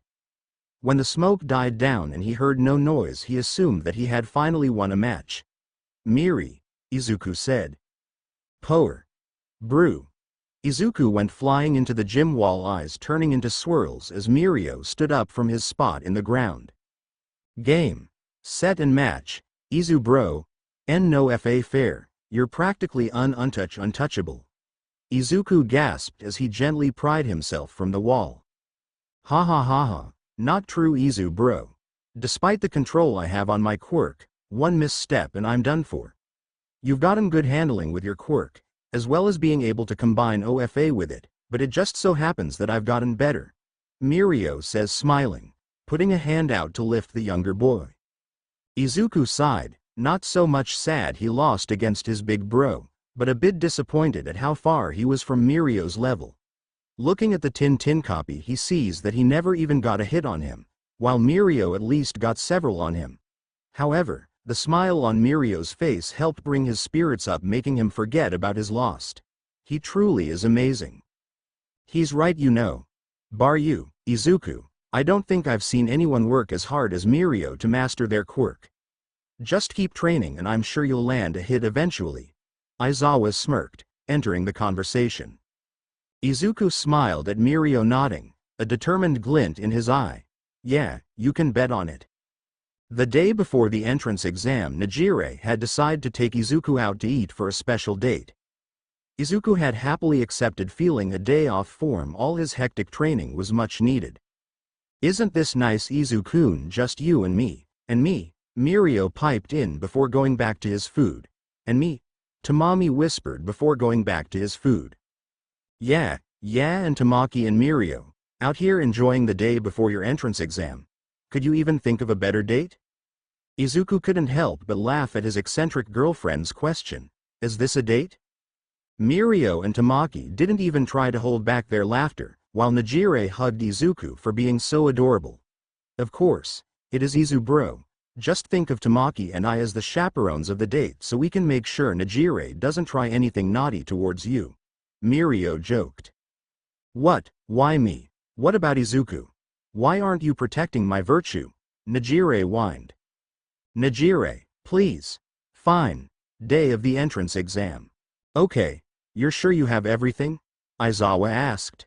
Izuku ruffled through his bag, double and triple checking to make sure he had all his supplies for the test. Yup. Everything I need is here. Mirio and the others helped me pack last night, he smiled. Indeed, we did, Mirio said, popping up from the ground. Jesus Christ, Tagata, what the hell did I say about popping up like that? Aizawa yelled. You said that he shouldn't do it and that it scares the hell out of you, Najire said as she entered the front door. What the? Hado, how the hell did you just come in? The door was locked. Najire rocked back and forth on her feet, hoping to look innocent before answering. I have a spare key, Aizawa-sensei. At this point the UA teacher was speechless at his students' actions. Looking around he noticed one person missing and dreading how he was going to enter. Hado. Explain how you have a spare key and why? He sighed. The older girl simply stared at the UA teacher before shrugging. Running a hand down his face he accepted the answer, knowing he wasn't going to get anything else. Fine, whatever. Where's Tamaki and Kendo? Over here, sensei. The boy whispered from his corner. I was with Najire, but I guess you didn't notice, he said downtrodden. And Kendo headed over to UA because she didn't want to get in trouble with you for breaking in, even though we technically aren't.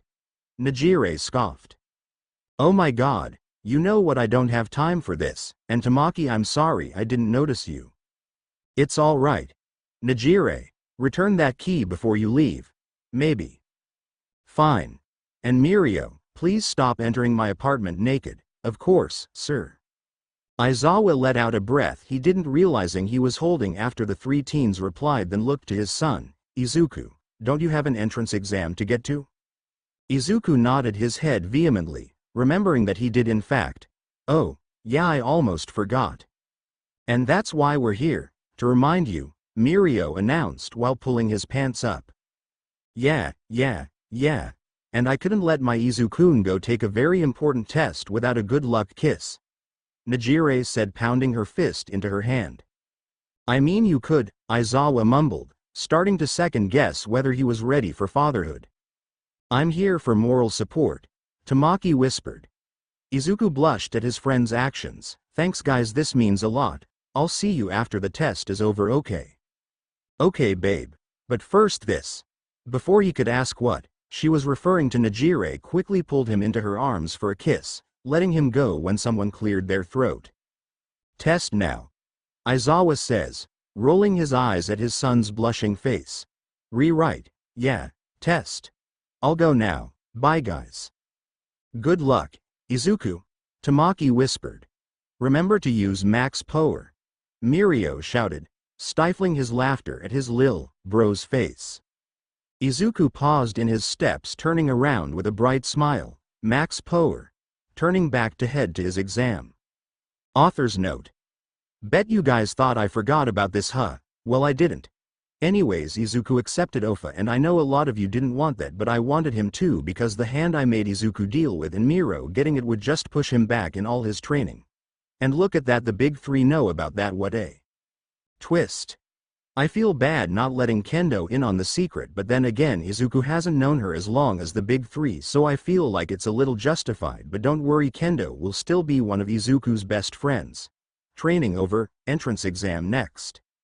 Let me know what you think and donate to my Ko-Fi if you like my stuff. Entrance exams and a declaration of love back at Aizawa's house. Aizawa-sensei, if you're headed to UA2, then why didn't you take Izuku to school? Najire asked innocently. Tamaki and Mirio waited for their sensei for an answer. When none came, they turned to where he once stood only to see him quickly running outside and jumping into his car. He forgot. The three teens shouted. UA Izuku had just gotten off the train to UA, dashing towards the school.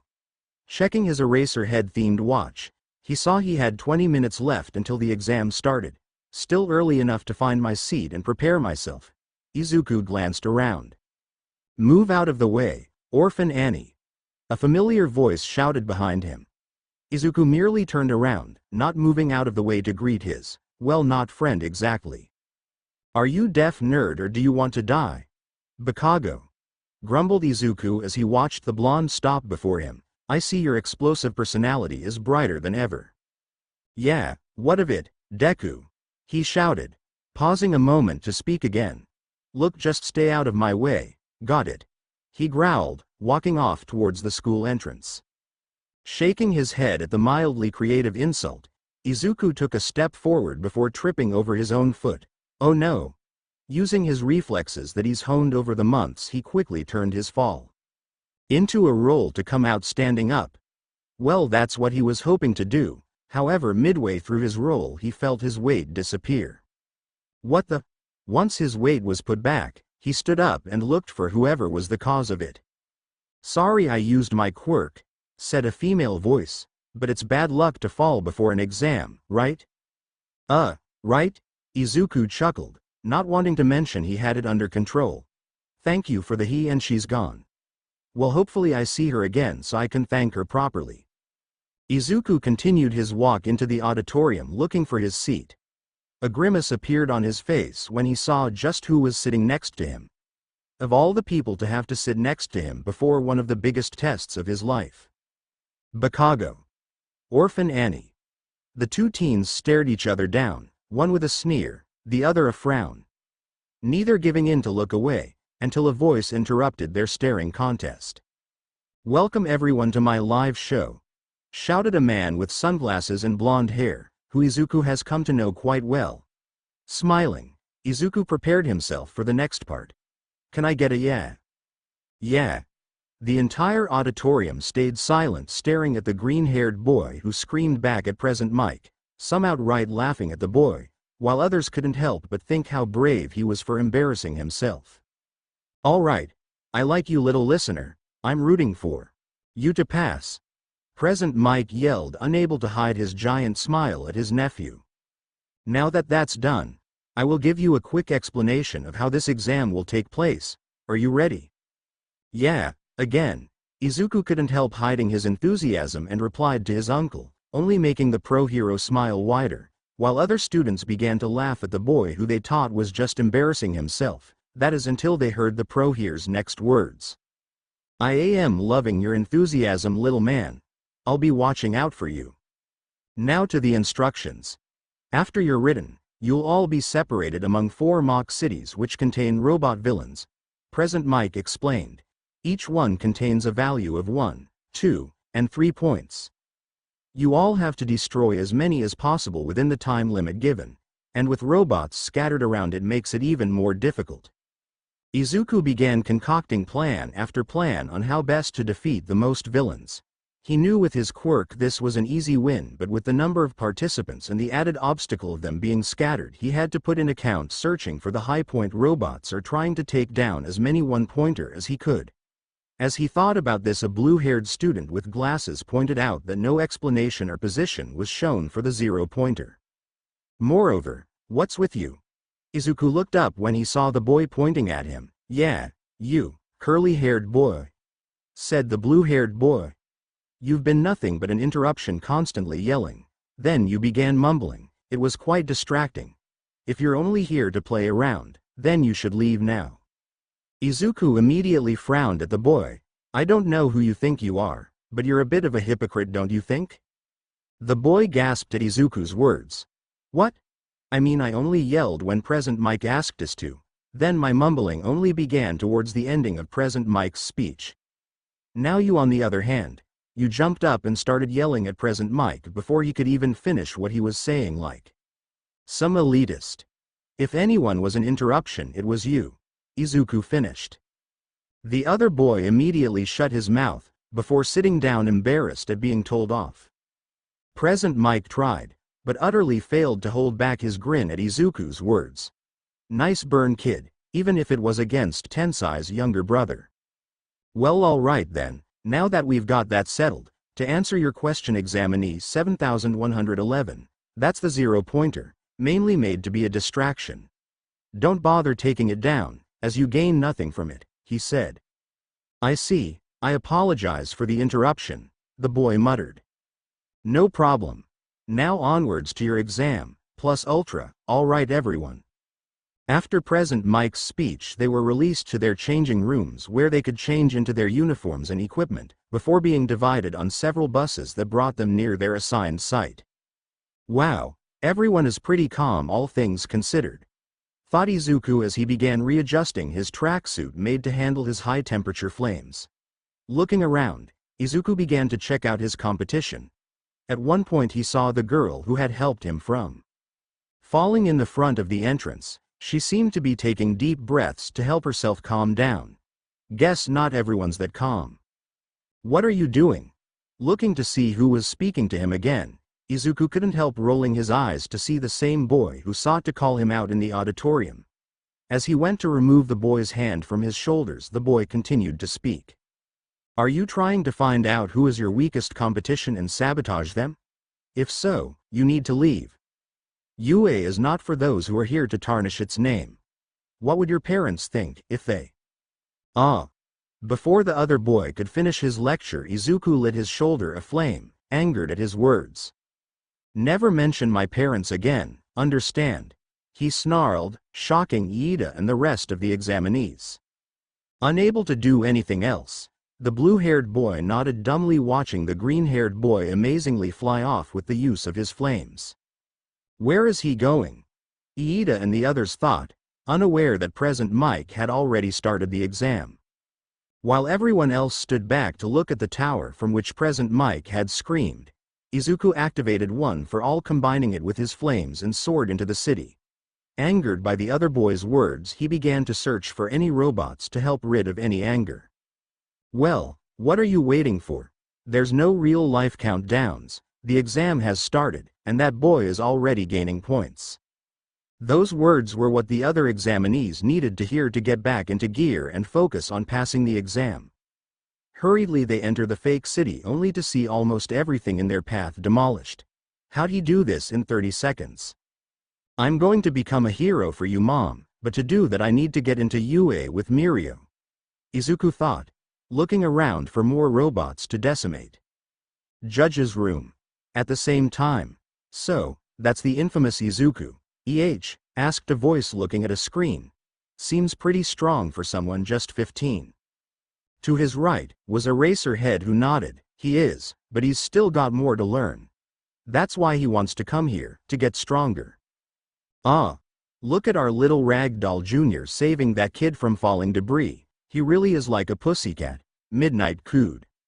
Sitting on the left, a strange white animal looked at All Might in his skinny form. You chose quite the successor, Toshinori. I admit I was skeptical, but seeing him and his actions, he truly is worthy. I know he is, nodded the blonde hero, looking at the screen showing Izuku. Well, the time is almost up, so it's time to start the real test, said another hero before pressing a red button, triggering a small series of explosions in the center of the fake city. Fake city, Izuku's exam site. Izuku had just finished tossing a robot aside with his flames when he felt a tremor come from behind him. Unaware of the falling city buildings coming his way, Izuku went to walk his way towards another part of the exam center. Boom! What the? Izuku turned around to see what that explosion was, only to see a familiar smiling face, and a giant fist raised up shielding him from any more falling cement blocks. Izuku. Rushing towards the taller boy, Itsuka tossed herself towards him. Itsuka. Izuku watched as his best friend ran at him, jumping to his arms wide open. In hindsight, it was probably not a good idea for the two of them to be greeting each other in the middle of the exam, but they had hung around Mirio and the others long enough to lose any common sense. What are the odds we'd have the same mock city? Izuku said happily. Really low, but that's so cool, she said, smiling. Back in the judge's room, Shota, is your son really? Yes, he sighed. In the middle of the, again, he sighed, yeah. While the 0-pointer is heading right for them? Look, you can clearly see all that happening from the cameras, so why are you questioning me? He growled. You know exactly why, Shota. Midnight smirked. Yeah, I do. At Aizawa's house, snooping in Izuku's room. My, Izu-kun is being an idiot, senses are going off, Najire gasped. Oh, wow, really? Cause my Izu bro is about to do something really cool, but really dumb, senses are going off.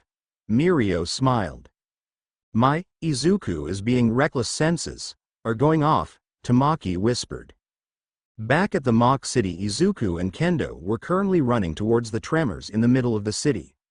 Although Kendo had told him it was a stupid idea, she did agree that they should check for anyone injured from falling debris. Achoo. Ah. Shit, Izuku, little warning before you go and shoot flames at me like a goddamn dragon. Kendo yelled, barely jumping away in time and dodging a slew of flames from Izuku's mouth. Izuku looked away, embarrassed, having thought he had gotten control of his flame breath. Guess not.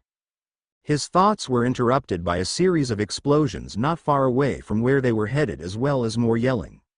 Before any more action could be taken, a loud shadow began to loom over the two friends. A shriek of pain heard not too far from the shadow. Itsuka, Izuku, Itsuka said, teeth gritted as she ran alongside Izuku. Itsuka, Izuku said, slowly stopping. Izuku, Itsuka says, staring Izuku right in the eyes.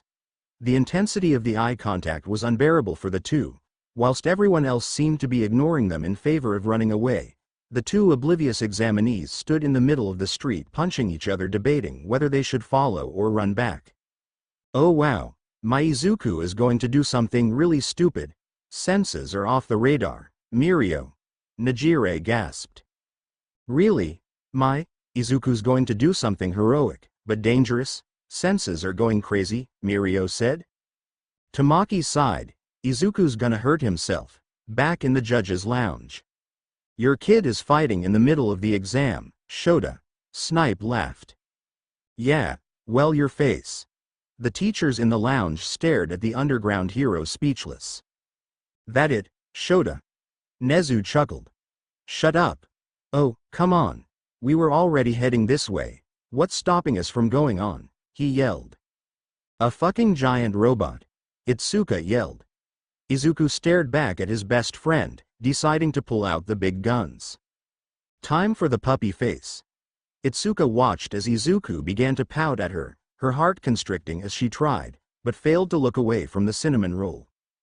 God damn it, fine, let's head that way. I think I heard something over there. Itsuka yelled, running towards the robot in search of anyone in trouble. God, I hate his puppy dog face. Fist bumping the air, Izuku followed the big fist user, ignoring the other examinees running the other direction.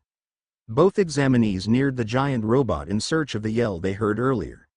Both searched frantically, worried they might have shown up too late until they heard someone groaning in pain. Ow! Looking back, both saw a brown-haired girl on the ground with one foot blocked by some rubble. Wait a sec, that's the girl that helped me earlier. Why is she not using her quirk? From what I've seen, she can undo the gravity of the objects she touches, thought Izuku, then noticing the sick color of her face, put two and two together. She must be sick from overuse of her quirk. Really? Well, it looks like she's stuck under rubble, but Izuku, I don't think we'll make it in time to get her out from the rubble and get away, Itsuka said, worried. Looking around at the other examinees, Izuku and Itsuka both saw that none of them had noticed, or rather ignored, the girl in trouble, and that they were all running away, including that bespectacled boy. I have an idea, Itsuka, but it relies on you getting to round face and getting as far away as possible, got it? Itsuka wanted to object to his idea, but once seeing the fire in her best friend's eyes, she ignored any part protesting the plan and continued to run towards the other girl.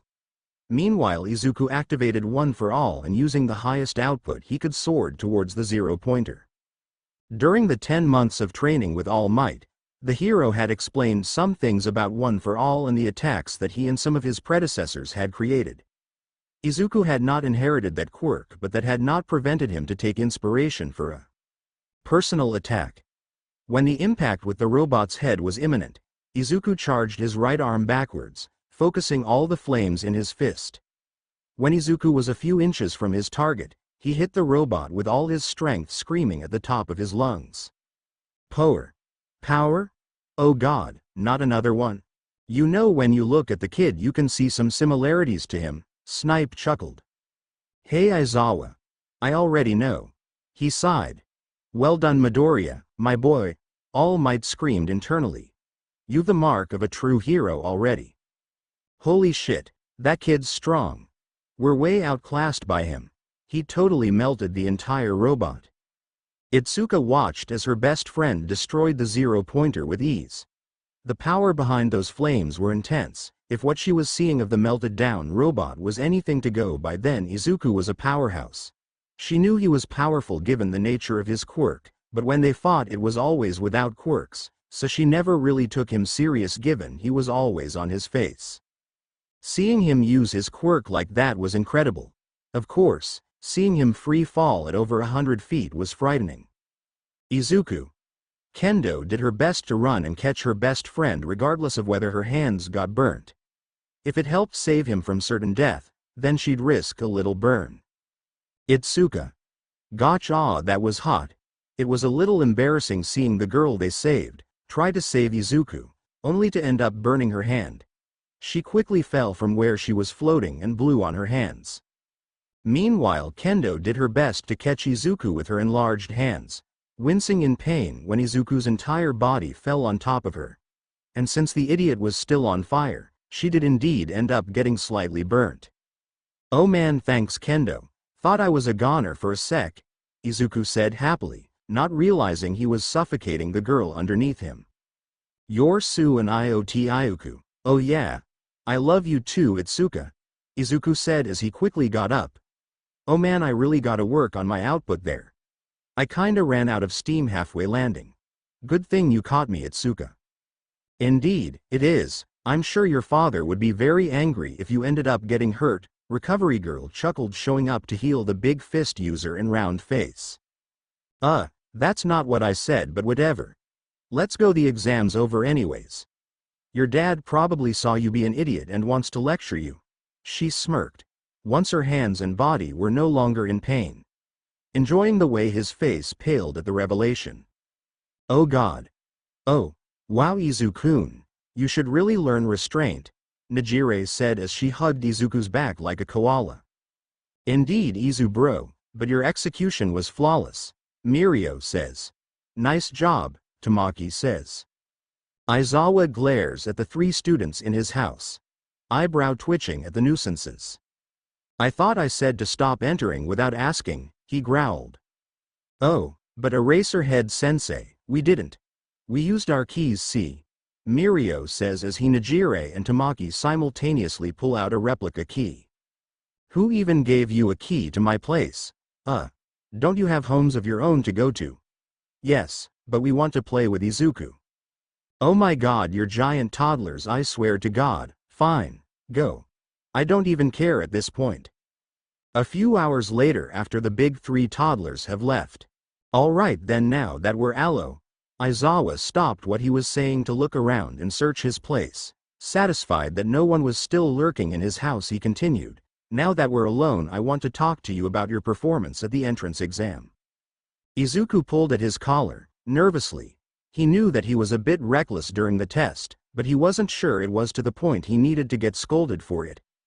Well then again, that was his opinion about the matter. If he was watching from the judge's room, he would have seen how much danger he put himself in. "That's exactly right. You put yourself in a lot of danger by overdoing it," Aizawa smirked, having heard Izuku analyze his own performance at the exam. "Look, you did well overall, and gained a lot of points. You were kinda of reckless when you began to fight with Kendo, but still." Izuku smiled at his parental figure, happy at his praise. That smile immediately disappeared when Aizawa continued with his lecture. "However, my biggest concern is the fact you could have gotten in a lot of trouble had you not had Kendo there to help soften your fall. You ended up injuring her by burning her hands because you went all out when you didn't need to. You need to think about those around you and yourself next time. Got it?" Izuku nodded his head. He couldn't help but agree with his dad's assessment of his performance. "Yeah, I promise. I won't go overboard anymore unless needed." Aizawa smiled at his son. "Good." A week later. "Why are you so nervous Izu-kun? From what Aizawa-sensei said you did great," Najire said while hugging her boyfriend closer to her as they headed to the cat cafe for lunch. Izuku blushed at the feel of Najire's chest being pressed into him. "She's like a koala. I mean I'm just worried about my overall performance." Izuku stuttered out, barely able to focus with the distraction on his back. It seems that despite him getting used to Najire's mannerisms, he was still in awe of the fact someone of Najire's stature would even consider dating him. Don't worry, I bet you passed with flying colors," Najire cooed, hugging the boy tighter. "She's doing this on purpose, I just know it. Najire, I love you, I really do, but do I have to carry you on my back? It's really distracting when we talk." "What? My little Izu-kun declaring his love for me so callously? I refuse your love." "Wait, what? That had nothing to do with the question. You can't just say you love me so casually Izu-kun. You need to make it spontaneous and exciting like our relationship. Therefore I refuse your current love declaration." "Seriously?" His sweat dropped. Najire nodded her head, looking away from the boy. Izuku stopped walking to look at Najire. He saw the look on her face which told him that yes, she was indeed serious, A small smile appeared on his face at his dramatic girlfriend before rolling his eyes and deciding he was most likely going to regret whatever was about to happen next. Setting his girlfriend down, he asks her what he can do to change that. Grand gesture. Izu-kun. Wa? Declare your love for me with a grand gesture? Najire smiled, twirling in the air with her quirk. By now a crowd was forming around the two, many wanting to know what such a plain boy was doing with a hot girl. Meanwhile, Izuku stood stock still, staring at his girlfriend, wondering if she was indeed serious. The mischievous look in her deep blue eyes told him that she wanted a grand gesture of him declaring his love, right here, right now. Fine. Give me a few minutes, babe. Izuku chuckled. Grabbing his phone from his pocket, he makes a quick call and a text before putting it in his back pocket. Tamaki, Kendo, it's time, get the markers and poster paper out. Mirio ordered. Got it, and they're scented too. Tamaki whispered. Oh, you splurge, you? I couldn't find poster paper, but I do have this white sheet. Kendo cringed, as she brought out a white bed sheet. It'll do, Mirio said happily. Toshinori, just where do you think you're going? You still have a mountain of papers to sign. Nezu questioned. I know, but I have an important matter to take care of. It'll only be a few minutes. Izuku was on the edge of the curb, bending on one knee, the crowd gasping at what the young boy was doing. Smiling up at the older girl, he held both her hands, enjoying as she tried to hold back her laughter at how far Izuku was going for the grand gesture.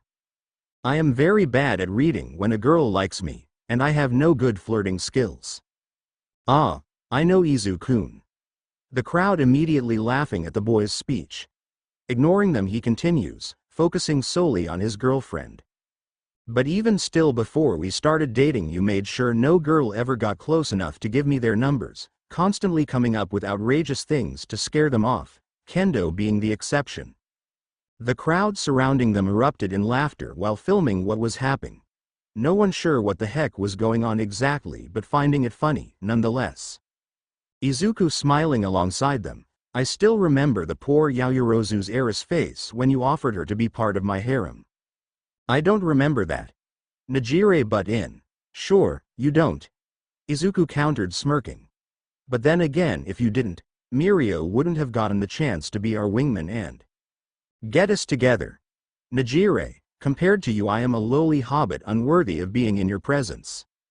The surrounding crowd agreeing at the boy's assessment of himself compared to the girl, again annoying him. Even Najire was nodding her head jokingly. Najire Hado, you've made me so happy, so I just have one thing to say to you. Yes. Now? Izuku yelled into his phone. Ahahahahaha to young love. Those on the ground looked up at the voice, instantly recognizing All Might's voice, surprised at the sight above them. Currently soaring through the sky was All Might holding crudely made flag, sheet thing with the inscription, Izubro loves Najire. I love you. He finished with a goofy smile.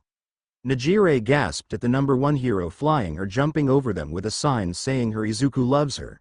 She honestly wasn't expecting Izuku to come up with anything so crazy in such little time. Leave it to her boyfriend to surprise her. I love you too, my little Izu-kun, and I accept your declaration of love. Izuku let out a breath of relief, causing the crowd around them to laugh. Oh, thank God. Because I owe Mirio, Tamaki and Itsuka so much for coming up with that banner in so little time. Meanwhile, the crowd of civilians surrounding Izuku and Najire were still in disbelief. A kid had the number one hero just assist him in a romantic gesture. When they finally uncovered from the shock and went to ask how he knew the hero, they saw the young couple gone. Najire. Yes. My little Izu-kun. How did me asking you why you have to always ride on my back end up me having to do a giant declaration of love to you? Najire stayed quiet while she rode on Izuku's back, hoping he would forget about the question. As it turns out, he wouldn't. Najire. Najire? Oh wow, is it me or is this cafe a long walk? She asked. Well yeah, seems like it when you have an extra person on your back. Peeved. You can't tell me you don't like it, Izu-kun, she whispered into his ear. Izuku closed his mouth in thought. Well, I don't hate it, but do you have to hold me so tightly? It's a little hard to concentrate when your assets are rubbing on my back. I swear I won't drop you, Izuku hurriedly finished. Nope. I can't take those chances. Besides, you wouldn't want me to get tired while on our walk, so then I can't listen to you talk, do you? She asked. Well, I guess that wait a second, you totally just avoided my original question. The passenger on his back merely snuggled closer into him, laughing. Indeed, I did, my little hobbit. Damn she-devil. Izuku grumbled, not at all mad at his girlfriend, smiling as they continued their date. But back to our original topic. Why are you so nervous about the exam? You probably got first place. Izuku sighed, shrugging his shoulder. I don't know. I guess it's just because I hadn't heard from All Might about the exam, and what if there's a deduction system, so me messing up that rescue got a bunch of points deducted. Plus, I fought with Kendo in the middle of the battle, so that could have messed you. Nejire knew a Midoriya mumbling session when she heard one and knew there was usually only one way to stop it. Well, there was numerous ways, but her way was much more fun. Tilting her boyfriend's head to the side so it was more accessible, she covered his lips, sensing more than seeing the small smile that was creeping onto Izuku's face. And plus, there's THMMPH. Izuku's mumbling was interrupted by the feeling of soft lips over his. Nejire disconnecting a few seconds later, a smile on her face. Izuku huffed, red-faced, a small but noticeable smile. Do you always have to do that to make me stop mumbling? No, but I enjoy it a lot more than just telling you to stop, don't you? She asked. Well, yeah, he answered, to the amusement of his girlfriend. After their conversation, Izuku was intent on getting to their destination without any more embarrassing things happening to him. In the end, he found that hard to do when said person was on your back, jumping up and down, pointing out everything that fascinated her. She's trying to kill me, I just know it, that night. Mind explaining what this is about? Aizawa said to the teens in front of him. In his hands was a video of his adopted son proclaiming his love to his older girlfriend with the help of their beef-headed symbol of peace. And where the hell did you find the time to make that sign? Izuku and Nejire both sat on the couch in front of Izuku's parental figure, extremely red-faced. Izuku knew they were being watched during his speech but recorded. Well, he didn't know people were that interested in his speech. Oh god, people caught me on tape calling myself a lowly hobbit. Aizawa-sensei, I'm so sorry, but Izukun declared his love while we were walking and I told him that I wanted a grand gesture instead of him saying it so casually, so then he made a phone call, and at the time I didn't know who he had called, but obviously it was to All Might and Mirio. Which, when you think about it, is amazing because it only took about 5 minutes for everything to be. Nejire stopped mid-speech when Aizawa raised his hand up. The deadpanned look on his face indicated he wasn't surprised his son pulled something like this off. He pinched the brim of his nose, then looked at the two teens in front of him. Just please, no more crazy gestures like that. I'm not sure that's possible seeing as our anniversary is Kami. Nejire froze up at the stare she was receiving from the pro-hero in front of her. No more crazy gestures. Yes, sensei. Got it, dad. Aizawa froze mid-glare at the teen in front of him. That was probably the first time Izuku called him dad, and granted it was after he gave him a scolding, it still warmed his heart. He wasn't sure if he should address it or not, so he let it go for now. Hopefully this meant he was becoming more used to the idea of him being his father. Yeah, fine, whatever, you can go play with Mirio and Tamaki now. They've been hiding in your room. Yes. Oh, and before I forget, your letter from UA came today. Aizawa said, hiding his smile from his son.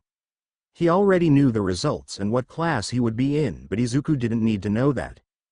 Izuku was able to read the expression on his dad's face, so he was unsure if he knew if he had passed or not. Once he caught the envelope in Aizawa's hands, he couldn't help but snatch it and run to his room, his girlfriend on his heels. Wait for me, Izukun, kids. He chuckled. Author's note. Hey everyone, I'm so sorry for the long wait. I hope this chapter is to your satisfaction. I just kinda lost my way and wasn't in the mood to write, Job searching is hard too, so there's that. But this is one of my favorite stories and I really don't want to abandon it, so the updates might take a bit longer to come in, but I promise they will show up. Writer's block really sucks. Also, I hope the Najire, Aizawa and Izuku part was to Caden Black, who wanted to see an interaction with them. Time for results. As I said, I deleted the last chapter now that I'm updating with the newest chapter. Enjoy. Izuku darted into his room, Najire on his heels. Inside he was waiting for him with bright smiles on their faces were Mirio and Tamaki. Well, Mirio had a bright smile. Tamaki had more of a "this is the best you're gonna get from me" grimace smile. From the look on their faces, they also knew about him receiving his results today. He couldn't hide how nervous he was as he held up his letter and showed it to his big bros. The two senpais looked to each other excitedly. Again, one was excited, the other seemed nervous, but both still managed to shout in unison, "Result time. Open it, Izu-kun. Open it. Let's find out if you passed or failed miserably." Najire. Izuku said, horrified.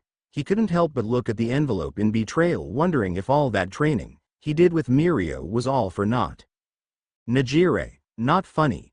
Mirio chuckled, bopping the hypergirl on the head. "Oh, come on. I doubt my little beefcake would fail after training for so long, and alongside you to boot." The older girl said, hugging Izuku in hopes it would encourage the cinnamon roll to open it. "I mean, at worst, he just got put in general ed and he'll have to."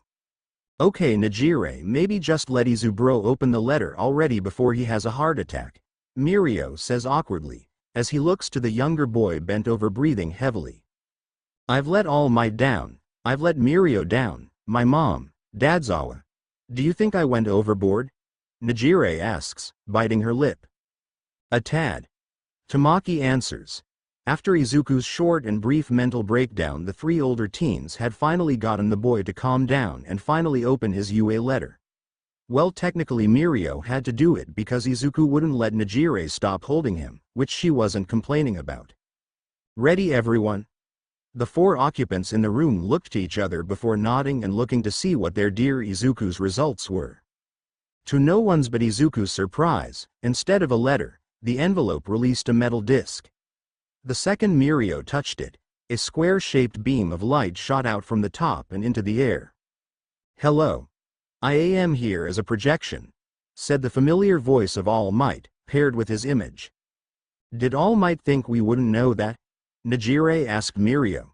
The older boy simply chuckled, shrugging at the symbol of peace antics. "All Might?" Midoriya shouted, jumping from his girlfriend's arms to her dismay. "This is from UA, isn't it? All Might is delivering my results. This might come as a shock to you, but starting this spring, I'll be teaching hero training at UA." Midoriya felt another wave of shock. Joining him in his shock were the other occupants in the room. Hearing that the number one hero was going to be one of their teachers was exciting. "Whoa, All Might's going to be a teacher. Do you think it's to keep an eye on Izu-kun?" Najire asked. "If I had to guess, then that would be the most logical reason," Tamaki whispered. "Izuku. We're gonna be taught by our idol," Mirio shouted, swinging Izuku around. The two All Might fans were completely ignoring their friends as well as the hologram projection to jump around in a circle like the two fanboys they were. "This is so cool," Izuku shouted equally as loud. It wasn't until they heard All Might continue speaking that they went back to paying attention, momentarily forgetting that Izuku had not even gotten his results yet. "What's that? Get on with it, already. Save the personal stuff for later when we have dinner with Aizawa tomorrow. Can't we spare a few minutes to praise Midoriya Shonen?" Fine, I got it, geez." The three teens didn't even try to hold in their laughter at All Might's banter with whomever was behind the camera. "As the newest teacher, I've been tasked with informing all applicants of their test results. You performed remarkably well on the written exam, landing in the top 10. Mirio, Tamaki and Najire gave a round of applause for their resident cinnamon roll. As for the practical, well, let's just say you and Kendo made this year's exam quite amusing. Watching Kendo jump into your arms for a hug in the middle of the exam was adorable, and then seeing you two scuffles over whatever you two couldn't agree on was quite amusing. Factoring in your display of power by destroying the 0-pointer only to fall straight into her hands while on fire was also quite the sight. All Might bellowed from the projection. Sadly, Izuku knew this was going to happen. He knew everything he did was probably going to affect his score. He only hoped he didn't ruin Kendo's chance to get in. She at least deserved to go to UA. Yes, definitely not safe stuff to do during an exam, my boy. Make an impression, yes, but not safe. Not to worry though, because despite all your recklessness you still had more than enough points to pass. All Might cheered. Izuku perked up at hearing these words. Najire, Mirio and Tamaki shooting grins at the younger boy. Not only did you rack up over 70 villain points, but along with the hidden rescue points you received saving a few other examinees from falling debris and young Uraraka from the 0-pointer, you earned an additional 60 points. Wait, Izuku said. So that means what All Might's saying is. Midoriya, my boy, for your acts of heroicness and combat prowess you earned a total of 130 points overall. Not only did you pass with flying colors, but you received first place on the exam. Congratulations, my boy. Oh my god, you guys, can you believe it? I got in and got first place.